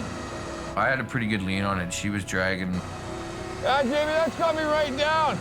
It was getting closer and closer to that ditch. Heavy Rescue is still waiting for custom ice cleats that can dig into the frozen northern highway. I was a little concerned, and I looked over at Jamie, and he said, "Keep going." I don't really care if you suck this thing into the gravel, right? Let it find its happy spot. I can always pull you out, right? Okay, I'm just checking. That's what yeah, don't be afraid to winch on something, right? All right. His truck, he says, "Winch her into the ditch, and I'll pull you out." All right, boss. You know, it's okay to drag that truck. He needs to drag it so that it can anchor down, right? Get tension on the other line. We're getting there. There we go.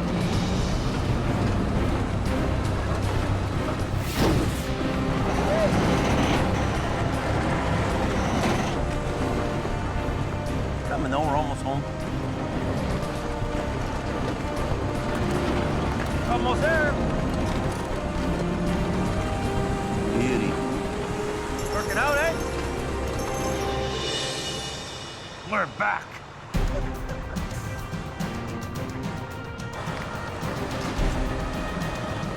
The team is firing on all cylinders. Most importantly, I'm back in the saddle doing what I really love. Last pickup truck last. Copy that? For Brandon, it's not a bad first day on the job. It went well. I'm in for the long haul here. I'll I'll be staying here for good. From a few months ago to where we are now, we're going to the moon, Alice.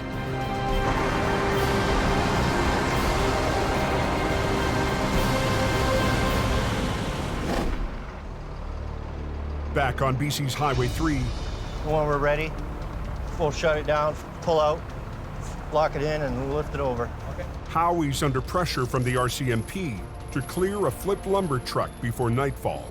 Eventually, we will close the road, but we will do it for the least amount of time as possible. And he's only got 3 medium-duty trucks to flip 50,000 pounds. Just park right behind it, this way across the road. Okay, please. Howie positions his weakest truck at the back. Just kind of line up right here. To tackle the lightest point of the load. I'll put Don at the back, 47 in the middle. I'll grab it from the front. I'm looking for a hookup point. Wayne will pull from the middle of the chassis. Okay. Wayne's there in 47, and it's just a little Holmes 500. It's like a 10-ton record. So I know it'll put 20,000 pounds of force against it. At the front, Howie started rigging up his truck. Howie, I can't get it out. But he discovers a problem with his winch. Yeah, well, let me, Why the is it not turning now? I had one winch that wouldn't function at all, so, I mean, I'm stuck to one line and a deck winch. The deck winch pulls from a lower angle. Howie might not have the leverage he needs. You want to run this one? Oh, that's not working, is it? No, it's not. So we're gonna use the deck winch. Whenever you want to shut her down, shut her down.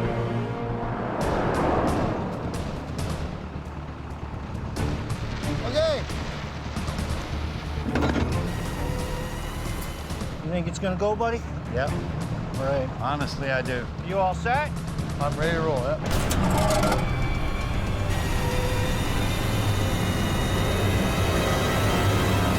Look out!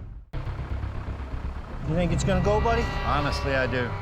With daylight fading, Howie's racing to flip a 50,000-pound monster wreck. I'm ready to roll, yep. It's a job for 2 heavy wreckers. Howie is trying to make do with 3 small trucks.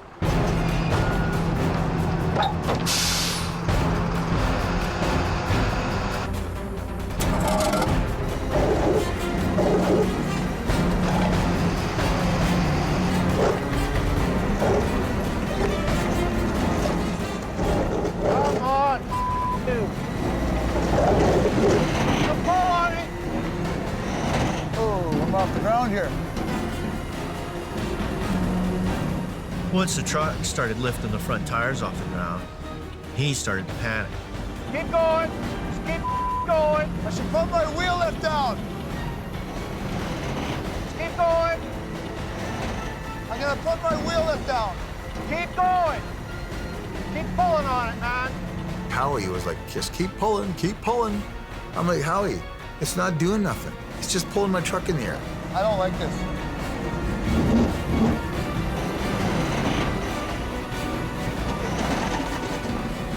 My truck was like right in the air, and I don't like that.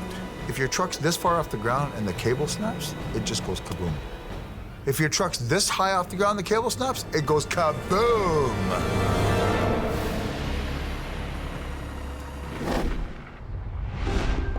Was he smacking you? Oh, yeah, the old Who was driving, you? I drove back. He I couldn't do it anymore, buddy. Up in northern Alberta, the guys have settled into their new crew house. It's a step up from sleeping in the shop, but oil patch real estate is hard to find. We have a little house that's about the size of a 2-car garage. This is where the manager stays here, the administration sergeant.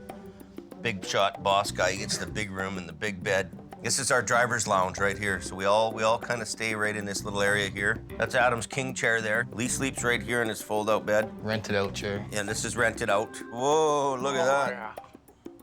And how much is that a month? 3. $300 a month for that Well here. worth it. So that's what the oil field does to you. You get $300 for a couch here, buddy. Well worth it. $15 for going to the washroom and $15 for a shower. Then we got Phil here. He's got a big fold-out bed here. Yeah, Phil, you know, you've kind of got the biggest bed here, and we've had a few applicants looking, so I'm going to have to rent out the other side of the hide bed. So We've got 1, 2, 3, 4, 5 guys here, and we got a potential 6th renter coming here. it's like going to a trailer park. You know, if you want 2 pads, you got to pay for 2 pads.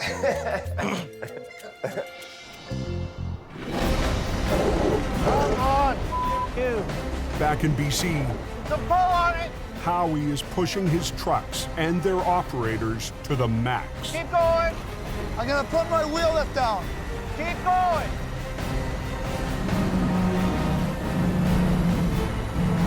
I don't like this. He wanted to stop. Well, I pushed him out of the way and grabbed the levers and blocked them in.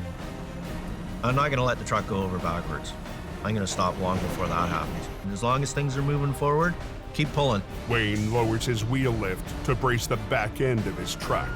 Yeah, put that down once you get your wheels about that high in the air. You gotta get some pull on it.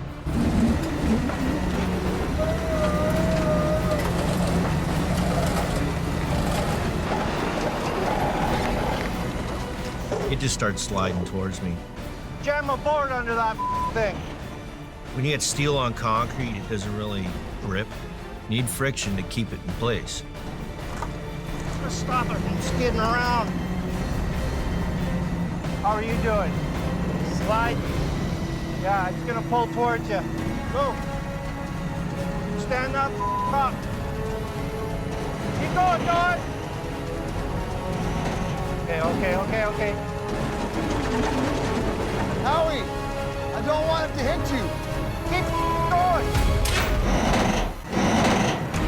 Stand up. On British Columbia's Highway 3, I should put my wheel lift down. Keep going.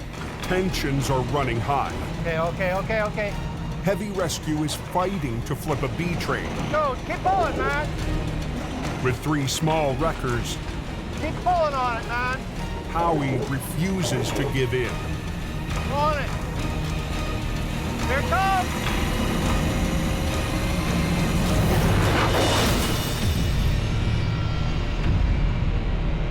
The tractor is back on its wheels, but the trailer refuses to cooperate. Howie scrambles to move a line for better leverage. Get going. Okay, here she comes. Get out of the way. Look out. Get out of there. Textbook.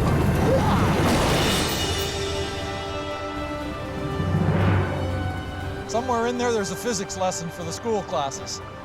Just drive ahead. Leave those on there. Just drive ahead.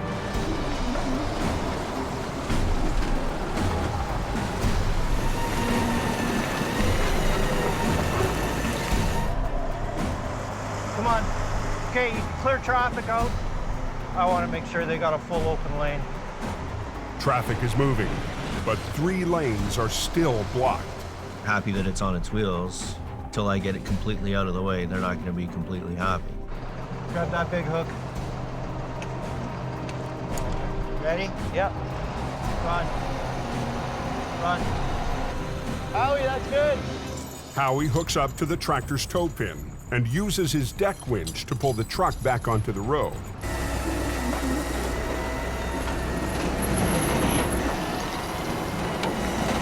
Look at that winch go, man.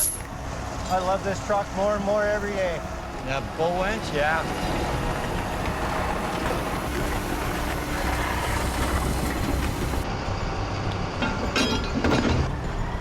Now Howie lines up to haul the rig away.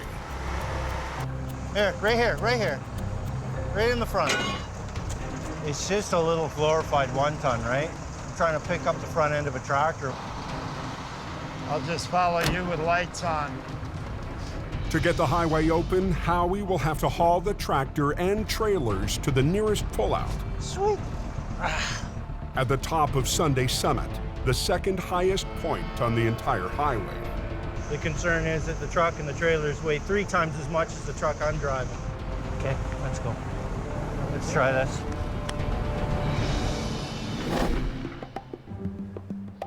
In Alberta, Brandon's decided that to stick it out, he needs a home away from the crew house. Grown men should not have to live in such a tight, jammed little place, you know what I mean? Like, we're a business. So he's moved in with Sammy. Those guys in the sardine can is pretty tight there. I've seen it, it's not good. No, I couldn't handle it. This is our kitchen area, and this is where we cook. I have a TV set up so I can game and stuff on my free time, which I haven't had yet. And in here is our living sanctuary. We have our Sammy's bed, my beautiful couch. We're gonna cook curry. Moose meat and ground beef mixed together. Sammy and I like the same kind of foods and stuff, and they eat their beans and hot dogs or something, so I'm not too much into that. Oh, it looks so good. We're like Starsky and Hutch, you know? Sammy, I've never had a moose curry before. This is gonna be a first. Oh, yeah. Voila. Voila. All right. Here's a good one. Awesome, man. Yeah, you behind me, he's in front of me. Okay. In case I need a bumper. Back near Princeton, BC, Howie's gearing up for the drive to the pullout at Sunday Summit, where he'll split up the tractor and trailers. You gotta split that big load up. I can't make it all the way home. There's not a hope. I can go as far as the first safest place to separate it. To get there, he has to haul a very heavy load over very steep terrain. It's a challenge. I'm 105 feet in length. I'm 70,000 pounds gross. It's the big suck. There ain't no stopping until you get to the top. Don't even think about it, because there ain't nothing gonna stop that going down the hill backwards. Brutal.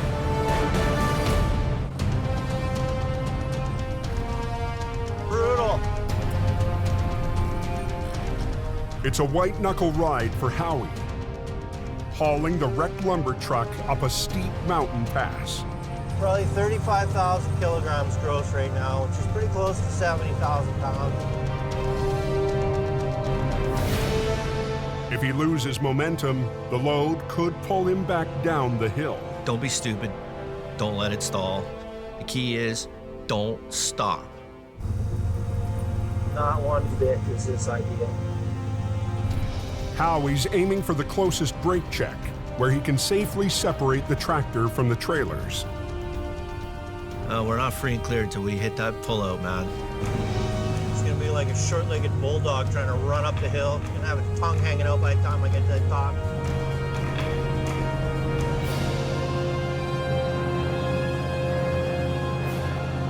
I'm at the top. I am the top. I didn't start breathing again until I had that thing parked and I was out of the truck. That's the moment when I could release my sphincter. Howie gets to work separating the tractor, which he'll haul back to Hope. But towing the heavy tractor for the long journey home is still a big concern. Well, you saw how I was struggling to lift the front because it's got so much weight on the nose. If I can deflate the air ride, chain the back axle up tight, re-inflate the air ride and get this axle to hang in the air, it's an extra 1,600 kilograms off my drive. It's always handy to take a little bit of stress off an overworked truck. I've created a fulcrum point off this axle. When you put a fulcrum in the middle of a big plank that has weight on either end of it, it makes it a teeter-totter. Everything behind this point, this center line of this tire, everything behind it has now become counterweight to the front of the tractor. Instant counterweight. Just after 8 p.m., Jamie's brother Kelly arrives with a tractor to haul away the damaged trailers. I don't think it'll be too much of a problem. We'll actually back into it and try to pin it first. It's a long day. We're 12 hours into one job.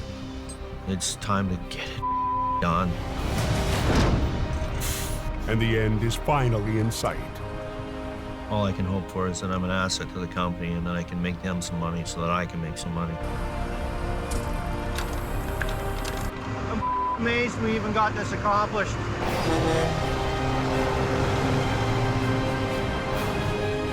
Let's get out of here.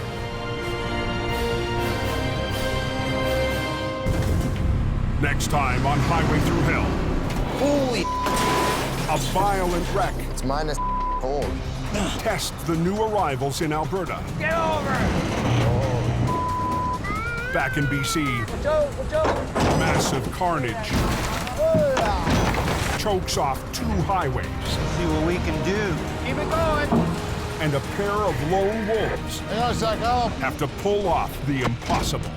That is nasty.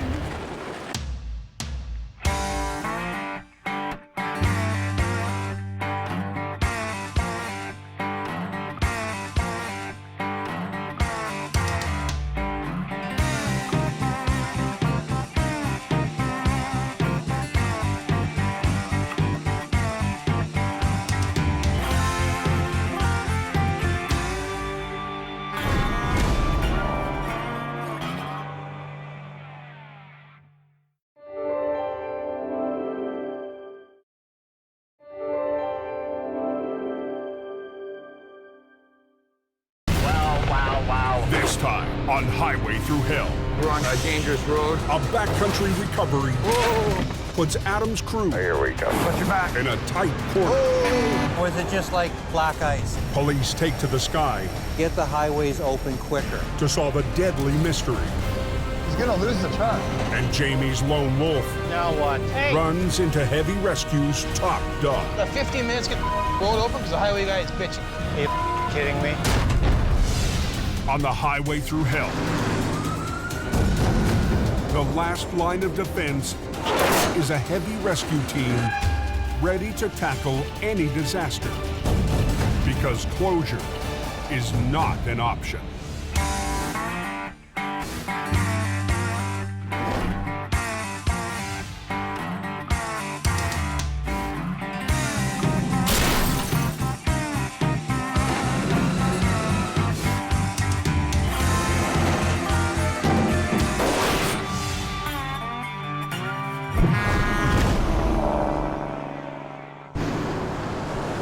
Is it March yet?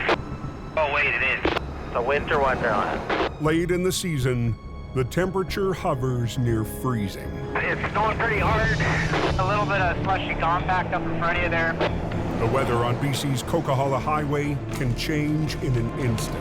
It's now turned to rain. Go easy northbound. It's dangerous for everybody being on the road. There's spray, there's ice, there's slush. Compact and slippery and rain. It's gonna be a mess tonight. It's the recipe for disaster, really. Holy. At 5:30 p.m., Wow. Wow, wow, wow. 10 minutes west of Hope on the Trans-Canada Highway, There's a lumber truck there north-south at the Flood of Hope. What lanes are blocked? Both the eastbound lanes are closed.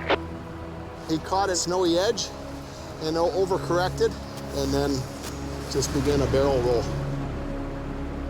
There's not much space left for a body in there. I think he's pretty fortunate that he's still with us. both eastbound lanes of Highway 1, the country's major artery, are blocked. I don't know if it's going to be on call, but they're going to need some heavy equipment to clear all this. Adam Gazzola is on break after 4 weeks up north, but he couldn't resist the lure of a big wreck. I just come down for my 10 days off and figured I'd come out and have some fun. So what do you want to do? You think we should skid these ones out of the way? We need to get this highway opened up. We'll just tip it over with a couple wreckers. You know, get the hell out of here. Phil's got the Peterbilt. He's backing up to the truck right now. Adam is top dog in Alberta, but BC is Howie Irwin's turf. Well, Howie's in Chilliwack somewhere coming this way. Until Howie's on the scene, Adam takes charge. So if you come down here at 47, at least we'll be able to do something with it. Okay? How's she going today? The highways are in a big panic, so whatever we're going to do, we should probably try to do her. The B train is too heavy to flip with a load of lumber still attached. I gotta talk to Wayne here. Heavy Rescue's newest driver, Wayne Sahata, will have to cut the load free. We gotta crawl up there and cut it. You crawling out when I get the top of the tire? There you go. You got her, Wayne.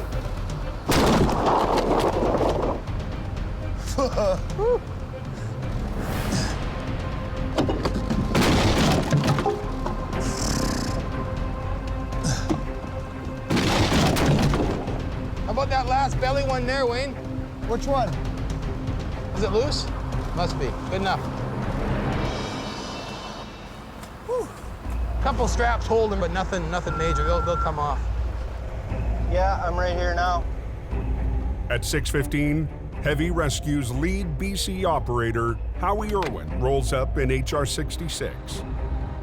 He was west of Hope, and he's pulled up on the opposite side of the wreck. You got another chain, or? Yeah, I got another 2. Okay. To save time, Howie will use Phil's wrecker, already on the other side. Holy. This season, Howie's built a reputation as BC's lone wolf. I'm one man, one truck. Redneck science. When there's a big truck wreck and I show up, it's my job to make sure that it happens. I should be able to do this with one truck. I'm gonna grab it in the middle, grab it in the back of the tractor, and pull the thing over. Okay, hand me that block when you get enough cable out. You need more? Or are you okay? We're in. It's all I'm concerned about is getting that highway open so that they can get traffic moving. Use the chain, wrap the rail. Even though it's Howie's scene, Adam is having a hard time playing the role of observer. Want to get 47 on the front, or? What? Want to get 47 on the front, knuckle it down? You observe with this, not this. Maybe put 47 on the front to help power it over? Every little bit helps. That's why we have the trucks. We try to use them as much as we can. I don't think it needs more power. I figured just one truck would do it. I've rolled over quite a few B-trains. I've never had one that never fell over on its wheels. Okay, well, we'll do her your way then. If you figure you can do her. You know, what you've got here is Howie, you know, being a lone wolf, used to doing everything on his own and alone. You throw him in the mix with another top dog, then there's a dogfight happening. Well, Howie came here and switched the whole plan. Well, I figured he's gonna roll her all over all by himself here, so. I don't know why you wouldn't put the other truck on there? Save yourself hassle. No sense being a superhero. To clear the wreck faster, Howie wants to rig just one wrecker with the first line to the tractor and the second line to the back of the lead trailer. You ever used these before? Yeah, I used them on the other trucks. Okay, you understand they're no good unless you're right up on top of them? Yes, I do. Okay. All the straps are cut, Wayne? Huh? All the straps are cut? Yeah. Do you really think he knows what he's doing?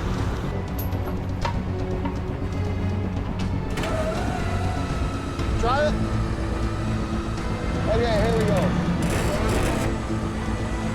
Keep going. Keep going. Come on, you little...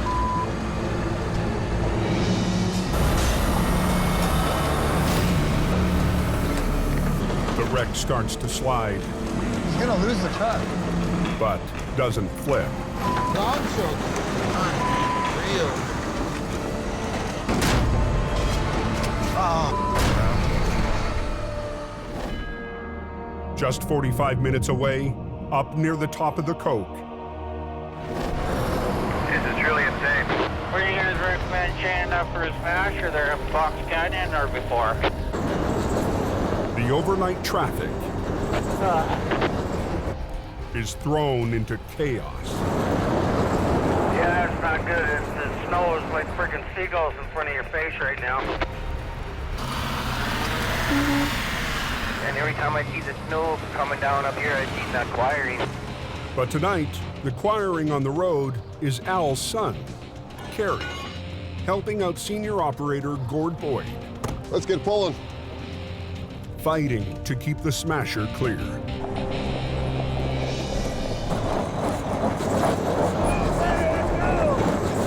Up near the summit, the steep 8% grade takes its toll. I can't get up the hill. It's because they all stopped. Problem is, once you stop, it's awesome. The driver works traffic control for Jamie's brother, Jason. He needs to get to a wreck up the highway. either I get up there and get to do the recovery or I hang out down here for the night. Anyone wanting to head towards the Coke, I would suggest taking another route. Back down the hill and pull one up. Backing up down the hill that night in a snowstorm. Just another day at the office. Gord takes pity on the competition. Just stay right there, yeah? Yes. Let's go have some fun. I don't like this.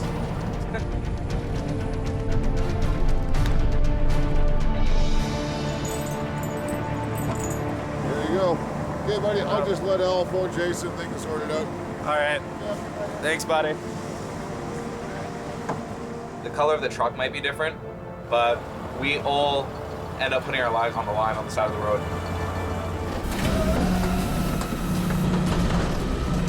Long shoulder.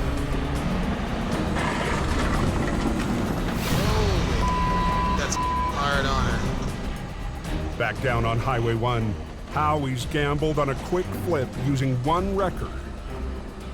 But so far, he's losing big. He's gonna lose the truck. Unreal.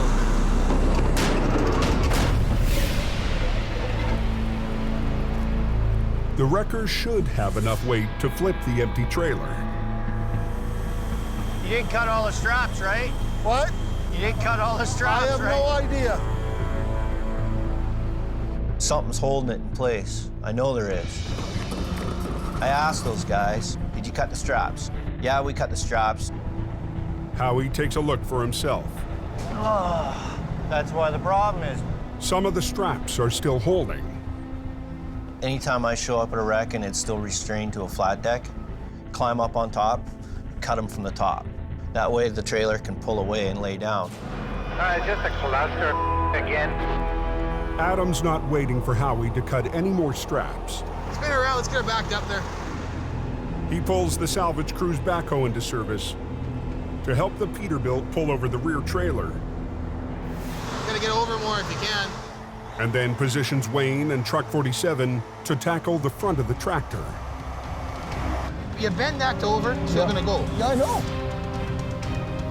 All this iron sitting here, we're not using it, so. Phil, we definitely wouldn't do it this way in Alberta, would we? Nope. We'd have the road open by now, I can tell you that much. Are you kidding me? Hey, what is going on here? We got 15 minutes to get the road open because the highway guy is bitching. You go, Three people here trying to come up with ideas. well, when you listen to somebody. Lumber everywhere. Wow. Yeah, the whole highway's blocked off, eh? Hey, what's going on here? We got 15 minutes to get the road open because the highway guy is bitching. You go, Three people here trying to come up with ideas. well, when you listen to somebody for a minute. On Highway 1, just outside of Hope, heavy rescue is struggling to clear a wrecked lumber truck. Traffic's been stopped for almost 3 hours. I understand you're working your ass off, but we gotta get the road opened up here. Well, hurry up then. Let's go. Howie was told the load's been cut free. Oh, that's why the problem is. But some straps are still holding bundles of lumber. Bend that over, so you're gonna go. Adam stepped in to add more muscle. I'm just gonna kick my blocks out and back up 3 feet, okay? And then hook it onto that chain, and that's it. We'll start pulling. Whatever. Let's go. I'm used to being one guy, one truck, showing up and doing it. Hey, Phil, got a big chain? Right on the back corner, right corner of the truck. If I'd have shown up, nobody else had been there, cut everything from the top, front to back, that thing had been on the ground in 20 minutes. You just go through the wheels like they did there. Yep. Oh, there you are.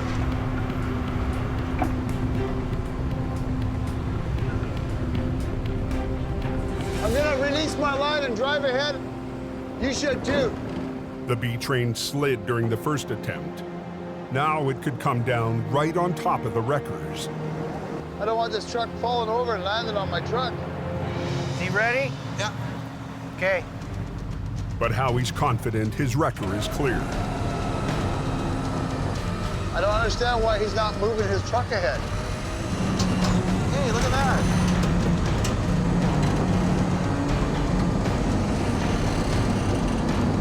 Slow but surely.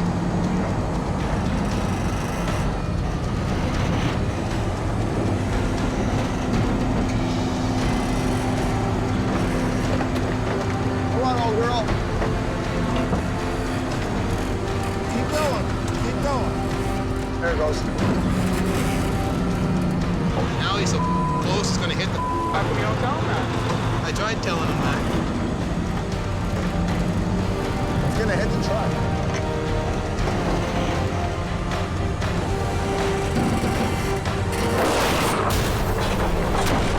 Whoa. There, it's down now.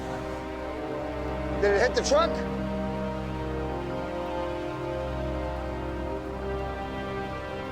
No, lots of room. The wreck missed the wrecker by inches. Okay, just freewheel the other side, pull ahead a bit. I didn't intend for it to land that close, but I knew it was gonna be close. 4.5 hours after the accident, eastbound traffic can start flowing again. On the radio, they said it was open. But if Howie was hoping to make a good impression on top dog Adam, I sure as wouldn't have done the job like that. If I need help, I'll ask for help. I'm a big boy, I don't hold hands. Only with the wife. the next morning, 40 minutes up the highway from Hope. What happened to the Colt? It was a bad wreck there. I heard it was head-on. Yeah, something went down because that's the second ambulance I've seen go by. A B train crossed the median, smashing into an SUV. Yeah, they got their ambulance up there right now. The driver of the SUV is airlifted to hospital. Looks like the coroner event. Was there a fatality accident or something? How many were killed? One for sure. Some family is going to be devastated and they'll never be the same in a matter of a second. The truck driver also suffered injuries. One of my buddies. No, it's a friend of mine. Same company, friend of mine. Ouch. I couldn't even imagine. How's the driver doing? He shook up and obviously doesn't feel that well over knowing that at least one person got killed. The fatality southbound, so yeah, she'll be closed for a while.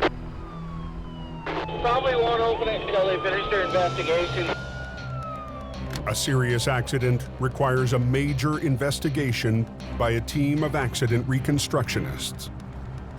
Did he jackknife? Yeah, he jackknifed. Okay. Today, the leader of the team is Sergeant Brian Nightingale. We need to preserve the scene so that we can present the physical evidence in court. We're going to keep the traffic back behind the emergency vehicles. Don't fill in this area here. Yeah, no problem. Sergeant Nightingale can't rush the investigation, but just like heavy rescue, he feels the pressure to get the highway rolling.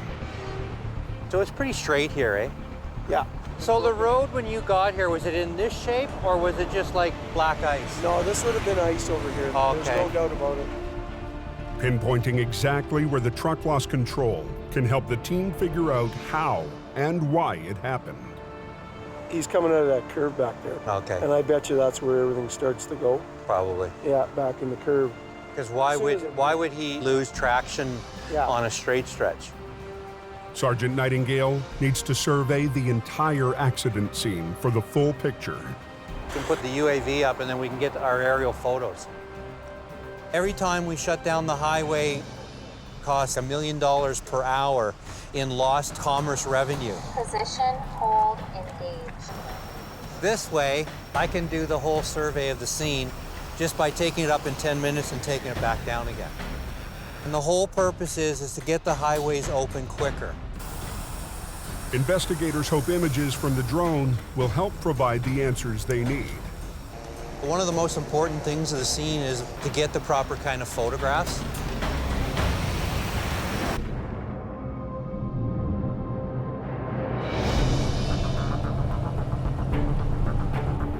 In northern Alberta, Have you been up the Convoy Road before? I know I haven't been. You're in for a treat. Adam's back in the oil patch after 10 days home in BC. He and Colin are heading to Old Conklin Road, 3 hours north of Lac La Biche. They have a gravel trailer rolled over. Just a trailer for far as I know. Yeah, okay. That road's pretty twisty. It's a narrow, white-knuckle ride through remote oil patch backcountry. Pickup coming at you, Colin. No, I heard him. 58 empty body job. If you know there's a wide load coming, you better start finding a space to get the hell out of his way.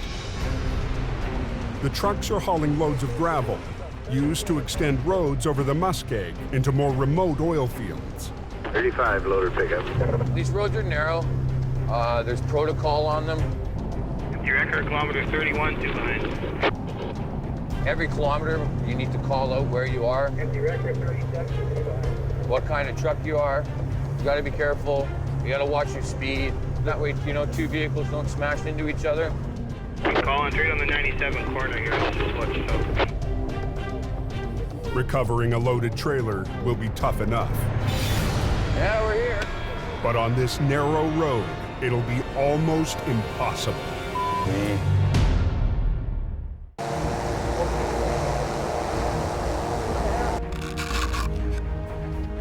Near Mine Creek on BC's Coquihalla Highway, And then this is when he's starting to fly. Sergeant Brian Nightingale reviews aerial evidence of a fatal accident. So now he's up around, I'd say, close to 200 meters right now. And so that's where he goes out of control, goes across the center median, and then there's where the vehicle is. The curving section around Mine Creek is known for wrecks. But the images show that this trucker lost control on the straight stretch, where there's no reason to slide sideways. Because on a straight stretch, there is no lateral acceleration. The team will keep digging, gathering more information from both vehicles. We have to present our evidence in court, and so we have to be able to provide the court with what we saw. This particular vehicle has an airbag module that will have quite a bit of data. They'll transport the SUV to a garage to access the module and hopefully more clues. They opened up the Coquihalla southbound? They were open one lane getting through. At a nearby tow yard, Is it there? the SUV's black box, called an event data recorder, will help investigators reconstruct the final seconds before the crash. So it is reading from the module now. It's telling me whether the driver and the passenger were buckled at the time, and I can confirm that it does say that. And the brakes are on for about 1.5 seconds before impact. This information is very important to our outcome. With seatbelts buckled and airbags deployed, the passenger could have survived. The team soon finds a possible explanation for the tragic outcome. She may have been hit with items coming up from the back of the vehicle. Because everything in the vehicle is traveling at the same speed as the car is when it gets hit. It's one important clue. Once they retrieve the recorder from the truck, the investigators will work to form a complete picture of this tragedy on the highway. Hey, gravel trucks, what are we stopping here for? On Old Conklin Road in northern Alberta, It's a narrow road in the middle of absolutely nowhere. Adam and Colin are in a rush to get a gravel trailer back on its wheels. You just came bucking right through here. We took the corner way too wide, forcing myself to go into the ditch. Problem is, the trailer rolled on one of the worst blind corners on the road. It's a busy road.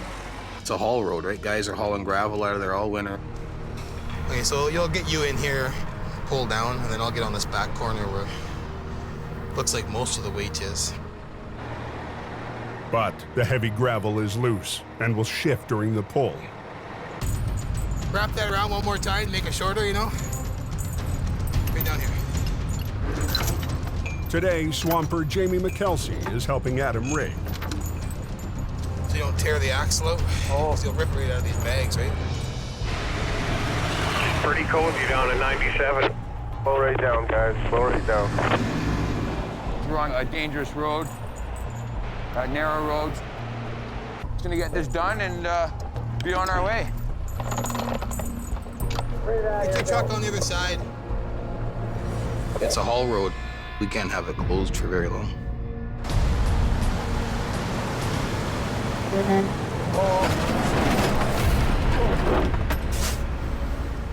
You want to push on some more? Let go of it. Kind of limited on space. I just kind of want to keep it out of the way. Keep it from swinging over into my truck. That'll help. You pull ahead some now? A little bit. Hey, you don't want that hitch coming out and whacking you in case it breaks. Well, I got it tied up, but still. Okay. I'm gonna go between that, we should be okay. I'm underneath the airlines now. Okay, how's that look there? That looks okay. There's like 100 gravel trucks coming down here, so just want to get this road open up. Hopefully it comes right over. Adam's taking no chances. He's put the might of the rotator on the heaviest end of the trailer. We had still a pretty good amount of load in that box there. So if something happens, you're in a big pile of Reload if you're good down to 98 after that convoy is fixed. Thank you. 98.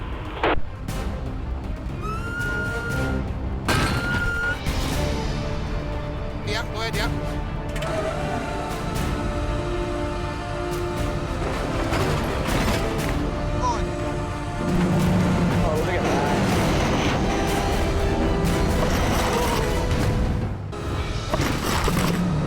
Guys, watch yourself.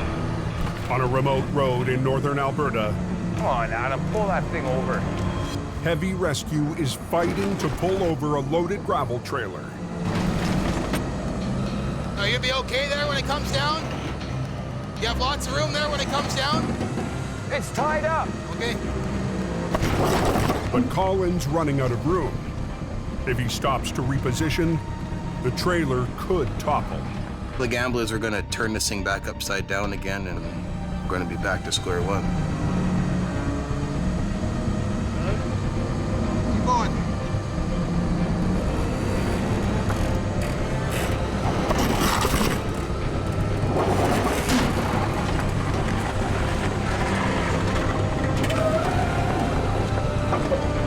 Let it down? Well, let's go down or no?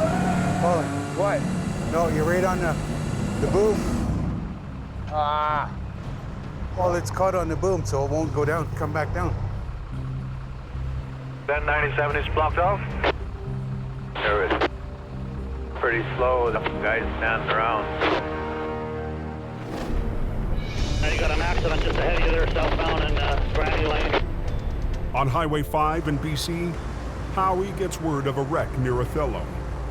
Oh, he's buried in there like a tick. He's talking about that rather interesting parking job at Othello. Last night, a fully loaded semi veered off the road and is now wedged against the rock. Have fun getting it out, I think. It might look like a simple recovery, but Howie can't just winch it out.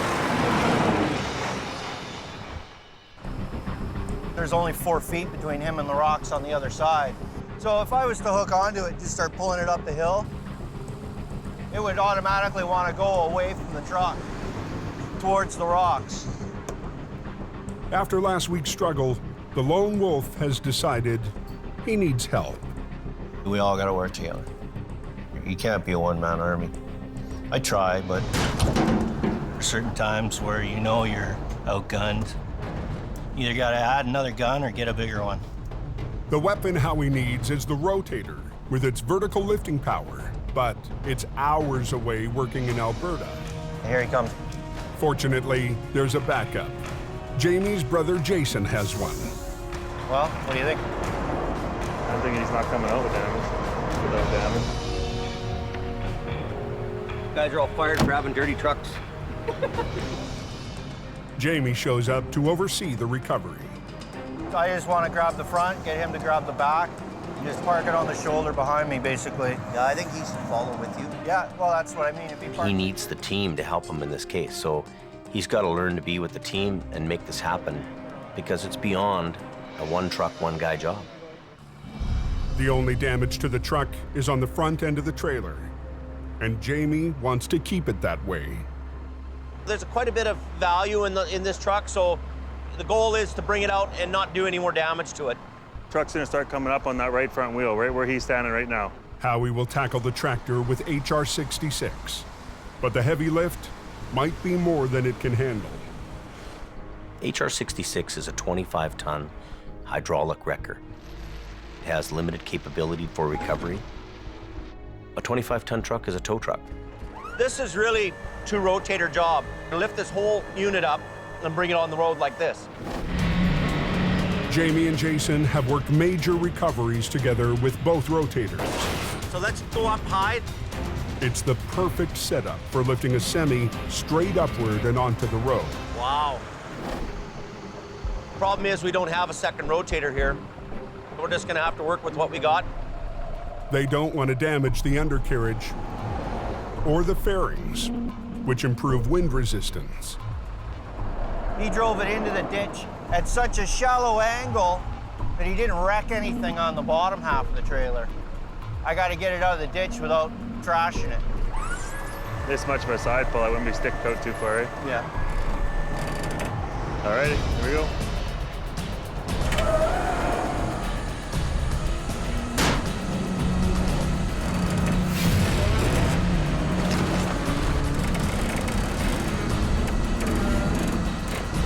Give a little bit more on the downside.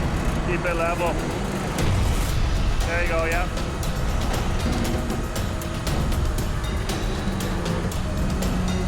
Little more. It's coming, it's coming. Hold it. Hold it. It's gonna be a stop here, guys, is the lineup. In northern Alberta, drivers trapped on a busy industrial road are losing patience. What are we waiting on? Is somebody coming in, or are we just hanging out?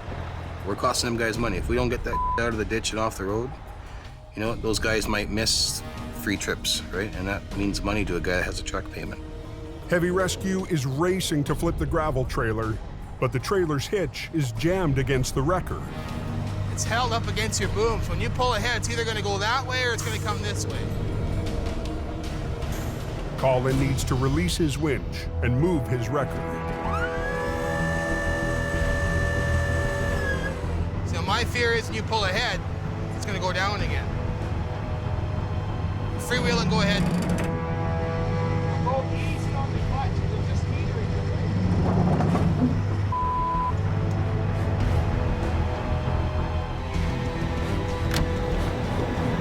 Jamie, watch yourself.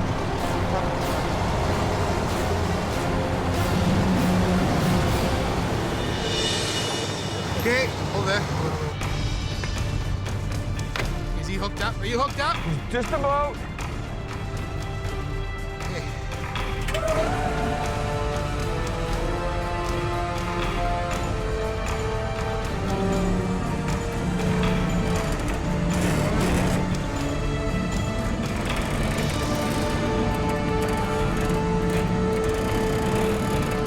Hold there.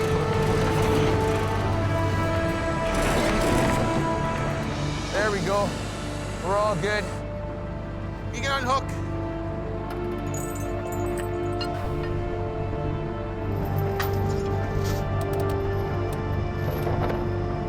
Okay, get this rigged up, get out of here. You guys hook onto it and drag it up there, I guess, or? Yeah. Yeah, we'll do that. Colin heads north to a turnaround 10 minutes up the road. Trailer's out at 97. Gravel truck's just gonna back up to her and get it loaded up. And she'll be all open up here in a couple minutes, boys. Perfect, perfect. Adam hits the road for the 3-hour journey home. D-Record 96. Get it down. But just as the gravel truck gets on its way, Now we can't go up the hill. It's stuck. it's trapped right in the blind corner. What the? Here we come. Gravel Convoy 97. Watch your back. Watch your back. Traffic backed up for 40 minutes, guns it for the open lane. 97 for 6 empty heavy and 2 left. They might need a tug there and spin it out.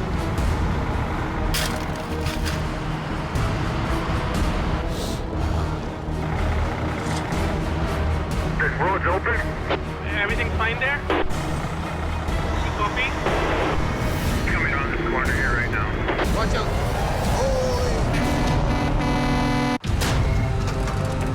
Hold there.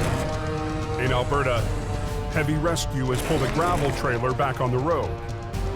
And she'll be all open up here in a couple minutes, boys. Perfect, perfect. But the truck hauling the trailer is now stuck on a blind corner.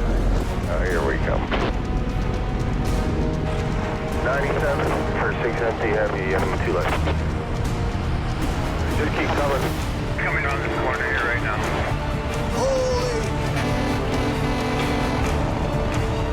Loaded gravel truck 98. Loaded gravel convoy 92.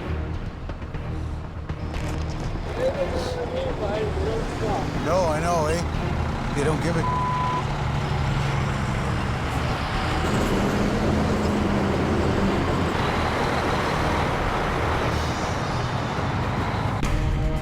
Word reaches Colin, who just turned around up the road. We got a radio call back. They couldn't get it up the hill. Oh, here's Colin. Perfect, eh? Empty heavy record 97. I just gotta get out and give these guys a tug up the hill here. We're gonna pull them up top of the hill, get off the corner. Should be good. Good.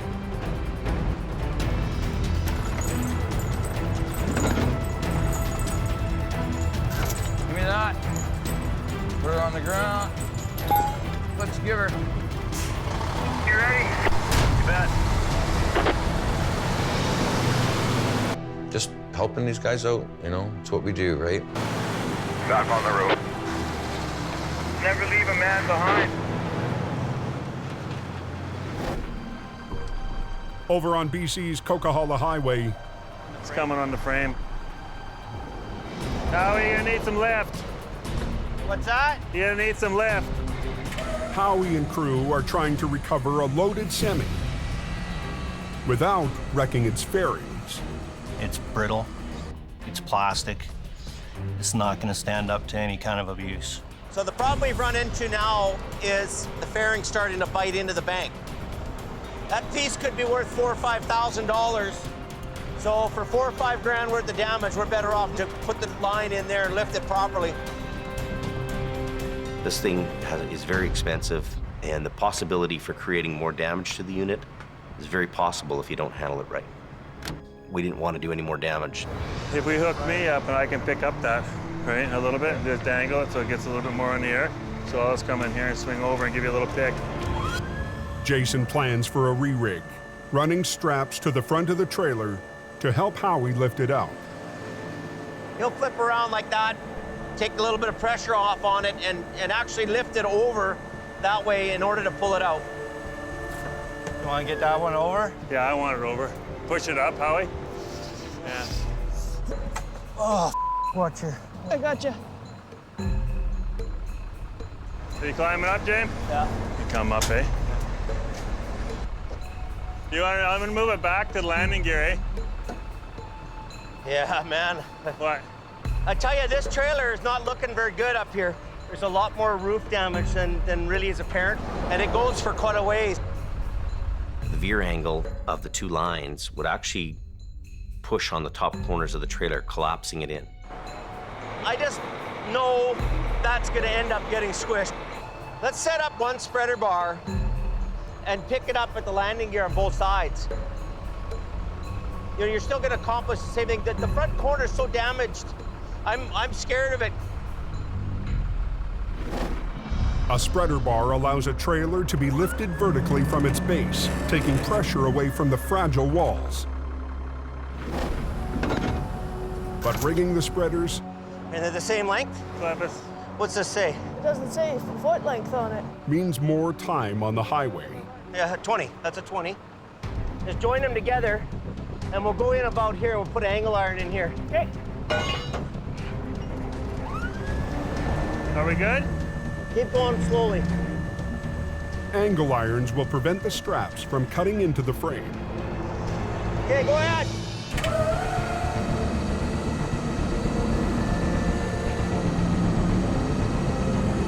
Easy, Howie. Coming out. Turn the wheel to the right a bit.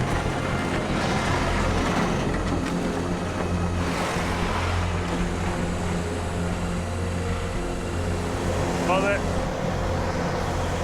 I hope we got enough room to get this side holding up, eh? Well, before he runs in, that's going to be the big issue, isn't it, eh? The front fairings are out, but the rear fairings, still in the ditch, are right against the ground.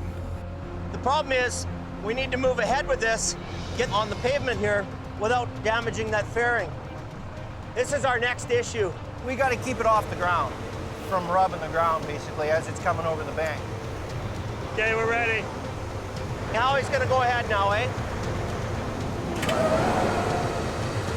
Steady as she goes.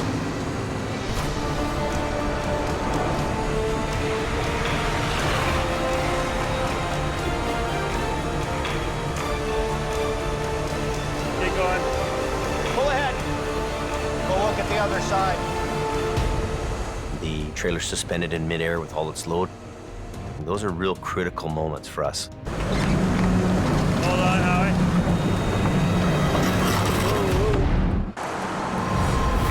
Watch yourself. You want to be in the hammer lane. Heavy rescue is wrestling a loaded semi out of the ditch. Hold on, Howie. Whoa, whoa. But the trailer's fairings keep biting into the slope. Go look at the other side. You got a 40-foot section of plastic hanging down there that's not going to clear, and it's just going to tear all of it off. And that's a big bill to repair. Then I'm going to move to the back and move over, and then go right in front of my outrigger and then swing right over onto the road. Roger. He's going to grab the back of the trailer behind the axles. As I'm winching it out, he's going to swing with it. Keep it level with the back end of the tractor. So we're gonna park it right here. Good? Yeah. Okay. Good. It'll be a test of teamwork for Howie and Jason to free the grocery truck. What we really need here is these guys all to work together and be the dream team and make this happen. So it's a matter of him watching me and me watching him, making sure that we're together. There's some stress on here already, eh? Now it's gonna release. Tag her in, Howie. Let's give her. See what you can do. Watch me, Howie. Yeah. Brakes off. Slowly, Brett. Slowly. Okay. Slowly.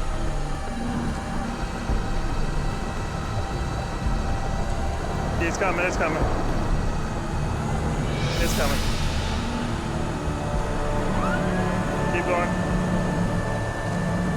It's do or die right now.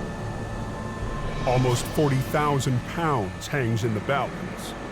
Those are clench your fist, grind your teeth kind of moments for a guy when you have all the load suspended there. A little more.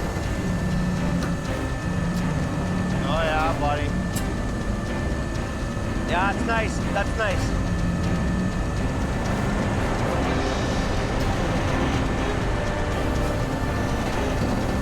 Yeehaw! That's good, Howie. Yeah, that'll do it. It's all on the road now. That's it.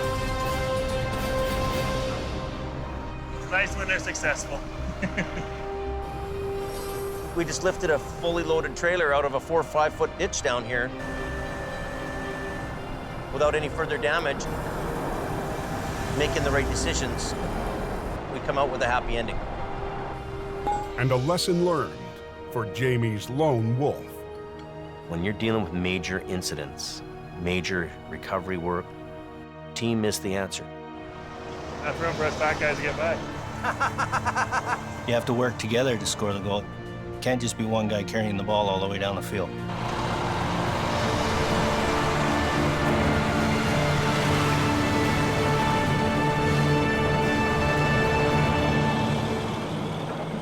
Next time on Highway Through Hell. Whoa! The rescuer needs a rescue. Hey, whoa! When Phil plows deep into the mud. You need a tow truck, my friend.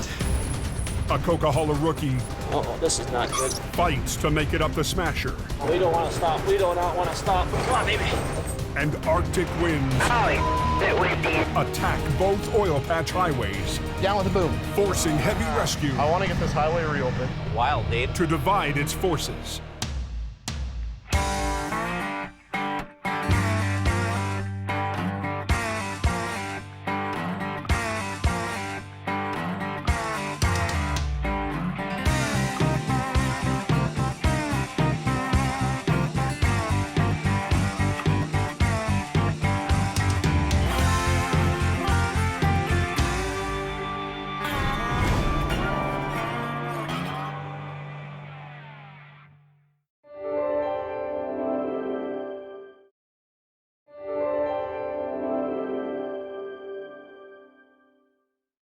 This time on Highway Through Hell.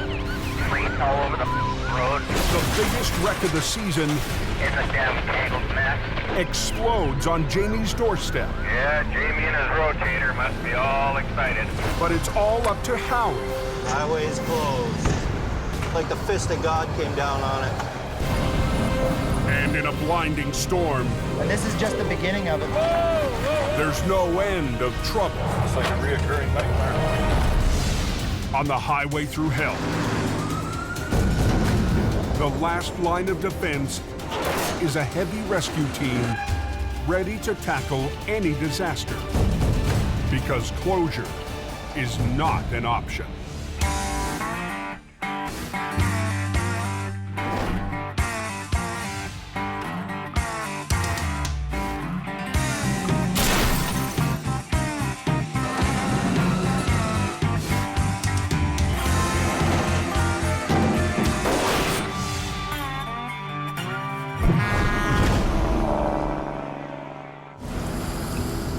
Rain, rain, rain, rain, eh? A massive storm has rolled in from the Pacific. Like 70 millimeters. Heavy rain is pounding British Columbia's Highway 1. Get ready. Get there, pretty. You're really coming down hard up there. Up on the Coke, where it's colder, it's blinding snow. Snowing pretty good on the Smasher there.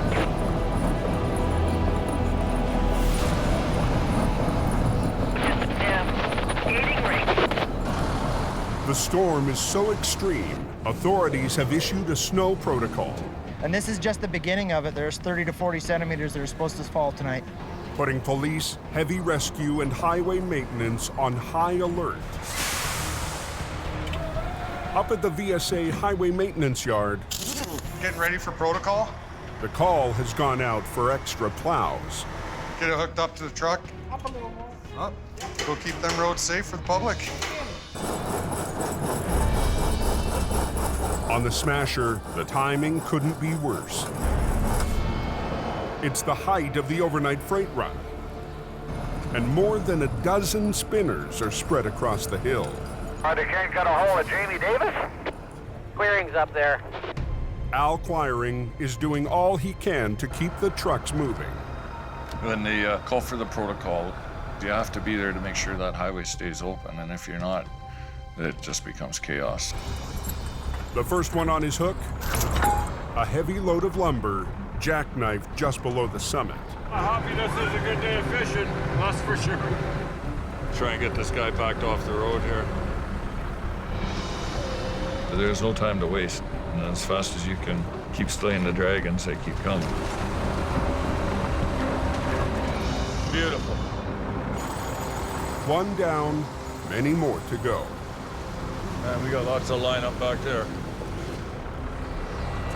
About 40 trucks, cars spun out on the Smasher.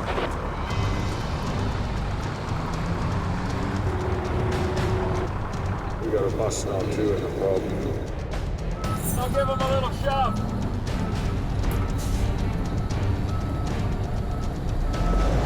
That's what happens when you don't chain up here.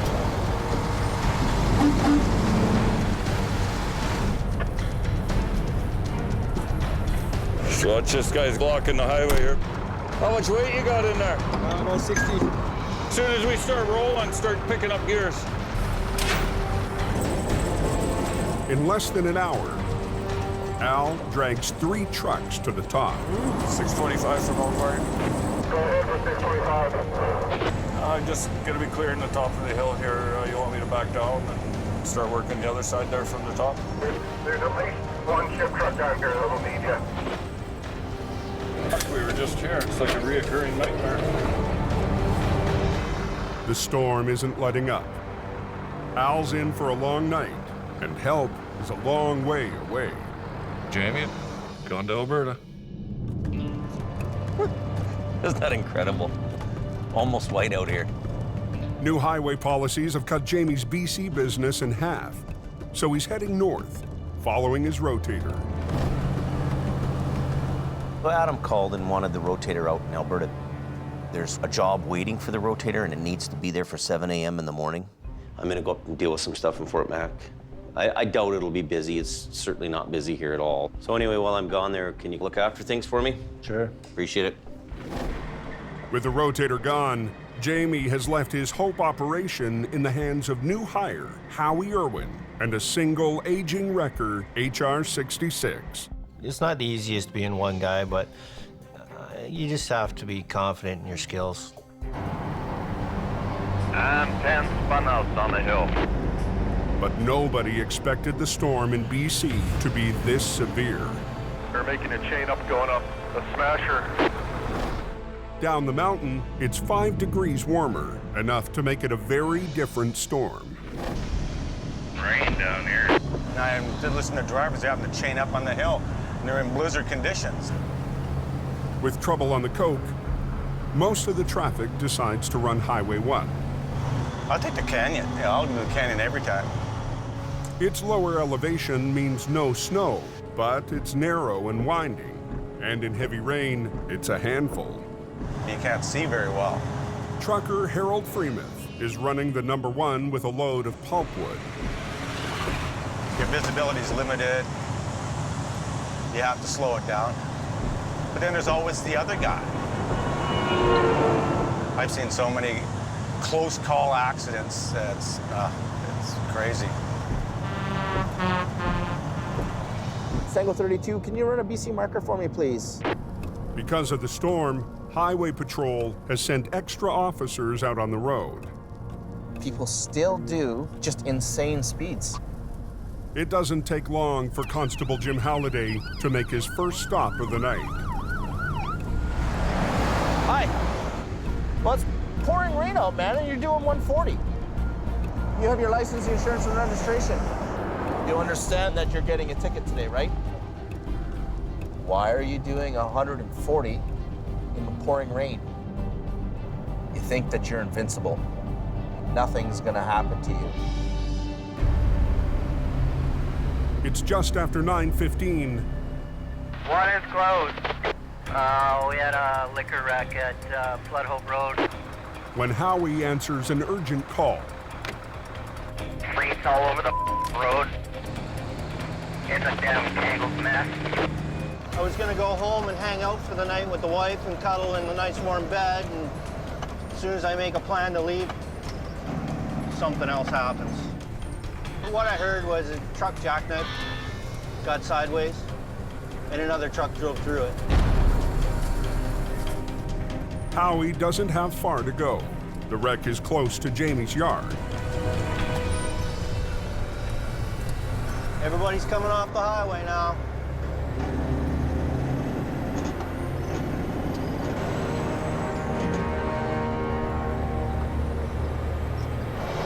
to base. I got a line up on the right lane, and I got disco lights at the front, so we're here. 10-4, thank you.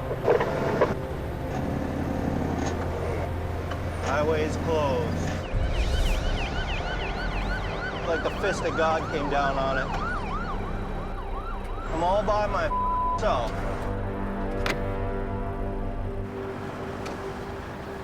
Ten minutes after leaving the yard. What a mess. Howie finds one semi-trailer hauling expensive wine, sliced in half. It's multiple pieces, in multiple pieces. The debris is spread over an area the size of a football field. It's gonna be ours. The wine semi crossed the median into the oncoming lane, right into the path of a truck traveling the opposite direction. The massive impact sliced the trailer in half.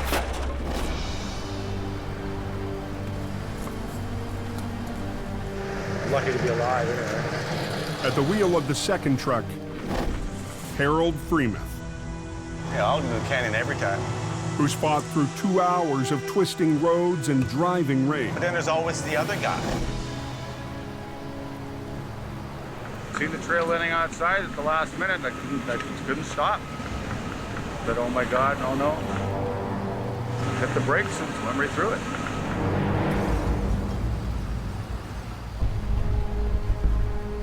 Nobody's getting through. There's debris and vehicles all over the highway. The main route out of the mountains is completely choked off.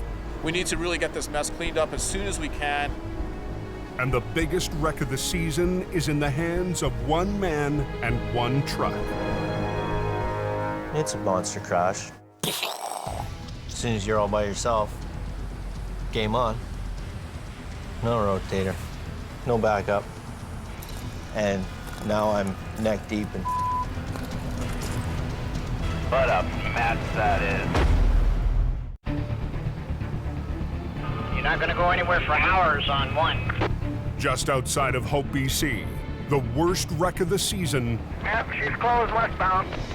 Is choking off all traffic heading west on the #1 highway. I guess the guy was going eastbound, went across the median, put himself up on a no post, and then another guy come along and ripped right through his trailer. What a mess that is. Tonight, heavy rescues only got one guy manning the Hope operation. Howie Irwin. But I gotta call Jamie. Howie checks in with the boss. How's it going? Monster crash, buddy. Yeah, I got a 53-foot. It came through the center median, laid on its side, and a truck loaded with pulp drove right through the middle of it. Well into Alberta, there's nothing Jamie can do. Well, the moment I move the gear out, rotator's not around, then Murphy's Law is something's gonna happen. 18,000 vehicles use BC's Highway 1 to get to the West Coast every day. It's creating quite a backlog. It's very poor weather conditions, and we don't want any rear enders or collisions. Clearing the wrecks is a priority, but Howie's wrecker can't even get close. If they can take all this stuff and push it that way. Front end loader and a street sweeper? Everything from here that way into the center median. Okay. And then I can get that one out of the way. And then we can get They got to clear a path through the wreckage so that we can get my truck through without breaking or popping any tires. Are they letting any traffic through there at the accident yet? No, I talked to a cop and he said it was going to be literally, he quoted, hours because they haven't even started cleanup yet. Damn it! 750 miles away in Alberta. A lot of guys go in the ditch and man doesn't do a lot of damage. Heavy rescue is called into action when a flash freeze hits Highway 881. A driver heading north to Fort Mac hit the ditch when he swerved to avoid another truck. I didn't expect it to be as icy as it was. Had to put my brakes on quick, and then the truck started to jackknife. This is where I ended up. I'll get him just to pull that trailer up and over. Alberta manager Adam Gazzola is hoping they can hook to the tow pit and get the truck on the road fast. Chop, let's go. With 2 other jobs waiting, Come on, you dumb. he needs his crew to pick up the pace. Snail pace, eh? Colin has to prove himself. I'm hard on him because he up.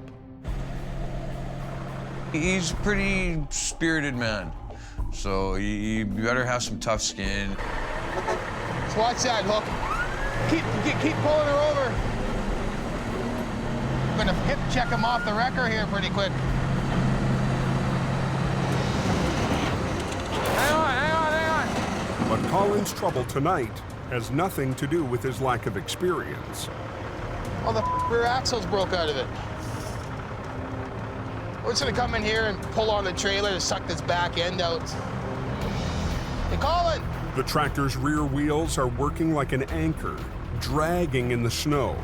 So Adam gets Colin to reposition to pull from the side. 2 secs. But that means stopping all traffic, and every minute counts. Watch yourself. Go ahead. Bit of a bent axle. Okay, just pull ahead. Okay. It's a small victory, but there's much more work ahead. It's the way it is. Right? You finish one, you're off to another one. Finish one, off to another one. Yeah, the pressure was on. Yeah, Highway 1 shut down, westbound. Back in BC, Howie Irwin is facing a massive recovery. Once Highways opens up this lane, I can get to that. I can clear it out of the way. As soon as I get it cleared out of the way, we're gonna clean traffic out, and we'll start shoveling this trailer out, loading it all into the bin. Then I can deal with the recovery on the front half. I can get the highway completely open. If you got more guys with more trucks, each guy takes a piece. If you got to focus on one part, and then on another part, and then on another part, and then another part, and you're using the same truck to do all those parts, that's what takes the time. Highways gets to work clearing a path, so Howie can reach the 2 wrecks. You're just waiting. There's nothing you can do about it.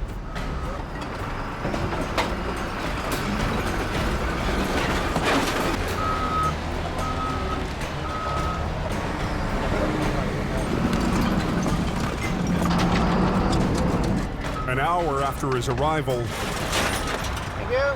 Howie finally gets the go-ahead. The priority is getting 1 lane open to traffic. The first thing we got to do is get the one that's upright out of the way. Let's get rid of that truck, and then we can get traffic flowing.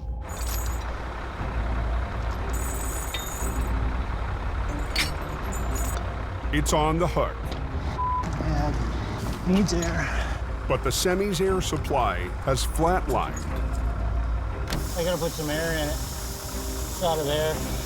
No air, no go. Because as soon as he loses air, his brakes come on. He can't move. Truck brakes are powered by an air piston that expands to release the brakes. Without air, the brakes clamp shut. So I gotta put a plug in it, hook an airline to it, air the whole works up, V-train it off the highway.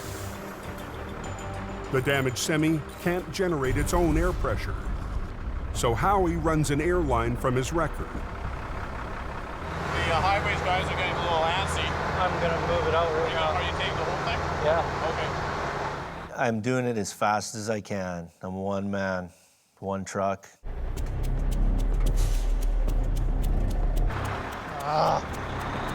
It's not wanting to release.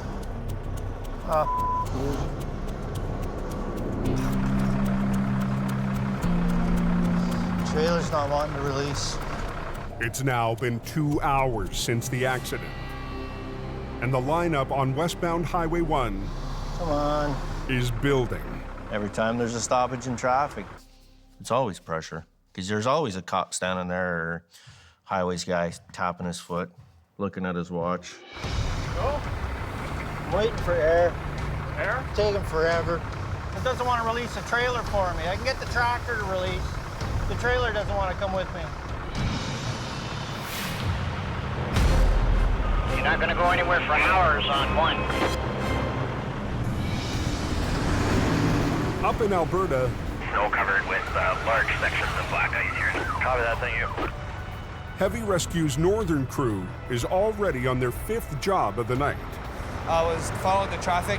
I looked down to pick up my can of pop. When I looked up, I was off the road. The gravel truck was hauling a trailer with a total 50-ton load. No, there was no harm done, no injuries, nothing. Just my pride. Hey, Colin! What? Waiting for you to hurry up so we get the hell out of here. Grab 2 tow hooks and put them in the front bumper there. Pulling on frozen cable, up and down embankments full, you know, walking through 2-3 feet of snow. It beat us up pretty good. Adam's patience with Colin ran out 2 jobs earlier. He's taken command of Colin's wrecker. You know, somebody boots you off your machine. It's a feeling, but, you know, Adam's the boss. Come on.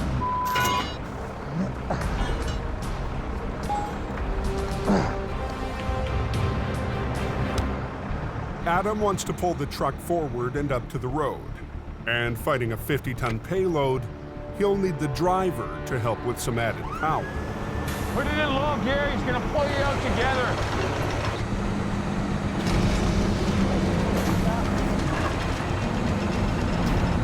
Turn the wheel. Atta baby. I got hot knife through butter.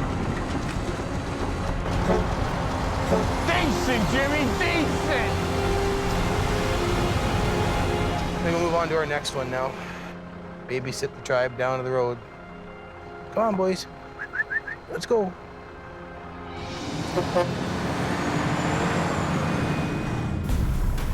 I gotta put some air in it. It's out of there. In BC, Howie's recovery is stalled. He's pumped air to the wrecked semi, but the air brakes on the trailer still won't release. Oh, you're gonna be like that, are you? We got the airline broke off the air pot.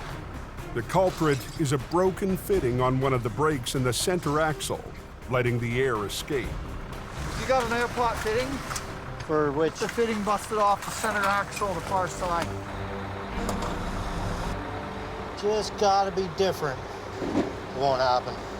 I did not have one that size. The wrecks aren't going anywhere, and neither is the growing lineup of traffic. Like a parking lot out here. Said no estimated time of opening. I'll just say the least, I'm really pissed off. Trailer's not wanting to release. On Highway 1, Howie Irwin's recovery is going nowhere fast. Some of the air brakes on the wrecked trailer won't release until he can reattach a broken airline. Just gotta be different.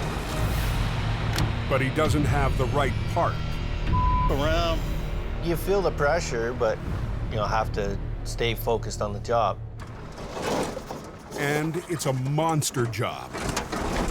A truck loaded with wine flipped across Highway 1, and a semi coming the opposite way smashed right through the trailer, slicing it in half. Can you imagine blasting through a 53-foot trailer loaded? That action is quite the mess. Traffic's already been held up for 2 hours. I gotta clean some of that glass out because I gotta lay right in there.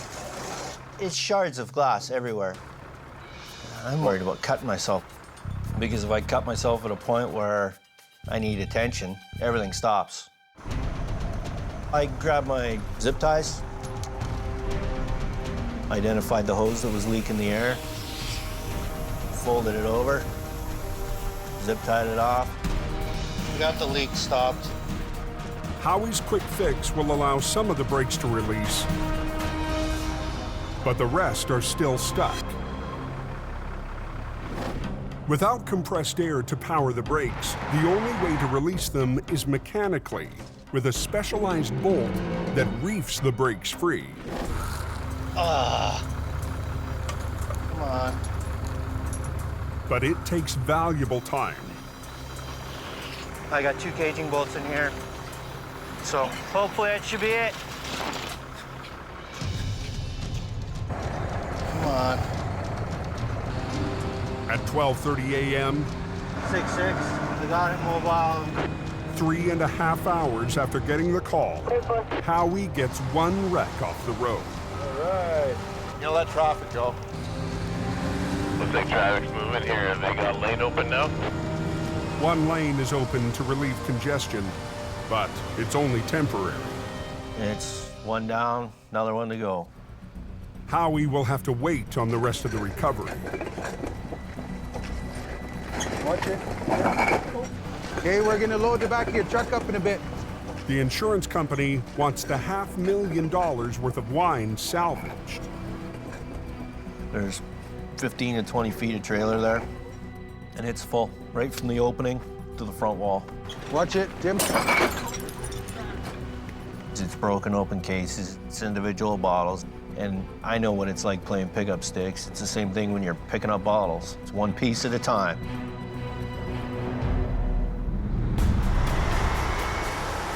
Cold water 10 from elk wiring. There's 2 trucks jackknifed here. Howie's not the only solo act working BC tonight. Close, southbound. I'll have them untangled here in a few minutes. Well, copy that, Al. Thank you. The rain hammering the valley is heavy snow high on the Cove.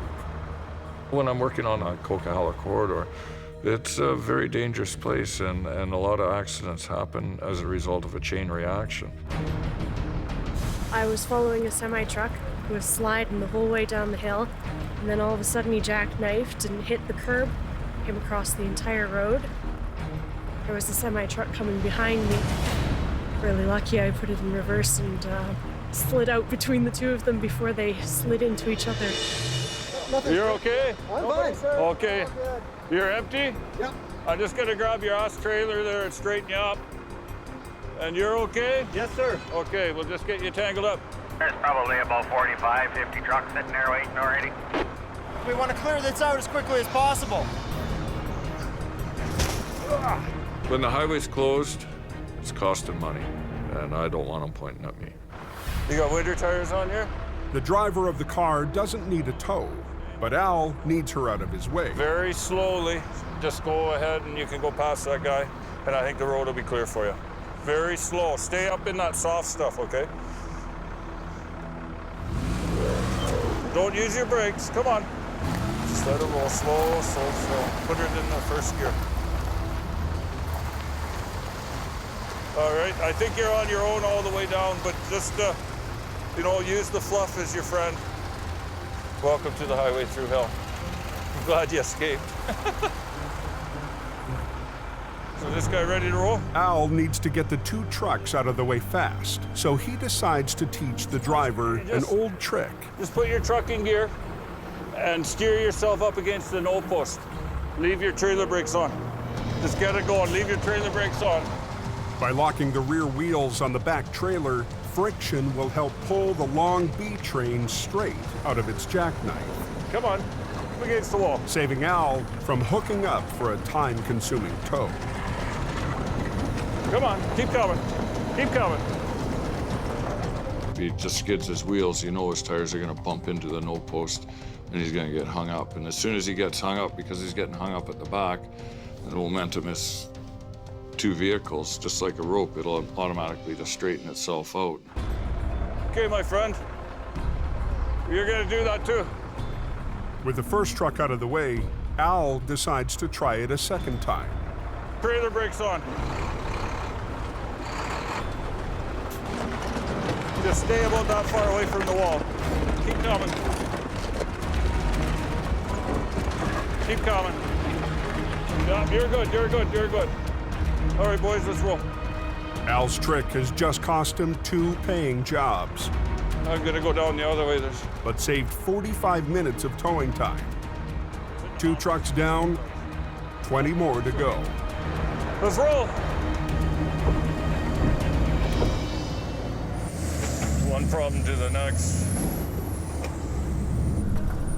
When I went by, the lineup was about 5 miles long. Down in the Fraser Valley on the number 1, You can guarantee the road's closed there. traffic's at a standstill. And so is Howie's recovery. How long do they figure until it's open again? The highway is shut down again, so the salvage crew can pick up thousands of bottles of expensive wine.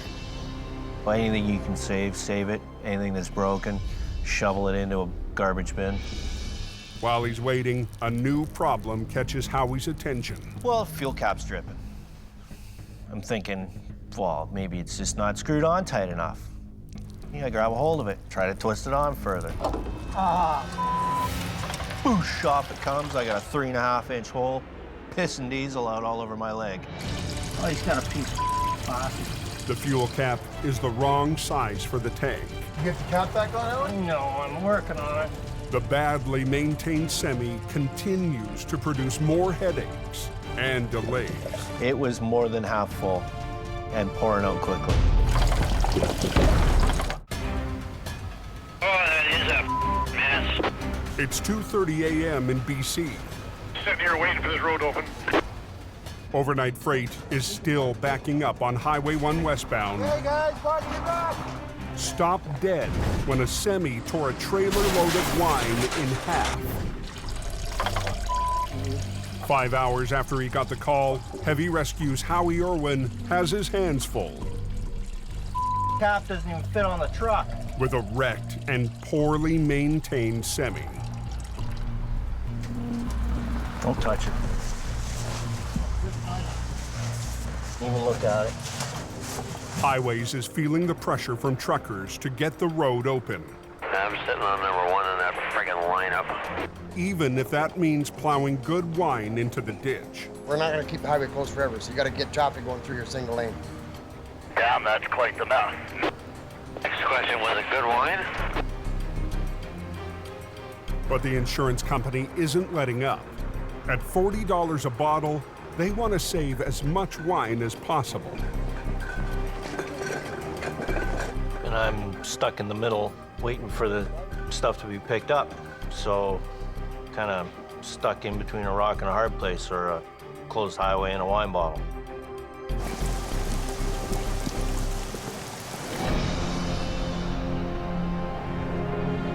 In Alberta, This single vehicle, probably a winch up out of the ditch and tow away. Colin's at the shop, grabbing another record. Relentless, non-stop, go, go, go. The crew's so busy tonight, they've had to split up. Take her easy, make sure you get there. Colin is sent 45 minutes north of Lac La Biche. Okay, what do we got going on here? Everybody's okay? All right. A truck hauling a pickup on a flatbed lost control on black ice and plowed into the ditch. The force yanked the pickup partway off the trailer. She's right off, eh? The angle that it's on, I need to get the truck back onto the trailer before I decide to pull it out. It's a job that needs 2 wreckers, so Phil shows up in the army truck. You want me to spin around and pull them out frontwards? So I'll just use the one line to pick it up, and I'll use the other line to pull it over.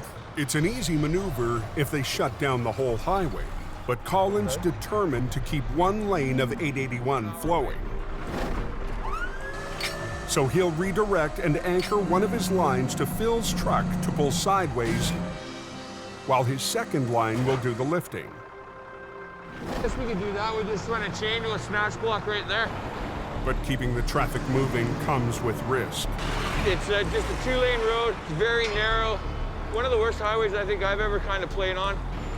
You really got to keep your eyes out for everything. Give that a quick pull, Phil. The guys want to get off the highway fast. We can both get it now. No. It's all knotted. But a stubborn winch line won't budge.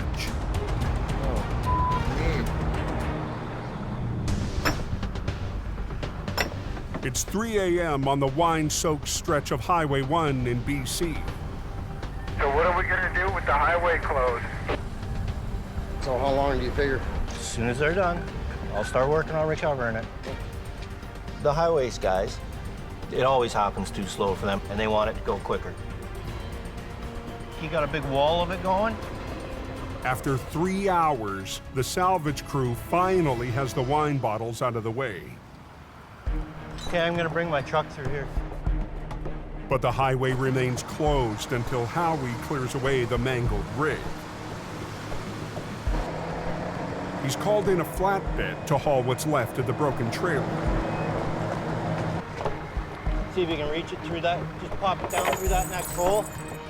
Plan is to disconnect the front half of the trailer from the tractor that's laying on its side. Get it out into the middle of the road somewhere where I can work with it. Just watch yourself. Keep going. There we go.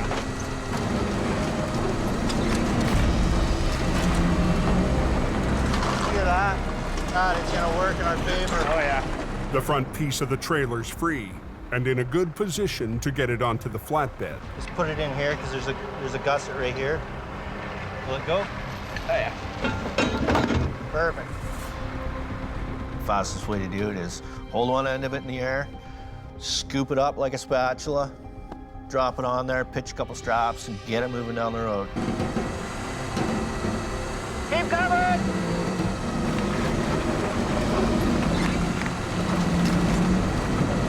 It's good! I got a hook one. At 4:15 a.m., the front half of the destroyed trailer heads off. The back half is out of the way on the shoulder. It can wait until tomorrow. Been a long day, tired, cold, want to go home. But Howie isn't going anywhere.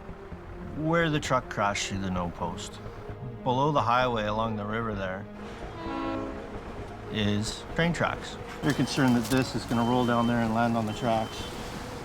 It's a lot of money to ruin the railroad tracks or stop it.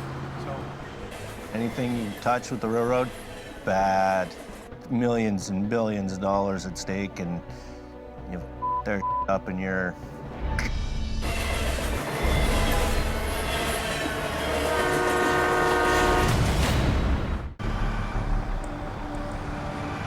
On Highway 881 in northern Alberta. Watch yourself. Yeah, watch. You got a truck coming by. Colin's recovery job is held up by a tangled winch line. Oh, neat. It's really bugged up on that line. Okay, hold on.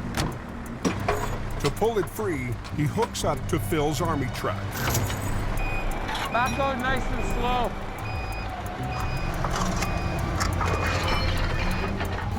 Okay. Finally, they can get back to rigging. I need to get the truck back onto the trailer before I pull it out. So with my one line, I'm gonna lift it up. My second line, I'm gonna slide it over. We'll get it back on the deck, we'll get it secured. Skating rink, and watch yourselves. The biggest risk is the traffic coming in behind us. Okay. Good, good. Brakes are on, everything? Brakes are on. Playtime. Okay, watch Phil. Phil, can you just go see what it's doing on that other side? Whoa, whoa, hold it. Drop it down, Colin. You're gonna tear the sidewall out of the tire. Ah, we should be all right. Another little bump, just keep an eye on it, coming up slow. Okay, you're almost onto the trailer. Okay. Okay, little more. There you go. Okay, you guys want to go down to my D-ring, right underneath of the trailer axles? We're just gonna give him a little tug here, see if we can't Get this guy out. Get him to give it some gas.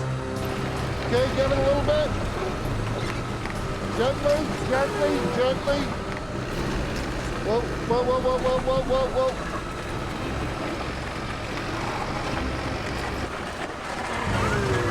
Can't have him hang on, Phil. Hold.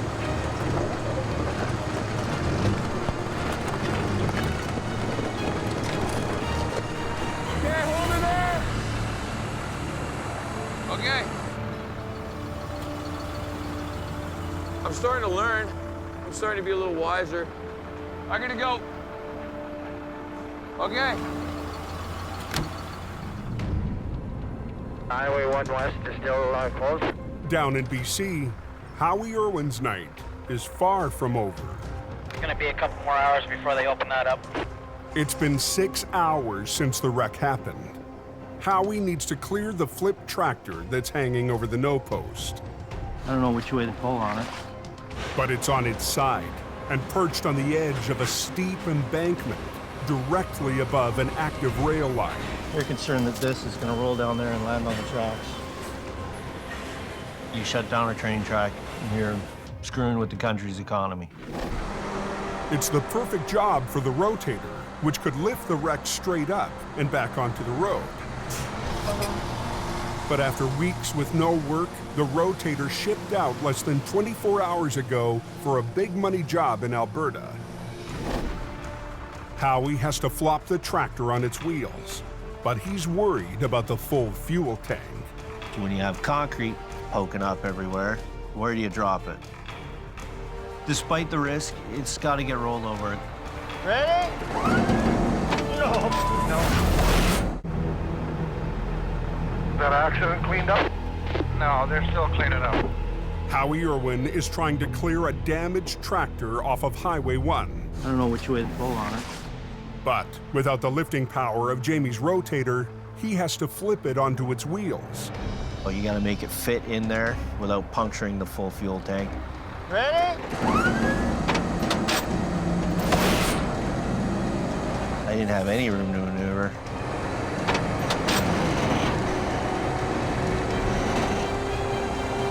And it was just coming down wherever it landed.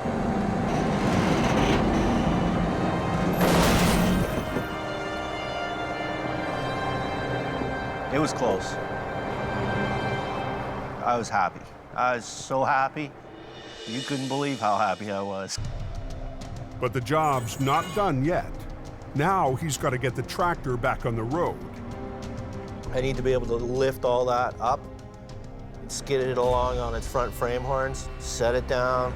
With traffic still backing up, Howie does a quick rig to the frame to save time. If it holds, he can finally open the road.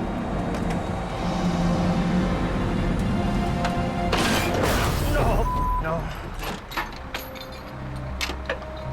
Kind of grabbed a hold of it where I shouldn't have.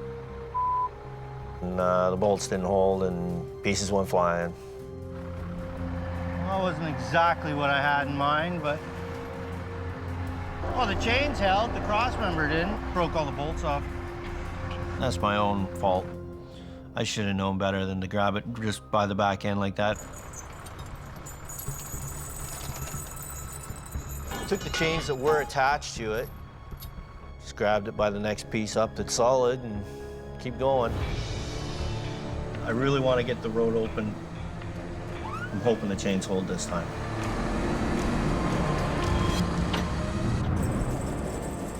Anybody know when the smasher's right? Coldwater 11 from Elk Up near the summit of the Coke, Yeah, 10-4, copy that. Al Quiring's finally cleared the smasher. I'll just go find something else to do. And I'm in the thick of it. Holy crap, I can't stop. I'm just up in the brake check here, just making sure everything's okay on the hill. It doesn't take long before Al's called back into duty, Thought we were gonna make a clean break. rescuing a stuck plow. In a storm this bad, highways can't afford to lose any of their equipment for even a few minutes. Just throw her in gear and drive forward a little bit. Go forward!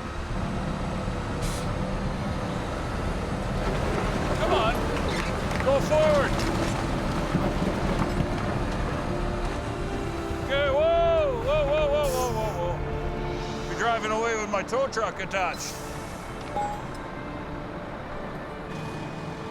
All up to you, Ronnie. With the plow on the move, Al's marathon night has finally come to an end. Shut her down. It's time to go. Curiosity, wondering what's going to happen next, I think, is the biggest thing that brings me back every day. Trailer's cut right in half. That's what I heard. Not a good thing to happen. Down in the Fraser Valley, Howie's re-rigged to the wrecked tractor. If he can pull it off the no post, he can get traffic moving again.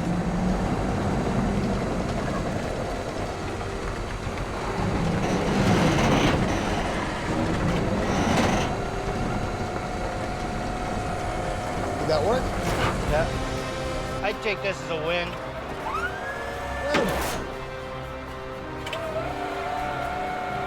At 6 a.m., almost 9 hours after he was called out, Howie's cleared the biggest wreck of the year, solo with just one truck.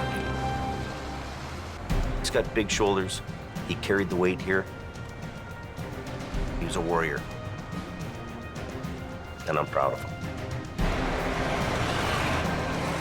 It always feels good when you accomplish something. You know you're right at the outer limits of your abilities. Are they opening a westbound lane? Looks like traffic's moving here.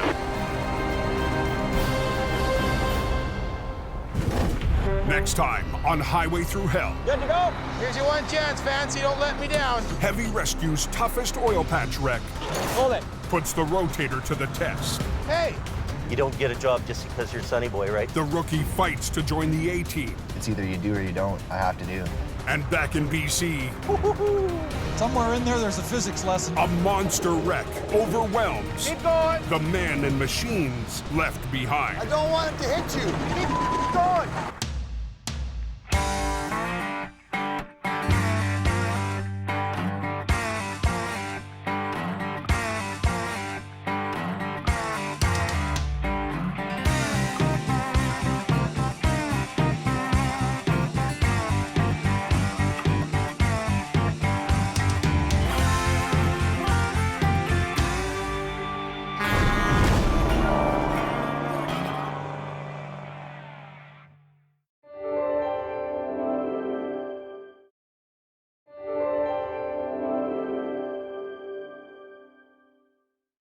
This time on Highway Through Hell. It's a real gong show. Weather chaos paralyzes the Cove. Wow, backed up for miles. A mountain vet.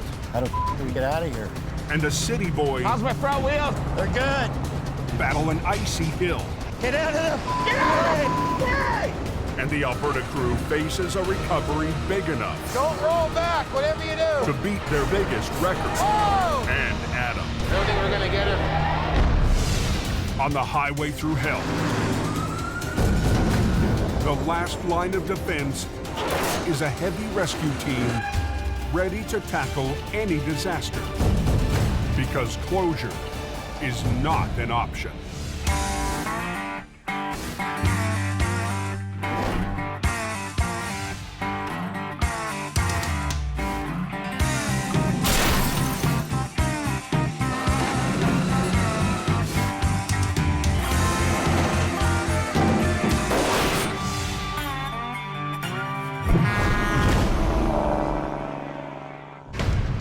Traffic will be thick on this road today.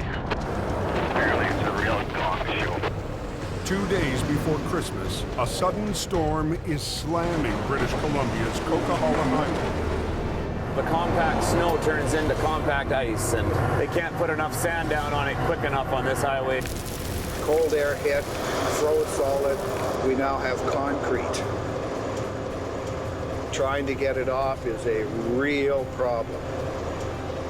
And I think I'm out of sand. I don't hear anything now. On the busiest travel day of the year, drivers are stranded.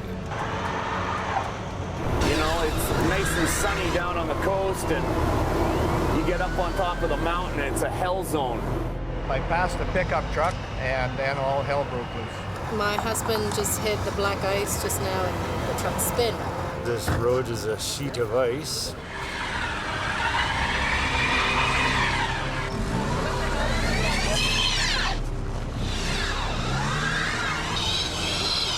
At 2:30, just south of the Great Bear Snow Shed, There's an ambulance upside down.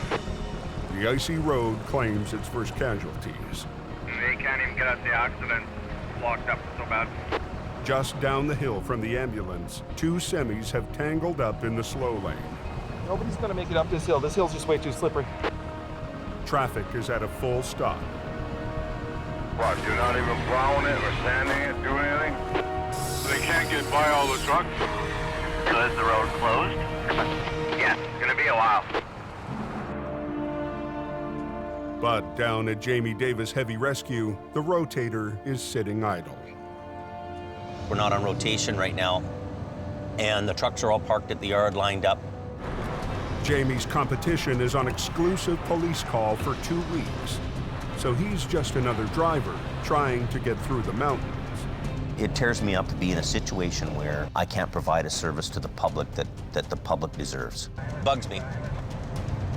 Bugs me a lot. Since he can't work for the highways today, Jamie's heading to Merritt to pick up his stepson Brandon and get him home for the holidays. I'm being Joe Citizen today and I'm just driving. Oh, Highway 5's closed, it's saying. Uh-oh. Oh, they've got it closed right down here. We may not be able to go to Merritt. Wow. Backed up for miles. Christmas traffic is stopped dead, and the one guy who could help open the road is off duty. I don't think any of this stuff would have happened if Jamie would have been up there. A 14-hour drive northeast of Hope, there's one place where Jamie's trucks are hard at work.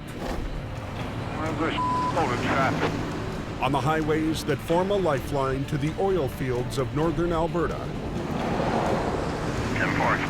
With Christmas only 2 days away, It's like a parking lot out here. workers are racing to get out. It's real greasy when you get out of Aquafish all the way up past Convoy. But an Arctic flash freeze has coated the highway with a thick layer of ice. Feel like I should get my curling broom. Heavy Rescue has their hands full and are fighting to keep the road open. Okay, you're gonna come up to that semi in the ditch there. You guys set up your signs. 30 minutes north of Lac La Biche, a low bed coming around the curve hit ice and slid off the road. Brutal, man. It sucks. Sammy already has one lane closed. But to get the truck out, they'll have to shut down the entire highway. Hold traffic. Get this out of here. It's already been a busy week for the crew. Be the second one of today, and we got a couple more after that. It's really picking up, almost scary. I'm not even sure if I'm going to be able to make it home for Christmas. Brakes are off. I'm just kind of steering up the bank. What's going on here?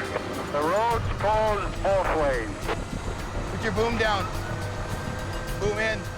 The crew would like to quickly pull the truck out sideways, but the low bed is impossible to drag through the snow. Just hold your brake on. So Heavy Rescue decides to pull it straight ahead. Adam needs Colin to lift and pull at the same time. Lift your boom up. Hurry up. I'm not allowed to think for myself. Up and get the truck out so we get to the next one. Yes, we're getting to the next one. Nothing tow truck up the road. I know, we saw him. We already talked about it. Hop in and drive her. With traffic backing up, Colin has to move the wrecker to position for the final pull. Put her on high speed. Same direction you are, just head right there.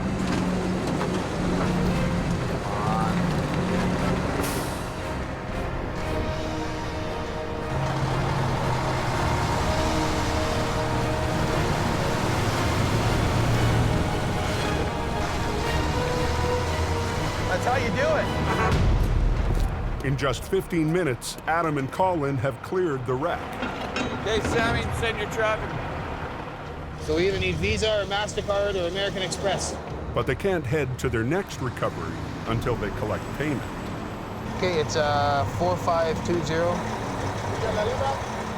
Hold on one sec. Yeah, hold on. Now they want me to wait a minute. Okay, that one's declined too. Come on. With Rex in the ditch all the way up 881, Adam needs to get moving. We're missing one number. Is there another number after that? 2 4s? Oh, yes, 4304. So they're good to go. Thanks. Get back. You're good to go. All right, we got Peter out here. Okay, so what's the next one you got on hold for us?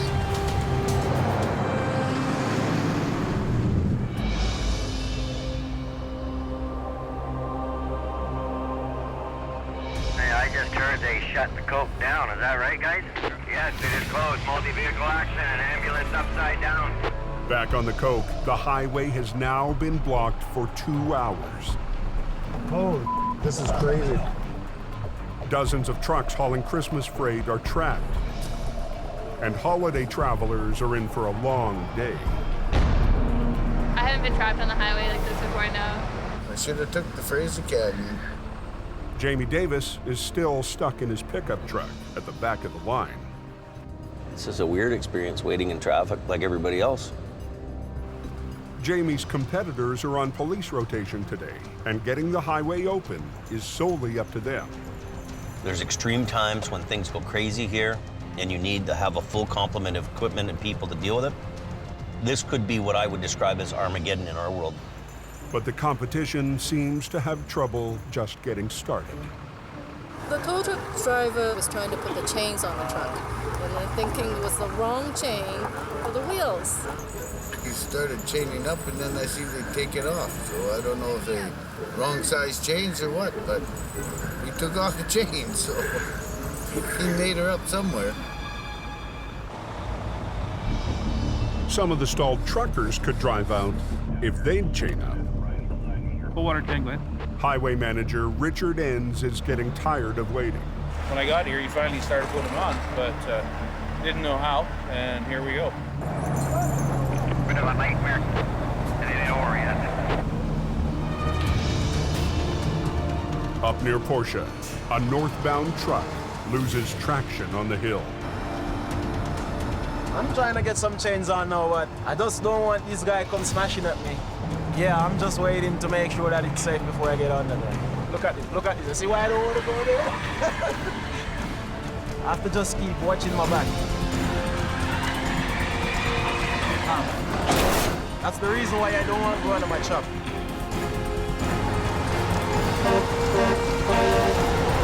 Watch out! Holy! Watch out!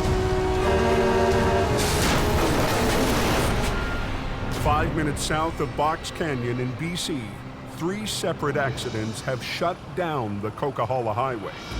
All of a sudden, over I went. Good thing he was here, or I would have slid up against this. The trucks will have to chain up to get moving again. Not good. There was at least half a dozen that really had no idea how to put their chains on. First time I had to put them super singles on since I bought them new 5 years ago. Hey, gotta go. Oh, he's going. God, I love BC. I can't wait to see it in my rear view mirror. Come on. The last 2 stalled trucks are finally chained up and ready to go. 10-4, he's going to start moving, so I need him to move up to where that yellow sign is. He's getting up right now. The sand truck gets through. Lunch is when the roads are safe. 106 to base. And at the back of the lineup, Jamie finally starts to move. Traffic's moving a little bit now, so you get through a little bit, so you know that. In my mind, I'm thinking to myself that one day somebody's going to figure out, hey, look, we need a guy like you to make sure this road's open. I'm having a real hard time to just say, hey, we're moving everything to Alberta.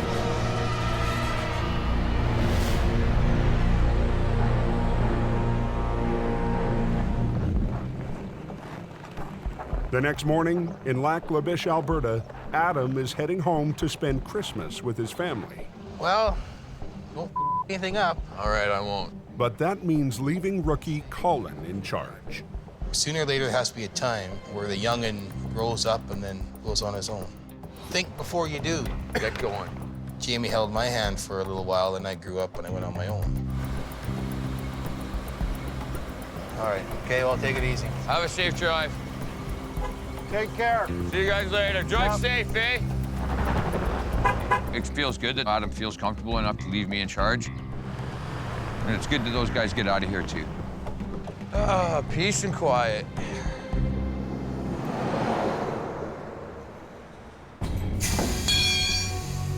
On his way out of town, Adam stops in at the local garage where wrecker HR-68 is getting a safety inspection.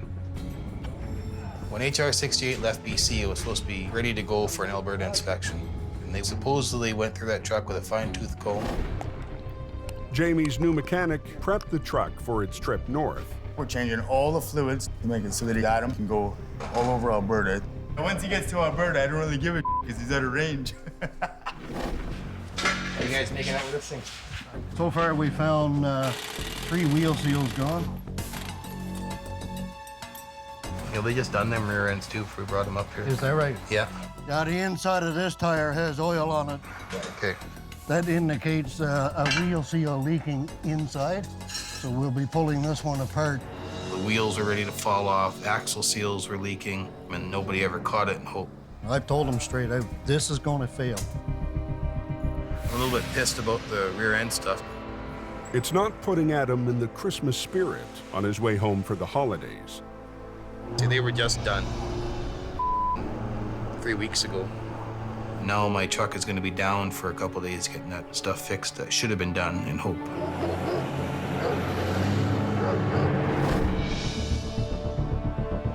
Back in BC, we'll get her done. Heavy Rescue's Ken Monkhouse is heading 10 miles up a remote logging road for what should be a quick recovery. Just a pickup truck with a trailer over the embankment. Shouldn't be that hard. With Jamie off of police rotation, every non-highway job helps. Even a small one. Don Starr's been waiting an hour for backup after his own truck failed to make it up the mountain. I just couldn't climb it, that's all. The truck's a little light in the back end. It's made for hauling trucks, not for climbing hills like this. And Don knows these hills. With more of his crew in Alberta, Jamie hired the 20-year mountain veteran to help keep the BC operation running. I've seen pretty much all of it.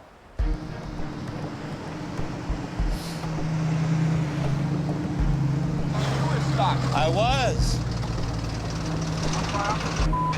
About another 2 to 3K. The truck's only supposed to be about 10 or 15 feet over the side, but the trailer's down 40. How steep is this freaking hill? I haven't got a clue, bud. I only got up so far. I'll grab my gloves. So slow and low or gumboot, or what do you think? I don't know. I backed up to the bridge and took a run at it. The first challenge is just getting to the site of the recovery. 2 miles up a hill of sheer ice. Right where I spun. Oh, you got more weight on the back. Way more. That's the difference. The road to go in was just solid ice all the way there, and we got up to the top of the hill and we had to stop to where we were going to do the recovery.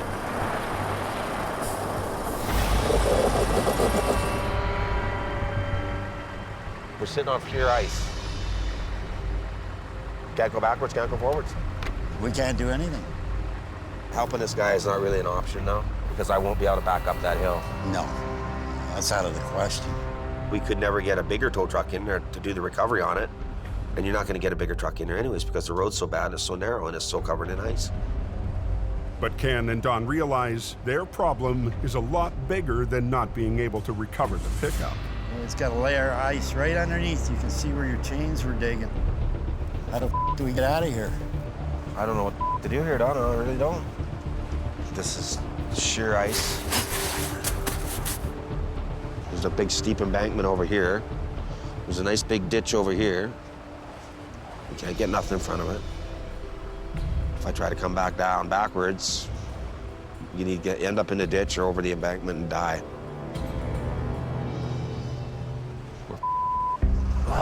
What the dude? But Don's 20 years of towing has taught him a few tricks. How about lowering your wheel lift and putting your frame forks in upside down? Would that help? Yeah. You might dig the road up a little bit so you get some traction. Yeah, maybe that's the best thing to do. What if we should turn it like that? I just wonder if that's not gonna dig in and make the front end swing out that way. Suck it in and see what it does. There you go. Once I get going, it's gonna go. Oh, you know it. It's 22,000 pounds. There's not enough room to turn around, so Ken will have to go down the icy hill backwards. I'm thinking it's gonna go over the edge. If the truck starts to slide, Ken could drop straight over the cliff.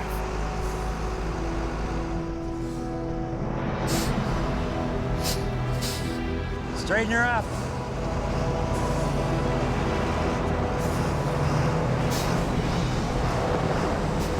Shouldn't be up here doing this.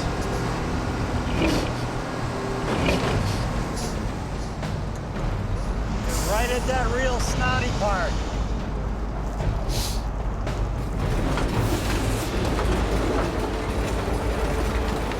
There it goes. Look out, Don! Get up, get up, get up! Open the door. Get out of the way. Look out! You're right at that real snotty part. An hour and a half east of Hope, Ken Monkhouse is inching down an icy logging road backwards. How's my front wheels, Don? They're good. Veteran mountain driver Don Starr is trying to guide Ken safely to the bottom. But even tire chains are no match for ice this bad. Look out, Don! Look out! There it goes. Look out, look out, look out, look out, look out, Don, look out!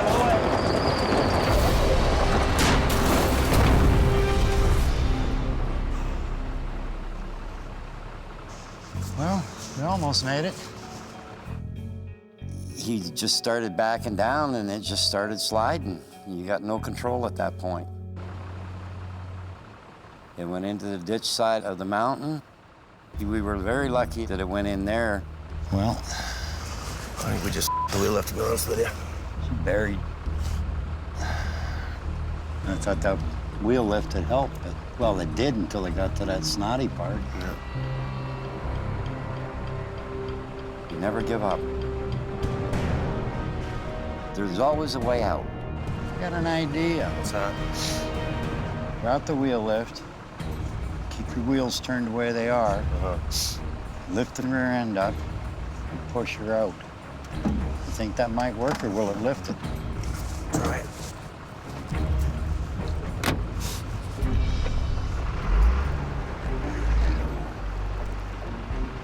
Hey, you ready? Hopefully we can get it pointed in the right direction down the hill.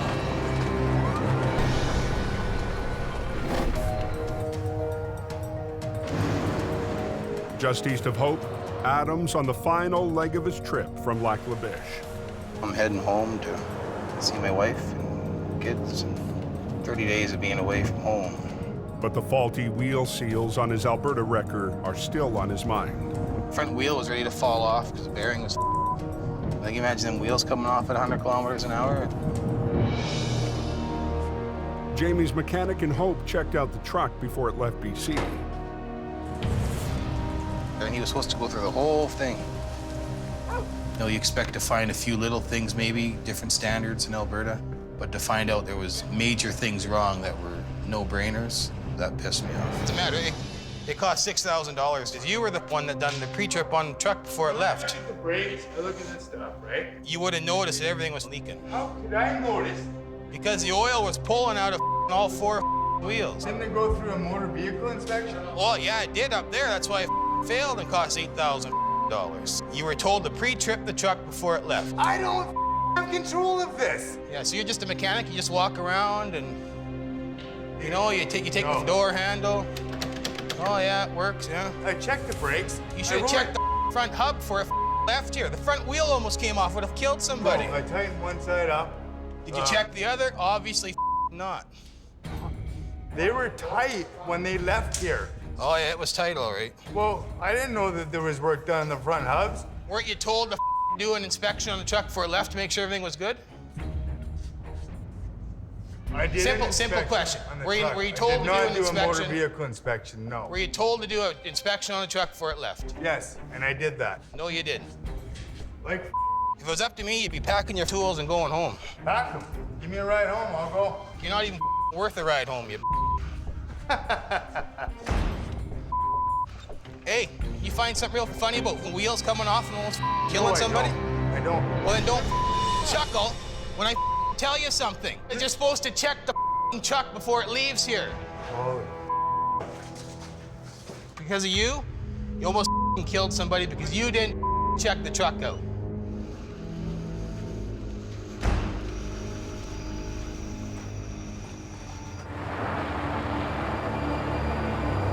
Hold her there with the brakes. Back up at Whipsaw Creek, Ken and Don are still trying to get Jamie's truck out of the ditch. Try giving her a little bit.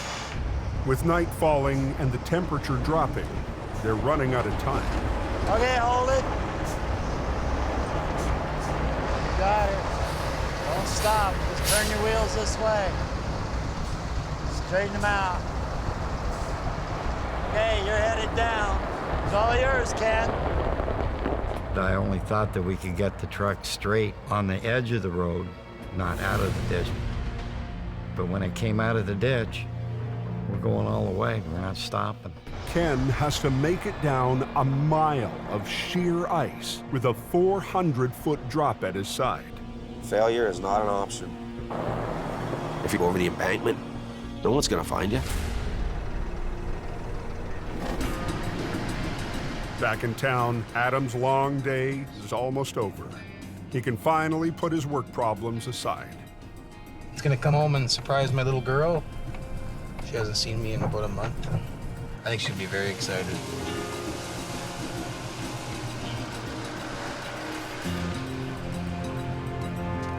Oh. Kayla. Come here. Hey, this is why I work these long hours in these god-awful conditions, is for little moments like this. I didn't see that one. You missed me? Yes. Love you. Got you something? Yes. What it is? Yes, here for the toys.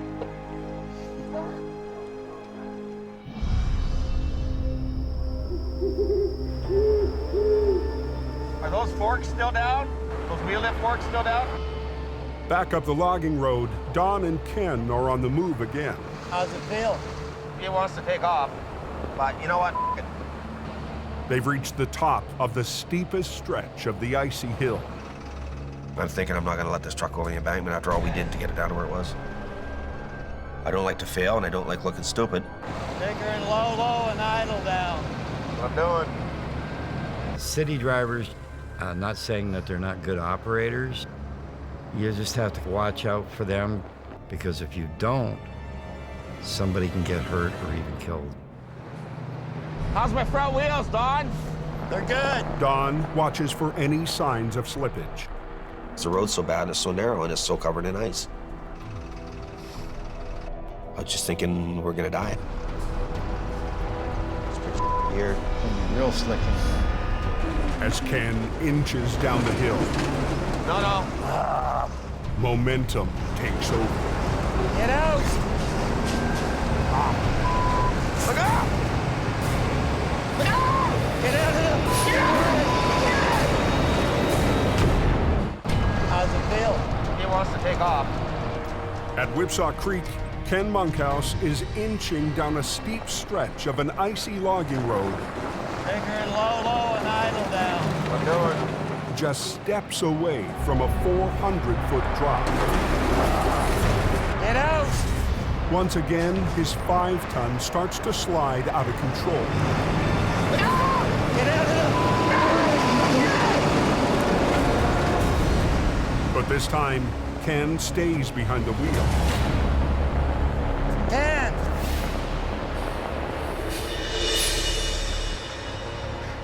Ken managed to steer the truck just enough to keep it on the road.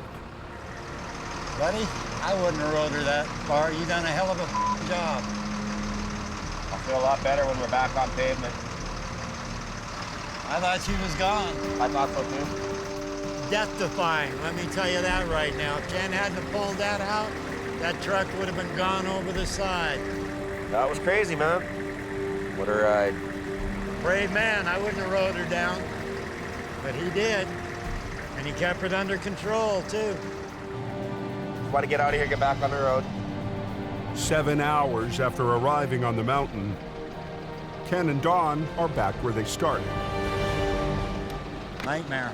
Yep. Why am I doing this? Why am I risking my life? For nothing, for no pay, not a dime. Doesn't make any sense to me. I understand, Ken, what was going through. Towers have a different perspective on mortality than other people do. We see it so much. Maybe this isn't meant to be.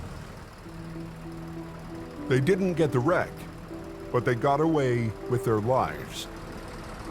I wouldn't have got out there if it wasn't for you, my friend, so I really respect you. I don't respect hardly anybody, but I respect you a lot. So thank you, I appreciate it. Let's get the out of here.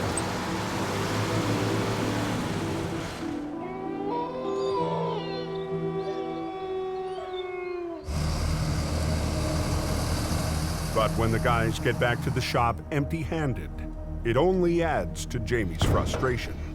You know, the first thing I want to do when I hear all this stuff is just yell and scream. I know. It's hard for me to be... Jamie thinks Ken and Dawn should have used heavier-duty chains.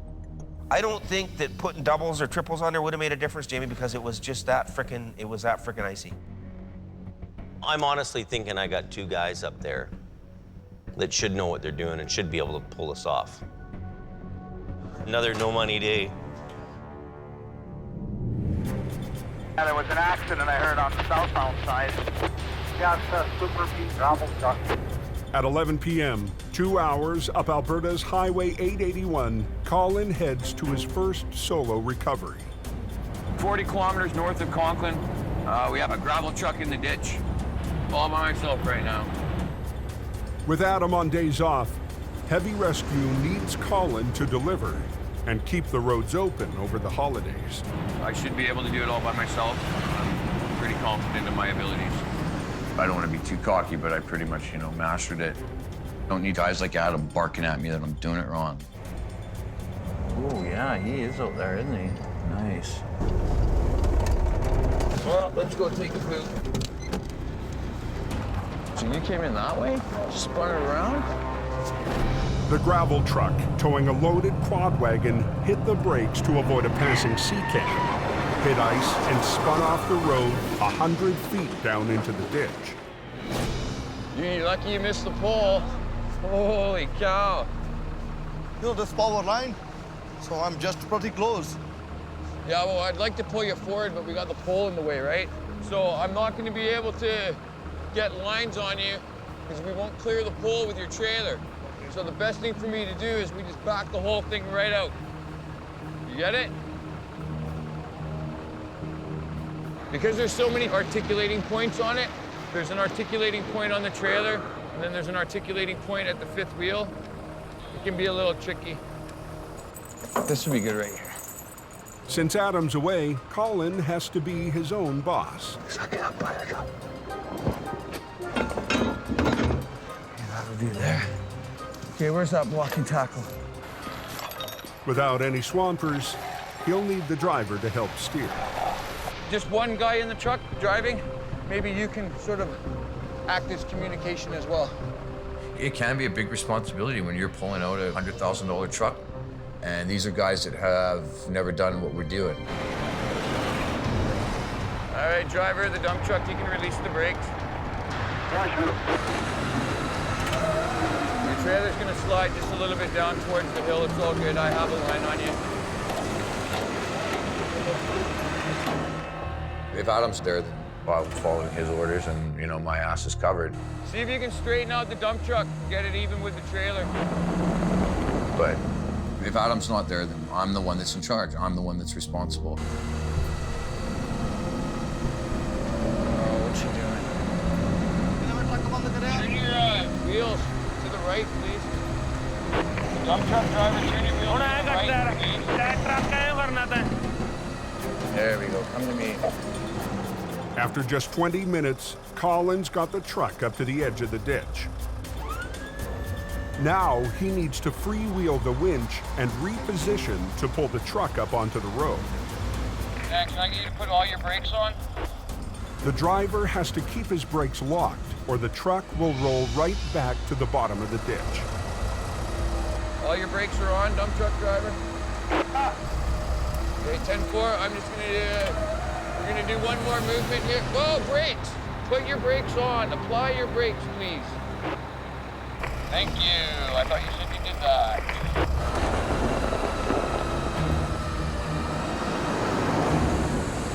Brakes on! Brakes on! That was a good night's work. Collins made his first recovery flying solo. Out of the ditch right now, so that's why I'm smiling.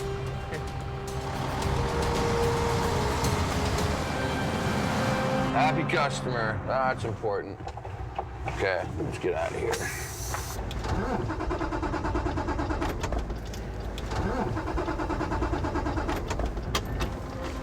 Son of a bitch. It's a 40-minute drive to the nearest settlement, and home is almost 2 hours away. Please, Mr. Towing God. Please, Mr. Towing God. I thought I had enough fuel, and I didn't. On a remote patch of Alberta's Highway 881, Colin has just made his first solo recovery. Son of a bitch. Me. But a careless mistake has ruined his victory. Out of fuel, Colin has to make the tower's walk of shame. I got service here. Hey! I ran out of diesel on the 881. No. Yeah, so, can you bring me some diesel? Yeah, right.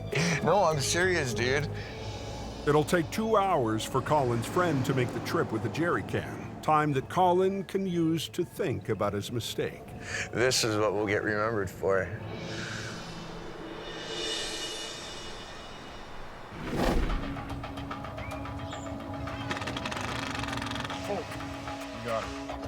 In Hope, 2 days after Christmas, crews are gearing up to go back on highway rotation. But Ken Monkhouse is still reeling from his near miss up in the mountains. So that Forest Service road was pretty traumatic. A couple people could have come real close to dying, including myself. It may work. Can you and me go have a chat? Private? Just had nightmares about it every night. Wake up in the middle of the night, just freak right out. Go for a walk around the block, go back to bed, push play, the nightmare starts all over again. Are you gonna want to kill me if I go and work for a month in the city to help buddy out? And I can go down there and pound a bunch of cash. If you're getting mad, and don't worry, I won't do it. Well, no, I mean... It seems like we got lots of guys and a few trucks. I tell you, this is the worst time of the day to do it. But I'm so out of sorts with myself.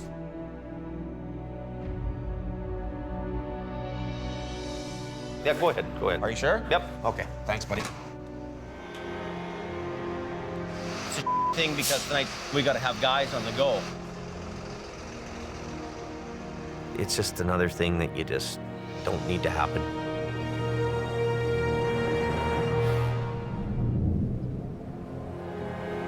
That's slippery loose this morning. Just a traffic jam. In northern Alberta, Highway 881 is jammed with crews heading back to the oil fields. It's so bad you can't even pass a guy.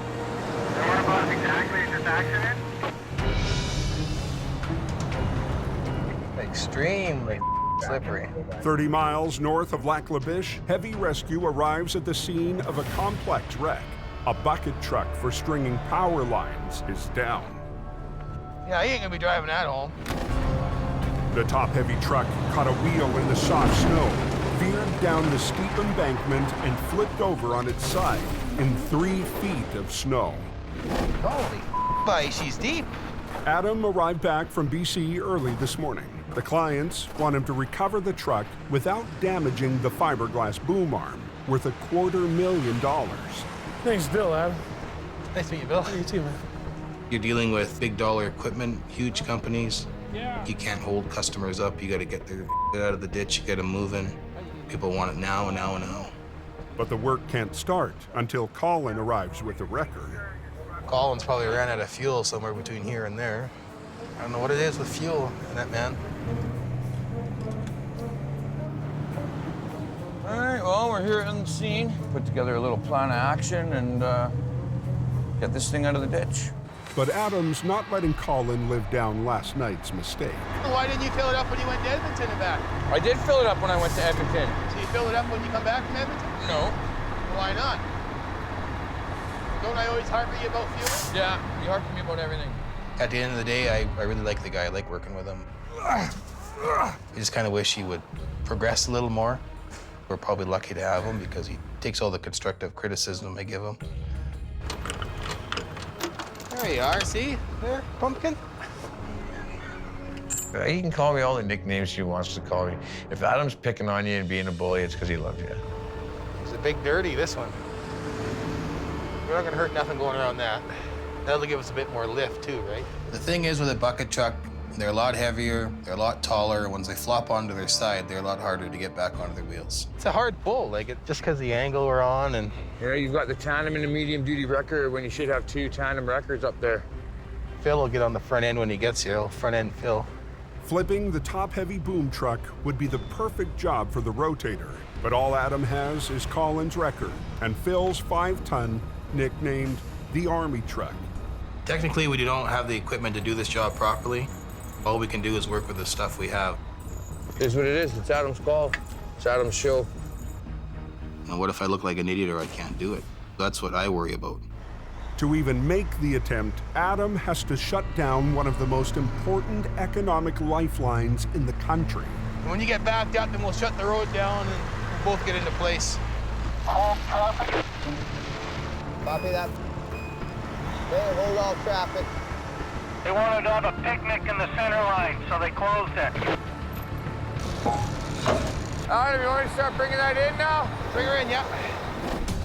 Adam's first step, pull the 50,000-pound truck onto its wheel. Then Colin will pull it gradually upward along the length of the ditch and onto the highway.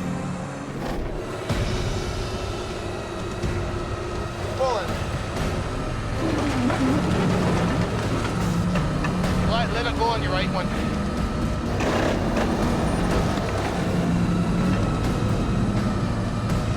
Want to do more with your high one, right? I'm gonna bite in, that's all I need to do. The spades on HR-68 raise the tires off the road and use the weight of the wrecker to dig into the ice. Yeah, these teeth aren't gonna let us do it. Not a hope in hell. Adam's waiting for a set of custom cleats designed to anchor in extreme cold conditions. It's just so icy. With no grip on the frozen pavement, the 2 trucks just don't have enough weight. Until we can get the trucks anchored, we can't do diddly. So Adam changes the plan. We'll hold your foot on the brake, keep her revved up. With HR-68 lowered back onto its wheels, Adam's hoping they can provide enough traction. I got my foot on the brakes. Are they dynamited on? Don't roll back, whatever you do. Whoa! We'll hold your foot on the brake, keep her revved up. Oil patch traffic is backing up on northern Alberta's Highway 881. Why'd they close it? Like, you use it when it's closed. Closed means closed. I got my foot on the brakes. Are they dynamited on? Adam makes a last-ditch effort to get a heavy boom arm truck upright and back on the road. Don't roll back, whatever you do. Whoa! The extra weight of it, where it was down the embankment, it definitely weighed more than my truck did.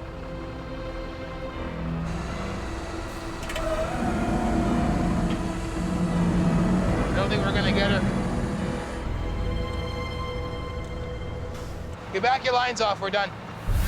Get off the road. Completely unhooked? Yeah. For the first time in years, Adam has to abandon a job. Where? Am the tab yet, or you gotta think on this dude? He's in there. Wow. It's frozen in there. Once we get it flopped over, it's no problem, but... You just see how disappointed he is that we didn't get the job done. Get your straps off, get back to the yard, and shut her down for the day. What are we gonna do about this? Don't worry about it, that's my job to worry about it. But Adam refuses to be beaten. He calls for the one piece of equipment that could make the difference. Yeah, this is Jimmy. We can't get her up. There just ain't no way we're gonna get this up without the rotator. Yeah, I think the rotator would be a handy piece of equipment to have on this bucket truck. It's definitely got the power to suck it up onto the road. After a slow start to the winter for Jamie and Hope, the Rotator hasn't turned a wheel in weeks. It's hard for me to want to sit here at the shop when, there's so much business going on there. Oh, it's killing me to stay here, you know that? Freaking killing me. I know how hard it is to work in these mountains without a rotator. You need it.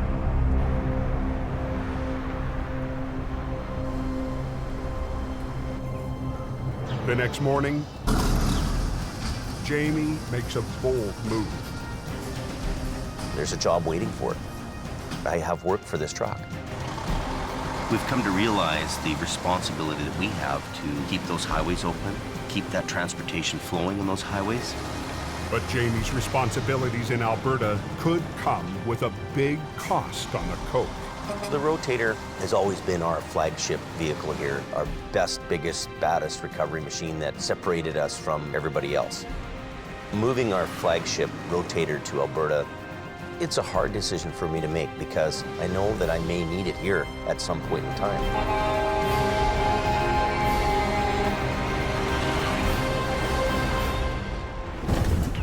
Next time on Highway Through Hell. Fleets all over the road. The biggest wreck of the season It's a damn tangled mess. explodes on Jamie's doorstep. Yeah, Jamie and his rotator must be all excited. But it's all up to Howie The fist of God came down on it. to get the highway open I'm all by myself. without the one truck he really needs. No rotator. No backup.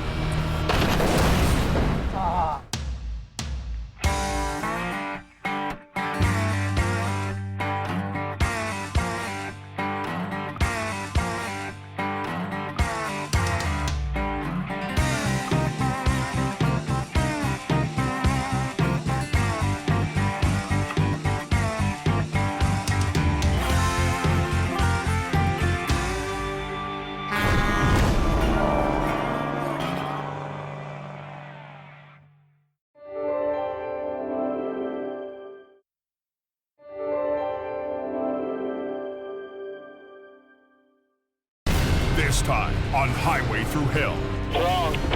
A record-setting load and a high-tech recovery Both highways are going to be shut down. We keep going. choke off the route to the north. It's gotta be enough there.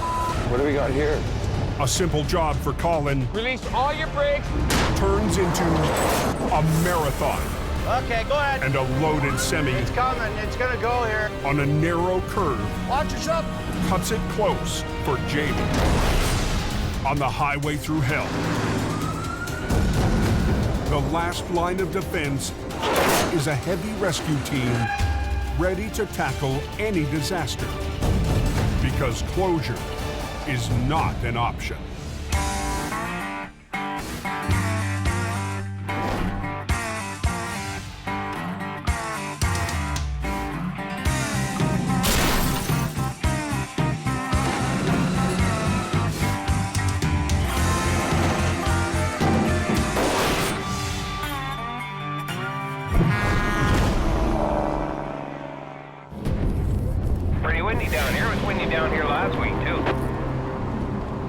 It's 11:10 p.m.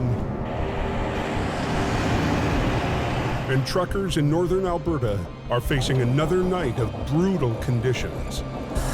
Yeah, looks like they got a lot of snow down here.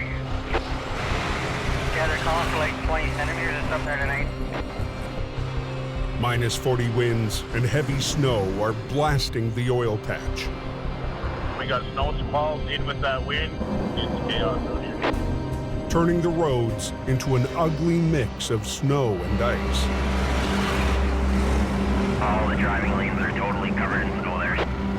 I'm driving between 70 and 80 kilometers an hour because it's just that slick out here. You know, the road is just shining with ice. North of Lac La Biche, Peace Officer Larry Baker is on the lookout for trouble on the highways. In the wintertime, we can go from sheer black ice to complete whiteout conditions.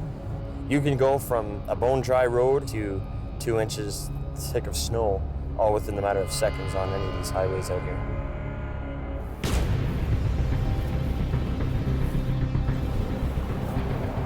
How's it going? Good. You know I'm stopping you? I'm guessing my brake lights. You proceeded unsafely. You flew right out of that parking lot.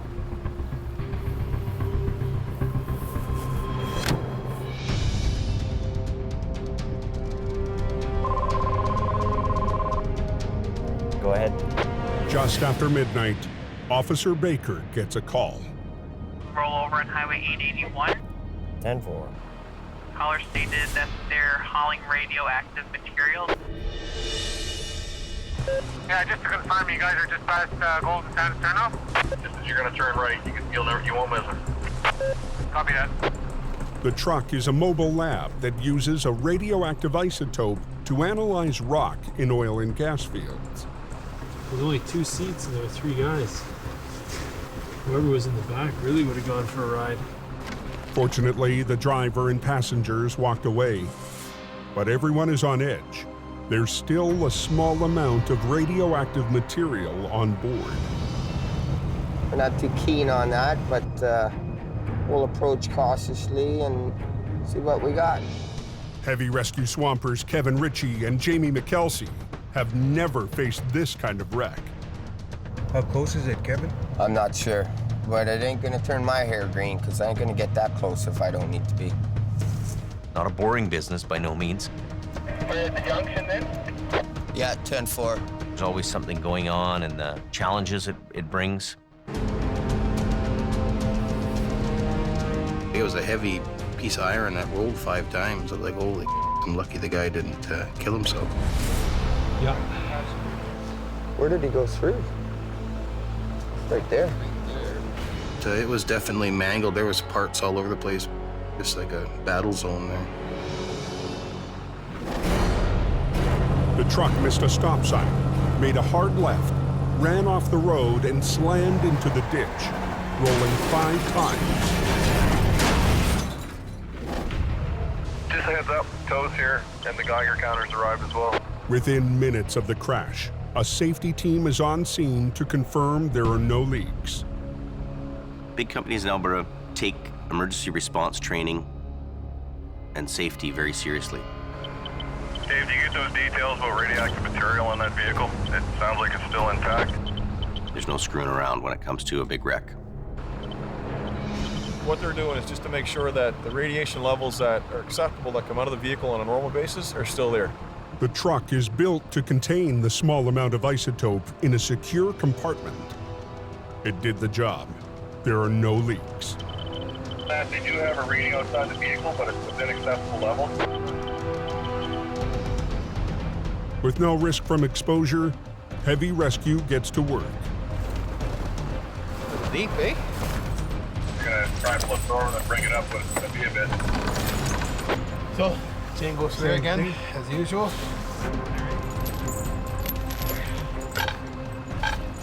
As long as it's nothing harmful at the moment, that's all I care about. That's it. Perfect.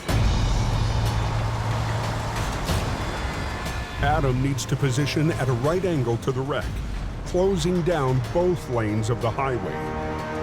Did the tow company give you an idea? 1 hour, 2 hours, 8 hours? Got the vehicle Load cable, drop the truck now, get ready to put the tension on. It's pulling them lines now. The timing couldn't be worse to close 881. Okay, 10-4. So as of like right now, then both highways are going to be shut down? Yeah, let's say right now it's officially closed. There's another major roadblock on the route to the oil and gas fields. Come on, get on that cable pull till it gets all bound up. On Highway 63, 12 miles south of Fort McMurray, a huge transport is about to get underway.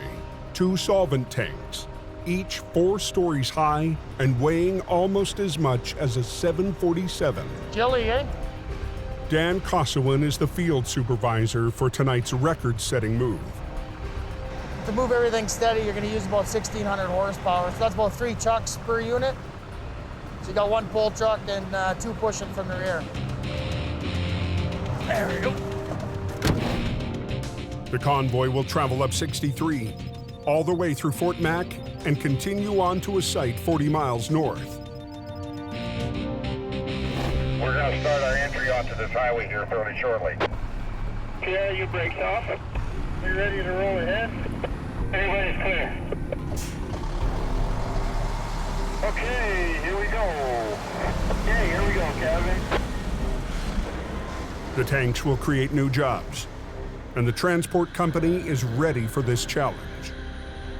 If they have a mechanical breakdown or any kind of incident, you know, that's serious traffic concerns. You're not moving that kind of weight in a hurry. This has never been done this size of diameter. Good on the drive side light. Clear the drive side. Excellent. Coming around nice on the swamper side there. You'll be clear right now, Lizzie.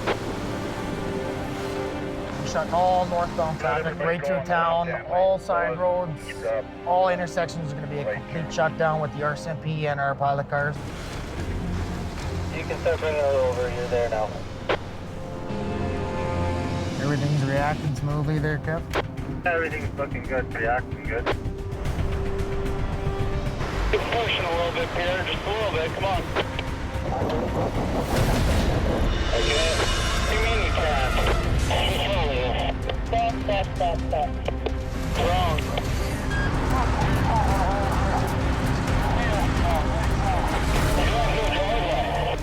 Quick down, stop this drive shaft.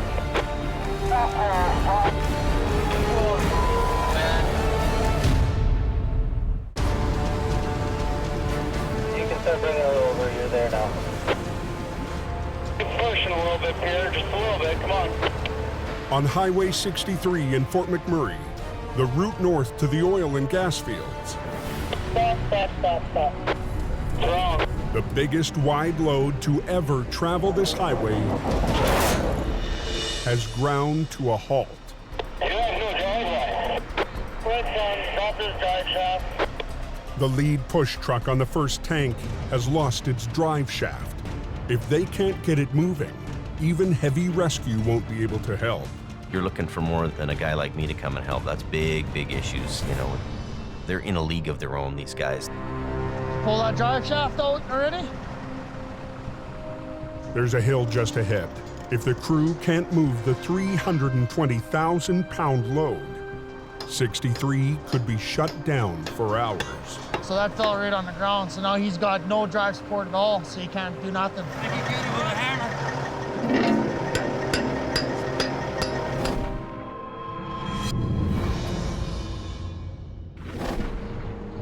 Over in BC, there's also major trouble on the Coquihalla. Going pretty heavy, actually, from hold up. It's getting up there real fast. A blast of West Coast air is dumping heavy, wet snow on the Cascade Mountains. It's slushy for the first 40 to 50K, but they're working it. Trucks are spinning out all the way up the Smasher. We need Al for this guy in the top corner. I got you. I'm just trying to get him right now. Al clearing BSA 15. With Jamie and most of his crew in Alberta, it's shaping up to be a busy night. We just left and now we're back. You're having fun. For Al Quiring. Towards the springtime, it's been huge, like 60, 70, 80 centimeter snowfalls overnight up there. So gotta progress with keeping that road open. Where's this car in the ditch? But just down the hill, there's a different kind of recovery. I was trying to get the car back in control, but it didn't work, so I just slipped off and away it goes. He just happened right in front of me, like I just saw him go across the highway, and then he just flipped over. He's lucky he's okay. Is the key off and everything? Key is right here with me. Okay. A small tow truck has already claimed the job. But even though he's busy tonight, Good tow truck guy, get you out of the ditch before the cops come. Al can't resist lending a hand. This is how we operate on the Coquihalla. One guy helps the other. Wow. It's a quick job, but Al never turns down a chance to help. You're good, Vic. And I rely on them to help me out too, so I try and have a good working relationship with all the different towing companies if I can possibly have that. Okay, we're out here. Hee-haw!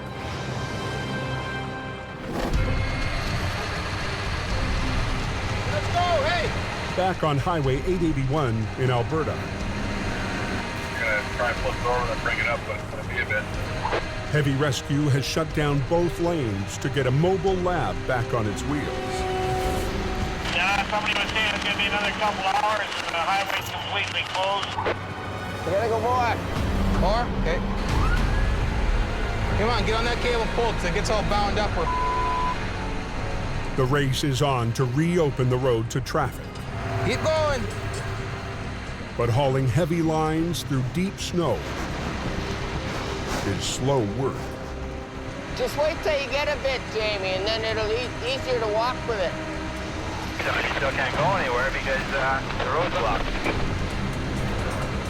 You're not alone, man. We're frustrated. Good to go? Even under pressure to open the road, Adam wants to bring the truck over as gently as he can. That's got to be enough there.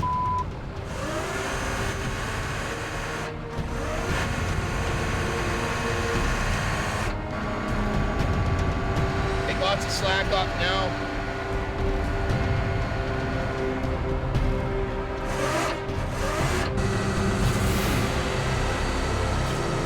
Are they coming or not? I can't even see.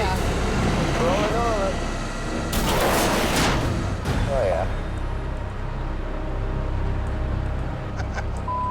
It's a workout, isn't it?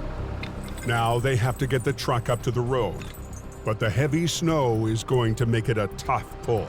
So we'll take them both off, and then hopefully when Phil gets here, we'll have a pin to go through the bumper. And just suck her up. Suck her right up here.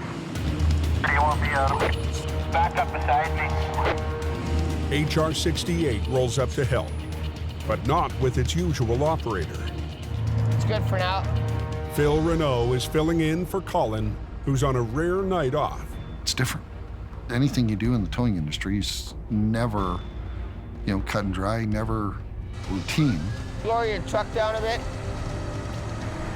Anything so I can get up there. New operator Phil has never seen a job like this one. You just do whatever it is you have to do to get the job done. Jamie, you want to grab that line? Just keep going with her lots out. Easier to do it up here than down there.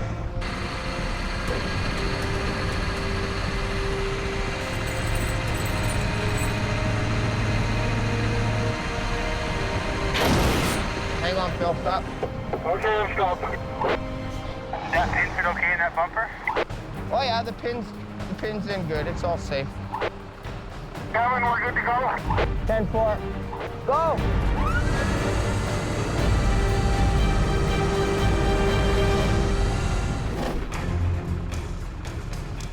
So that fell right on the ground, so now he's got no drive support at all, so he can't do nothing, push. Back up in Fort McMurray, Field Supervisor Dan Kossawan and the transport crew are racing to unhook a broken push truck from their convoy. Straighten your tires out. Every minute they're stuck here is a minute closer to the morning rush. Okay, Elvis, you can back up. So now what we're gonna have to do is just rearrange a couple trucks and then have a secondary pull truck out front of the first load now. The convoy is facing a steep incline up ahead. There's no way the first load will make it over without full power. Cameron, unhook your rear push truck and then send them around. Dan's only solution, move one of the push trucks from the second load. He's gonna back up, tie on to Linden. Yeah. Once we get over top, then Elvis can go out in front.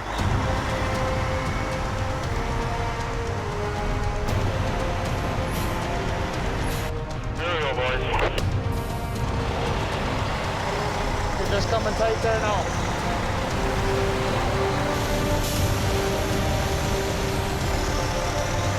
Okay, here we go. We have clean harbors and one more coming here, and that should be it. Copy there, Tanner. But the breakdown has cost the crew too much time. The tanks won't reach the refinery tonight. Tomorrow night? Yeah, tomorrow night we're gonna do it again. So we're just gonna get through town and park, and then carry on tomorrow. They'll park in a pullout north of town and make their delivery tomorrow night.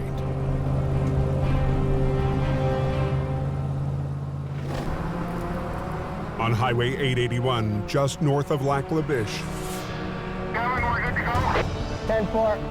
Go! the only thing moving is heavy rescue.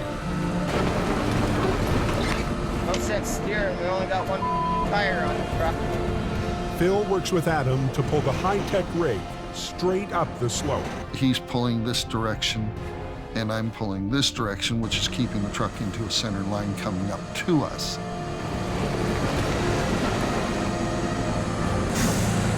Now we're planting some potatoes. She's looking like she's coming out. We keep going. Go.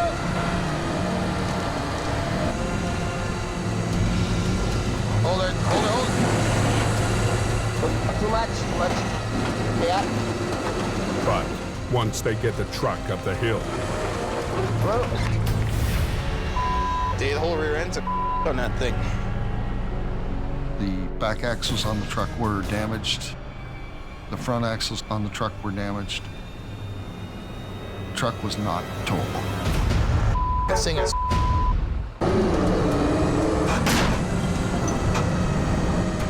Too much, too much. on Highway 881, north of Lac La Biche, Alberta, that thing is traffic to the oil fields is shut down.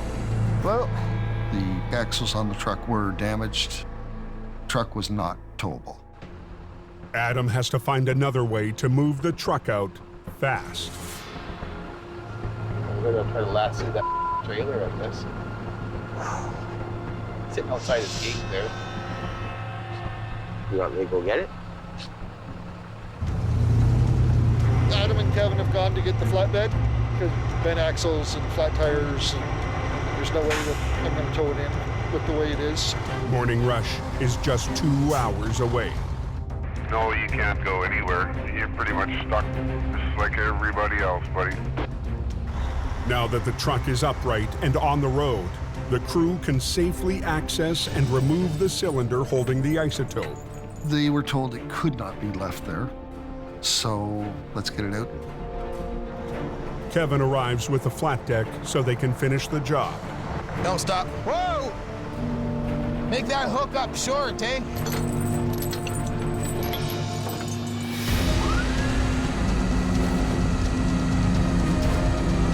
Turn her this way, son. A unique recovery for heavy rescue More if you can. There you are. comes to an end. Yes, good job. Everything went pretty well. We all worked well as a team. Everybody tightened it up, and away you went. I have a caller wanting to know if DA1 is open again. Yeah, 10-4. 10-4.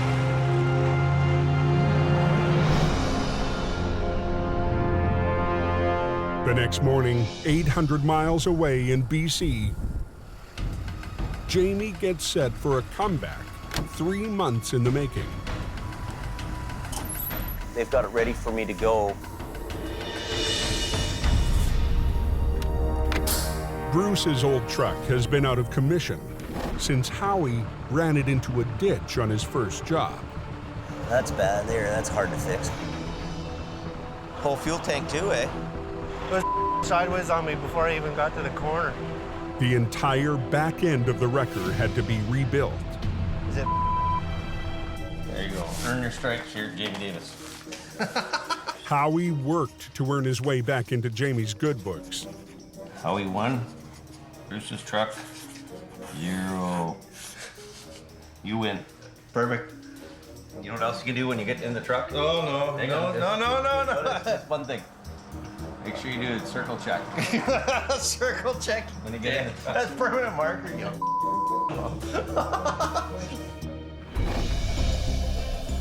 And today, Well, you put a new window on it too?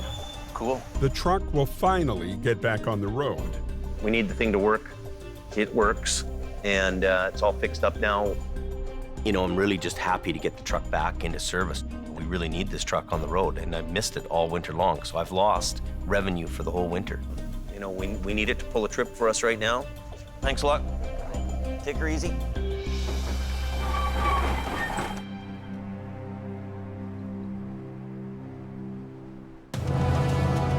Just before dawn, the old Peterbilt heads to its first call with a new driver behind the wheel. We're headed up to Sunday Summit for a rollover. Phil raced home from Alberta when he heard there was a chance to operate a tandem wrecker. I don't want to wreck his truck or hurt anybody either. It's the same winding stretch of Highway 3 where it crashed 3 months ago. This truck and this road apparently don't get along with each other. That's it.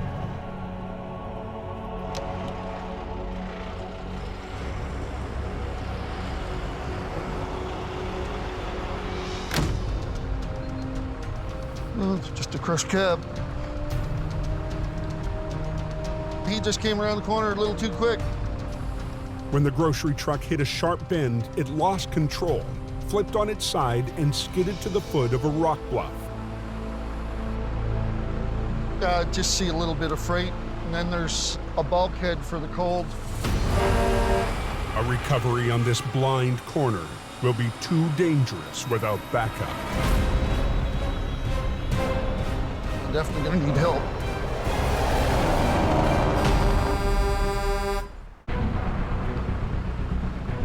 Well, it's just a crushed cab. Near Sunday Summit on BC's Highway 3, Well, let me grab my vis vest. We'll go take a look. Yep. Howie Irwin has joined Phil to recover a loaded grocery truck flipped on a dangerous hairpin turn.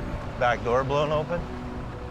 No, Adam's my boss in Alberta. I chained the center, Yeah. so I answer to Adam in Alberta. But now I'm in Hope. Howie's the head guy here. Generally, short chain the shock mount, so you're not stretching the bag out. Phil has told me that he wants to learn, and he listens, and he actually takes some direction. Well, what I would do is I'm gonna put me on this end. That's Probably what I pointing off this way. That's what I figured. I'll grab this, and we'll, just like you said, go over at a 45, down, back around, and back up to here. Yeah.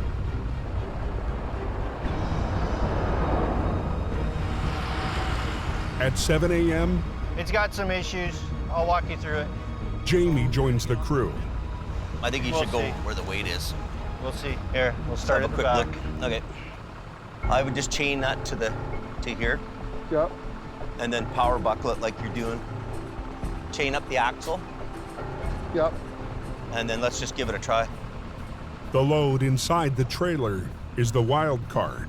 You've got a load in this trailer too, and 225-ton trucks, you're really pushing the envelope of their capacity and their gross weight in order to roll that tractor trailer over.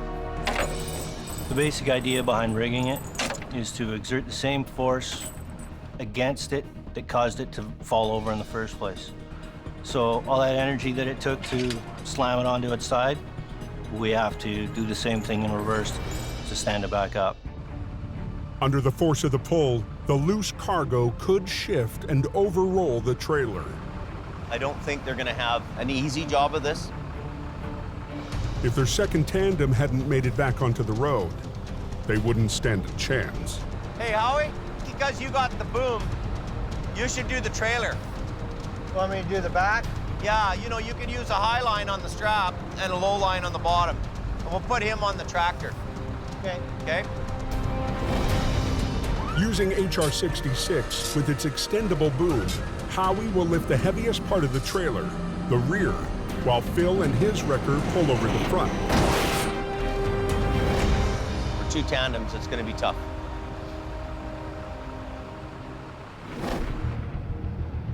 Anybody know if they got any white stuff up on the Coquihalla? A 2-hour drive to the northwest. It could be a bit snotty. I mean, you know, every couple of miles, I mean, the temperature could change 10 degrees. Right now, there's not a lot of snow up here. It's just enough to make it dangerous. Constable Steve Martin is patrolling the Coquihalla on the lookout for stranded motorists. It gets cold fast as you're going up the hill. People don't expect the change in temperature as they're going up the mountain. Just the conditions to trigger an accident. Haven't seen any yet today.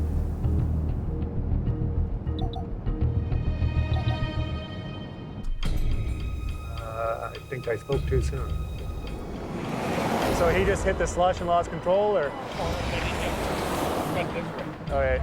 An SUV spun out and slammed into the barrier.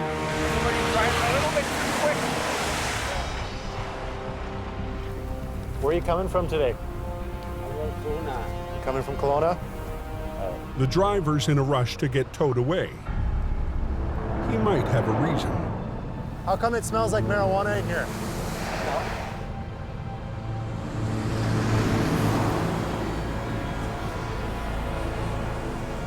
So there's no marijuana in here?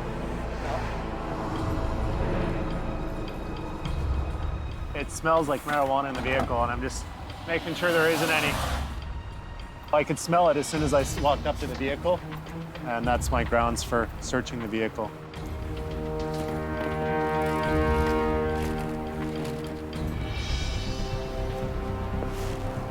This your suitcase? I got license. You got license. You told me there was no marijuana in here.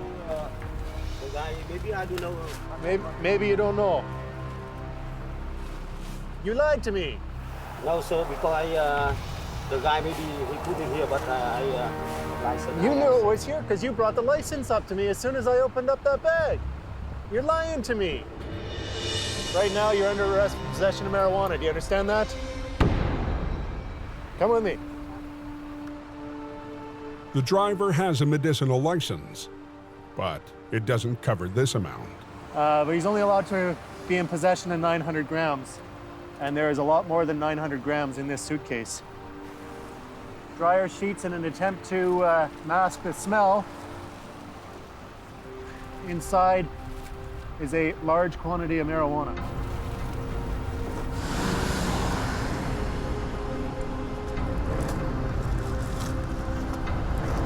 $10, $11, $12, $13, $22.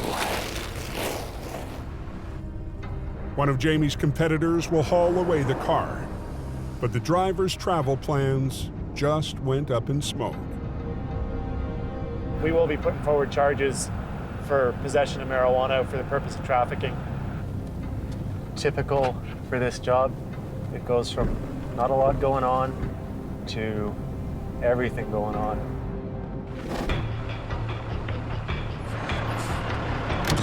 Down on Highway 3, Jamie wants his crew to clear the refrigerator truck before the Friday afternoon rush. Turn your wheel straight.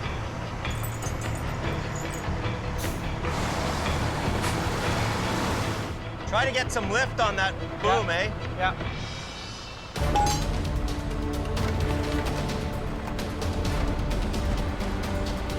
Should be your low pull guy. Okay. Look at these junk little hooks. Put this low to your rear end. Howie and Phil really have never been together on jobs. And when you're doing these big jobs with these big trucks, Can't get her? Got it. you need guys to be able to read each other on the side of the road. They need to know the other guy's move ahead of him. He needs to anticipate what the other guy's like. Just because we're not gonna get a second chance, you know what I mean? Yeah. It just went back into gear. Got it. Yeah. Anyway, we're just about ready. We're all rigged up and we're gonna go. Don't rely on the top first. Do your bottom end first.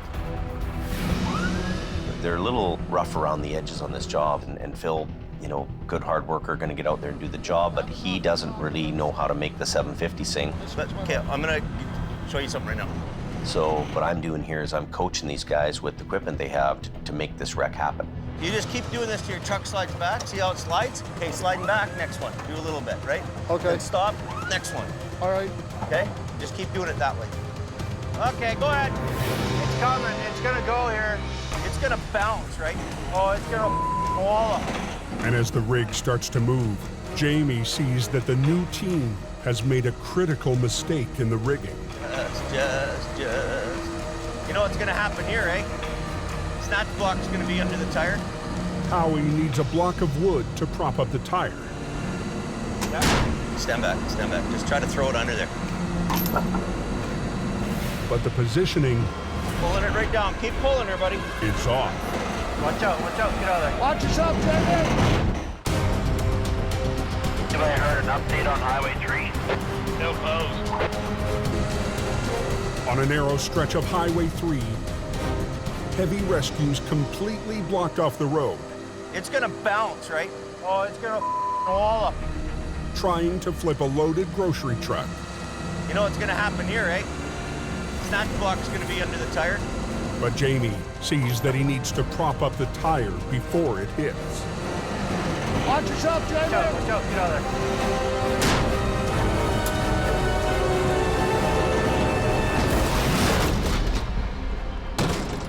Perfect. Oh yeah, baby. That's what they do in a James Davis. Look at that. You did her. Success. By the seat of their pants, they pull that off. It's as much as those two trucks can do to do that job.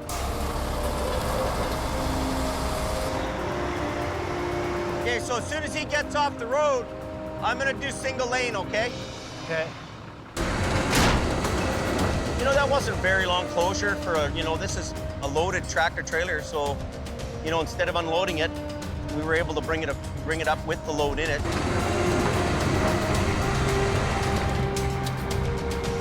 By the end of the morning, Got a pair of ice grips and I can crimp that off. the new team has the wreck out of the ditch and on the way to the yard. You know what, Howie? What? That didn't go so bad. No. Oh, I'd be more than happy to work with Phil again. He's all right. Everybody's got a different way of doing things. But if I take a little bit of Adam, a little bit of Howie, a little bit of Jamie, it's learning how to do the wrecks. And that's what I'm learning to do.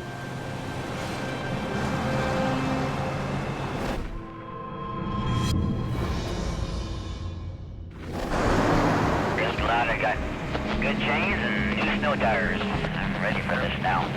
Another Arctic front hammers Lac La Biche, Alberta, turning the highways to ice. Pretty icy and pretty slippery. Overnight, a fresh layer of snow covers the icy roads.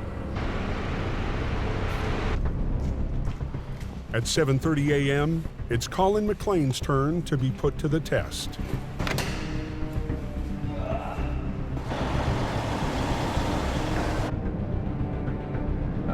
We're just heading up to a spun-out tractor set of B-trains just outside of Atmore on the 881. The rest of the crew is back in BC, but this should be a simple job for Colin to handle solo.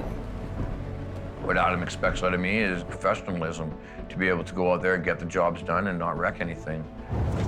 Okay, where is this guy?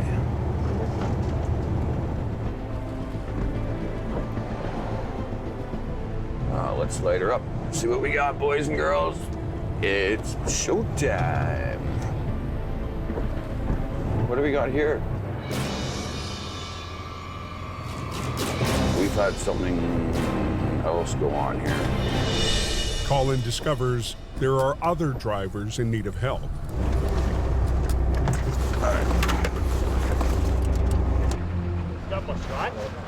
Well, I had an original complaint down here of a B train stuck, so. A flat deck has plowed into a pipe truck. There was a driver coming down the road here who's headed north, another driver behind him, rear-ended that trailer pulling the pipe there. And then it just domino effect from there, right? The chain reaction has created a mile-long stretch of 9 stuck and spun-out vehicles. The highway was shut down. No traffic was getting through. You know, you had trucks that were northbound, you had trucks that were southbound. Yeah, it was pretty crazy. Wow.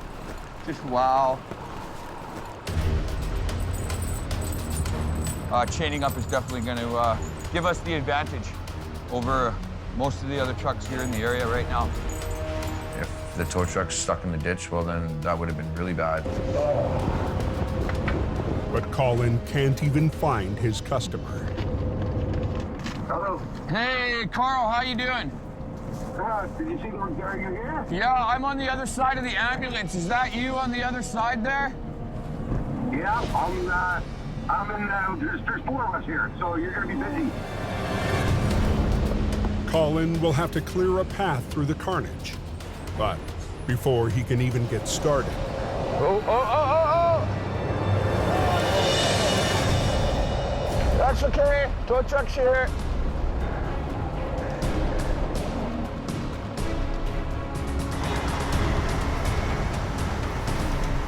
It's usually the firemen that come to our rescue.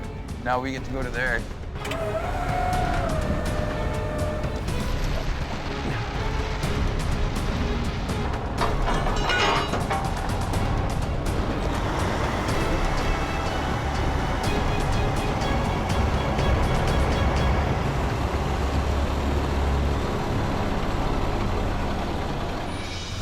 Hey, not a problem. with a fire truck back on the road, Colin can start to clear the highway.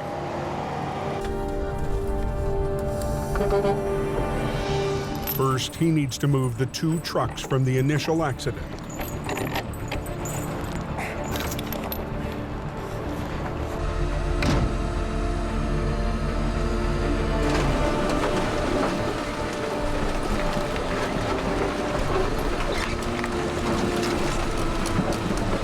Can I get a truck through there now?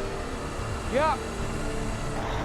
My original call has been here the longest, but we've had to basically clear a path to get to him. Okay, mirror.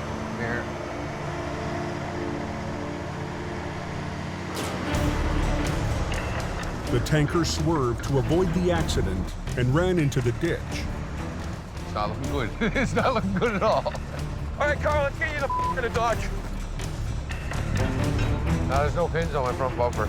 Colin has to find a secure rigging point to hook on to the 70-ton B train.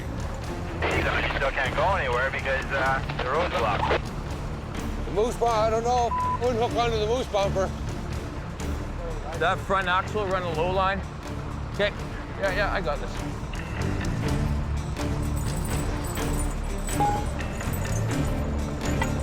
Carl! Yeah?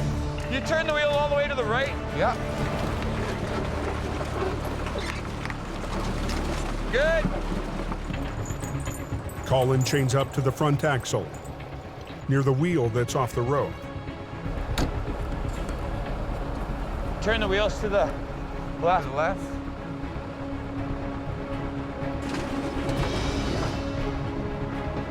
Here we come.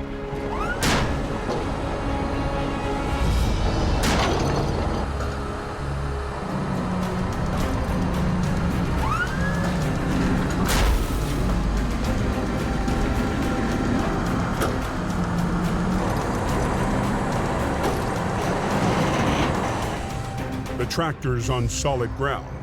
Now the tough part, getting the 2 trailers to follow. You release, keep foot pedal, right? Don't release both brakes? Release all your brakes. Brakes are on, so I'm ready to roll whenever you are, buddy. Okay, here we go.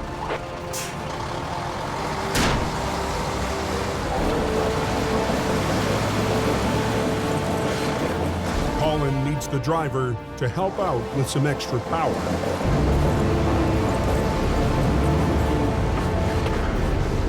Hang on. One more little tug here. Work with me.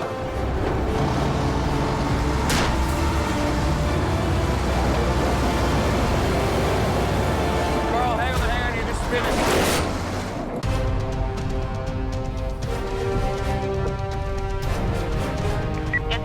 So close. Yeah, 10-4 control. We're looking at another 2 hours here. She's going. On an ice-coated stretch of Highway 881 in northern Alberta, just trying to clear out the highway here now so we can get traffic moving. Colin McLean is working single-handed to clear the road. You know, I wanted to get that highway opened up, and I was the guy that was going to do it. But a 140,000-pound tanker is putting up a fight. Hang on, you're just spinning.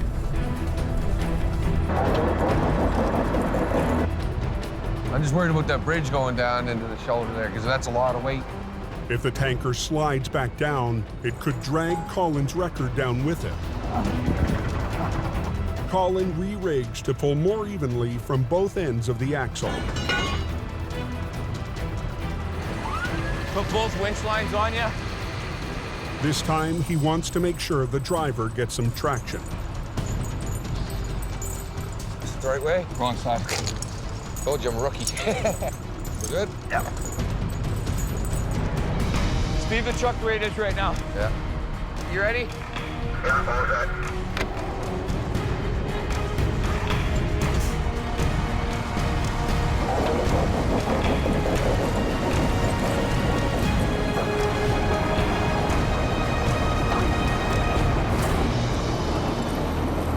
But you should be pretty good here by yourself, eh? I'm gonna try, yeah.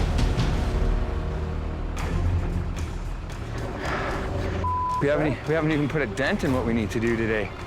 So Colin has to get right back to work. Hey. My name's Troy. Troy, Colin. Nice to meet you, man. Yeah, we'll get you off that tire.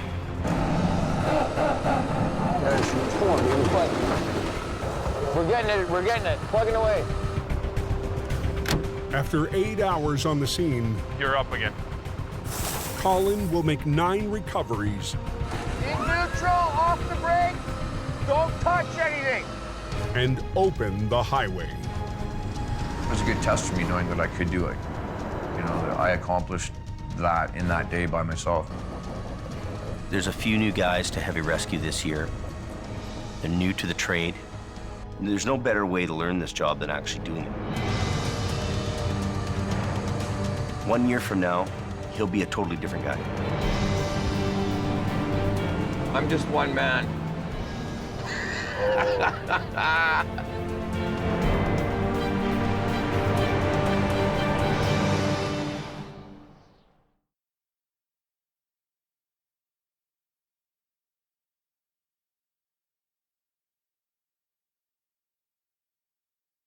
Wow. Next time on Highway Through Hell, We're on a dangerous road. a backcountry recovery puts Adam's crew Here we come. Put your back. in a tight corner.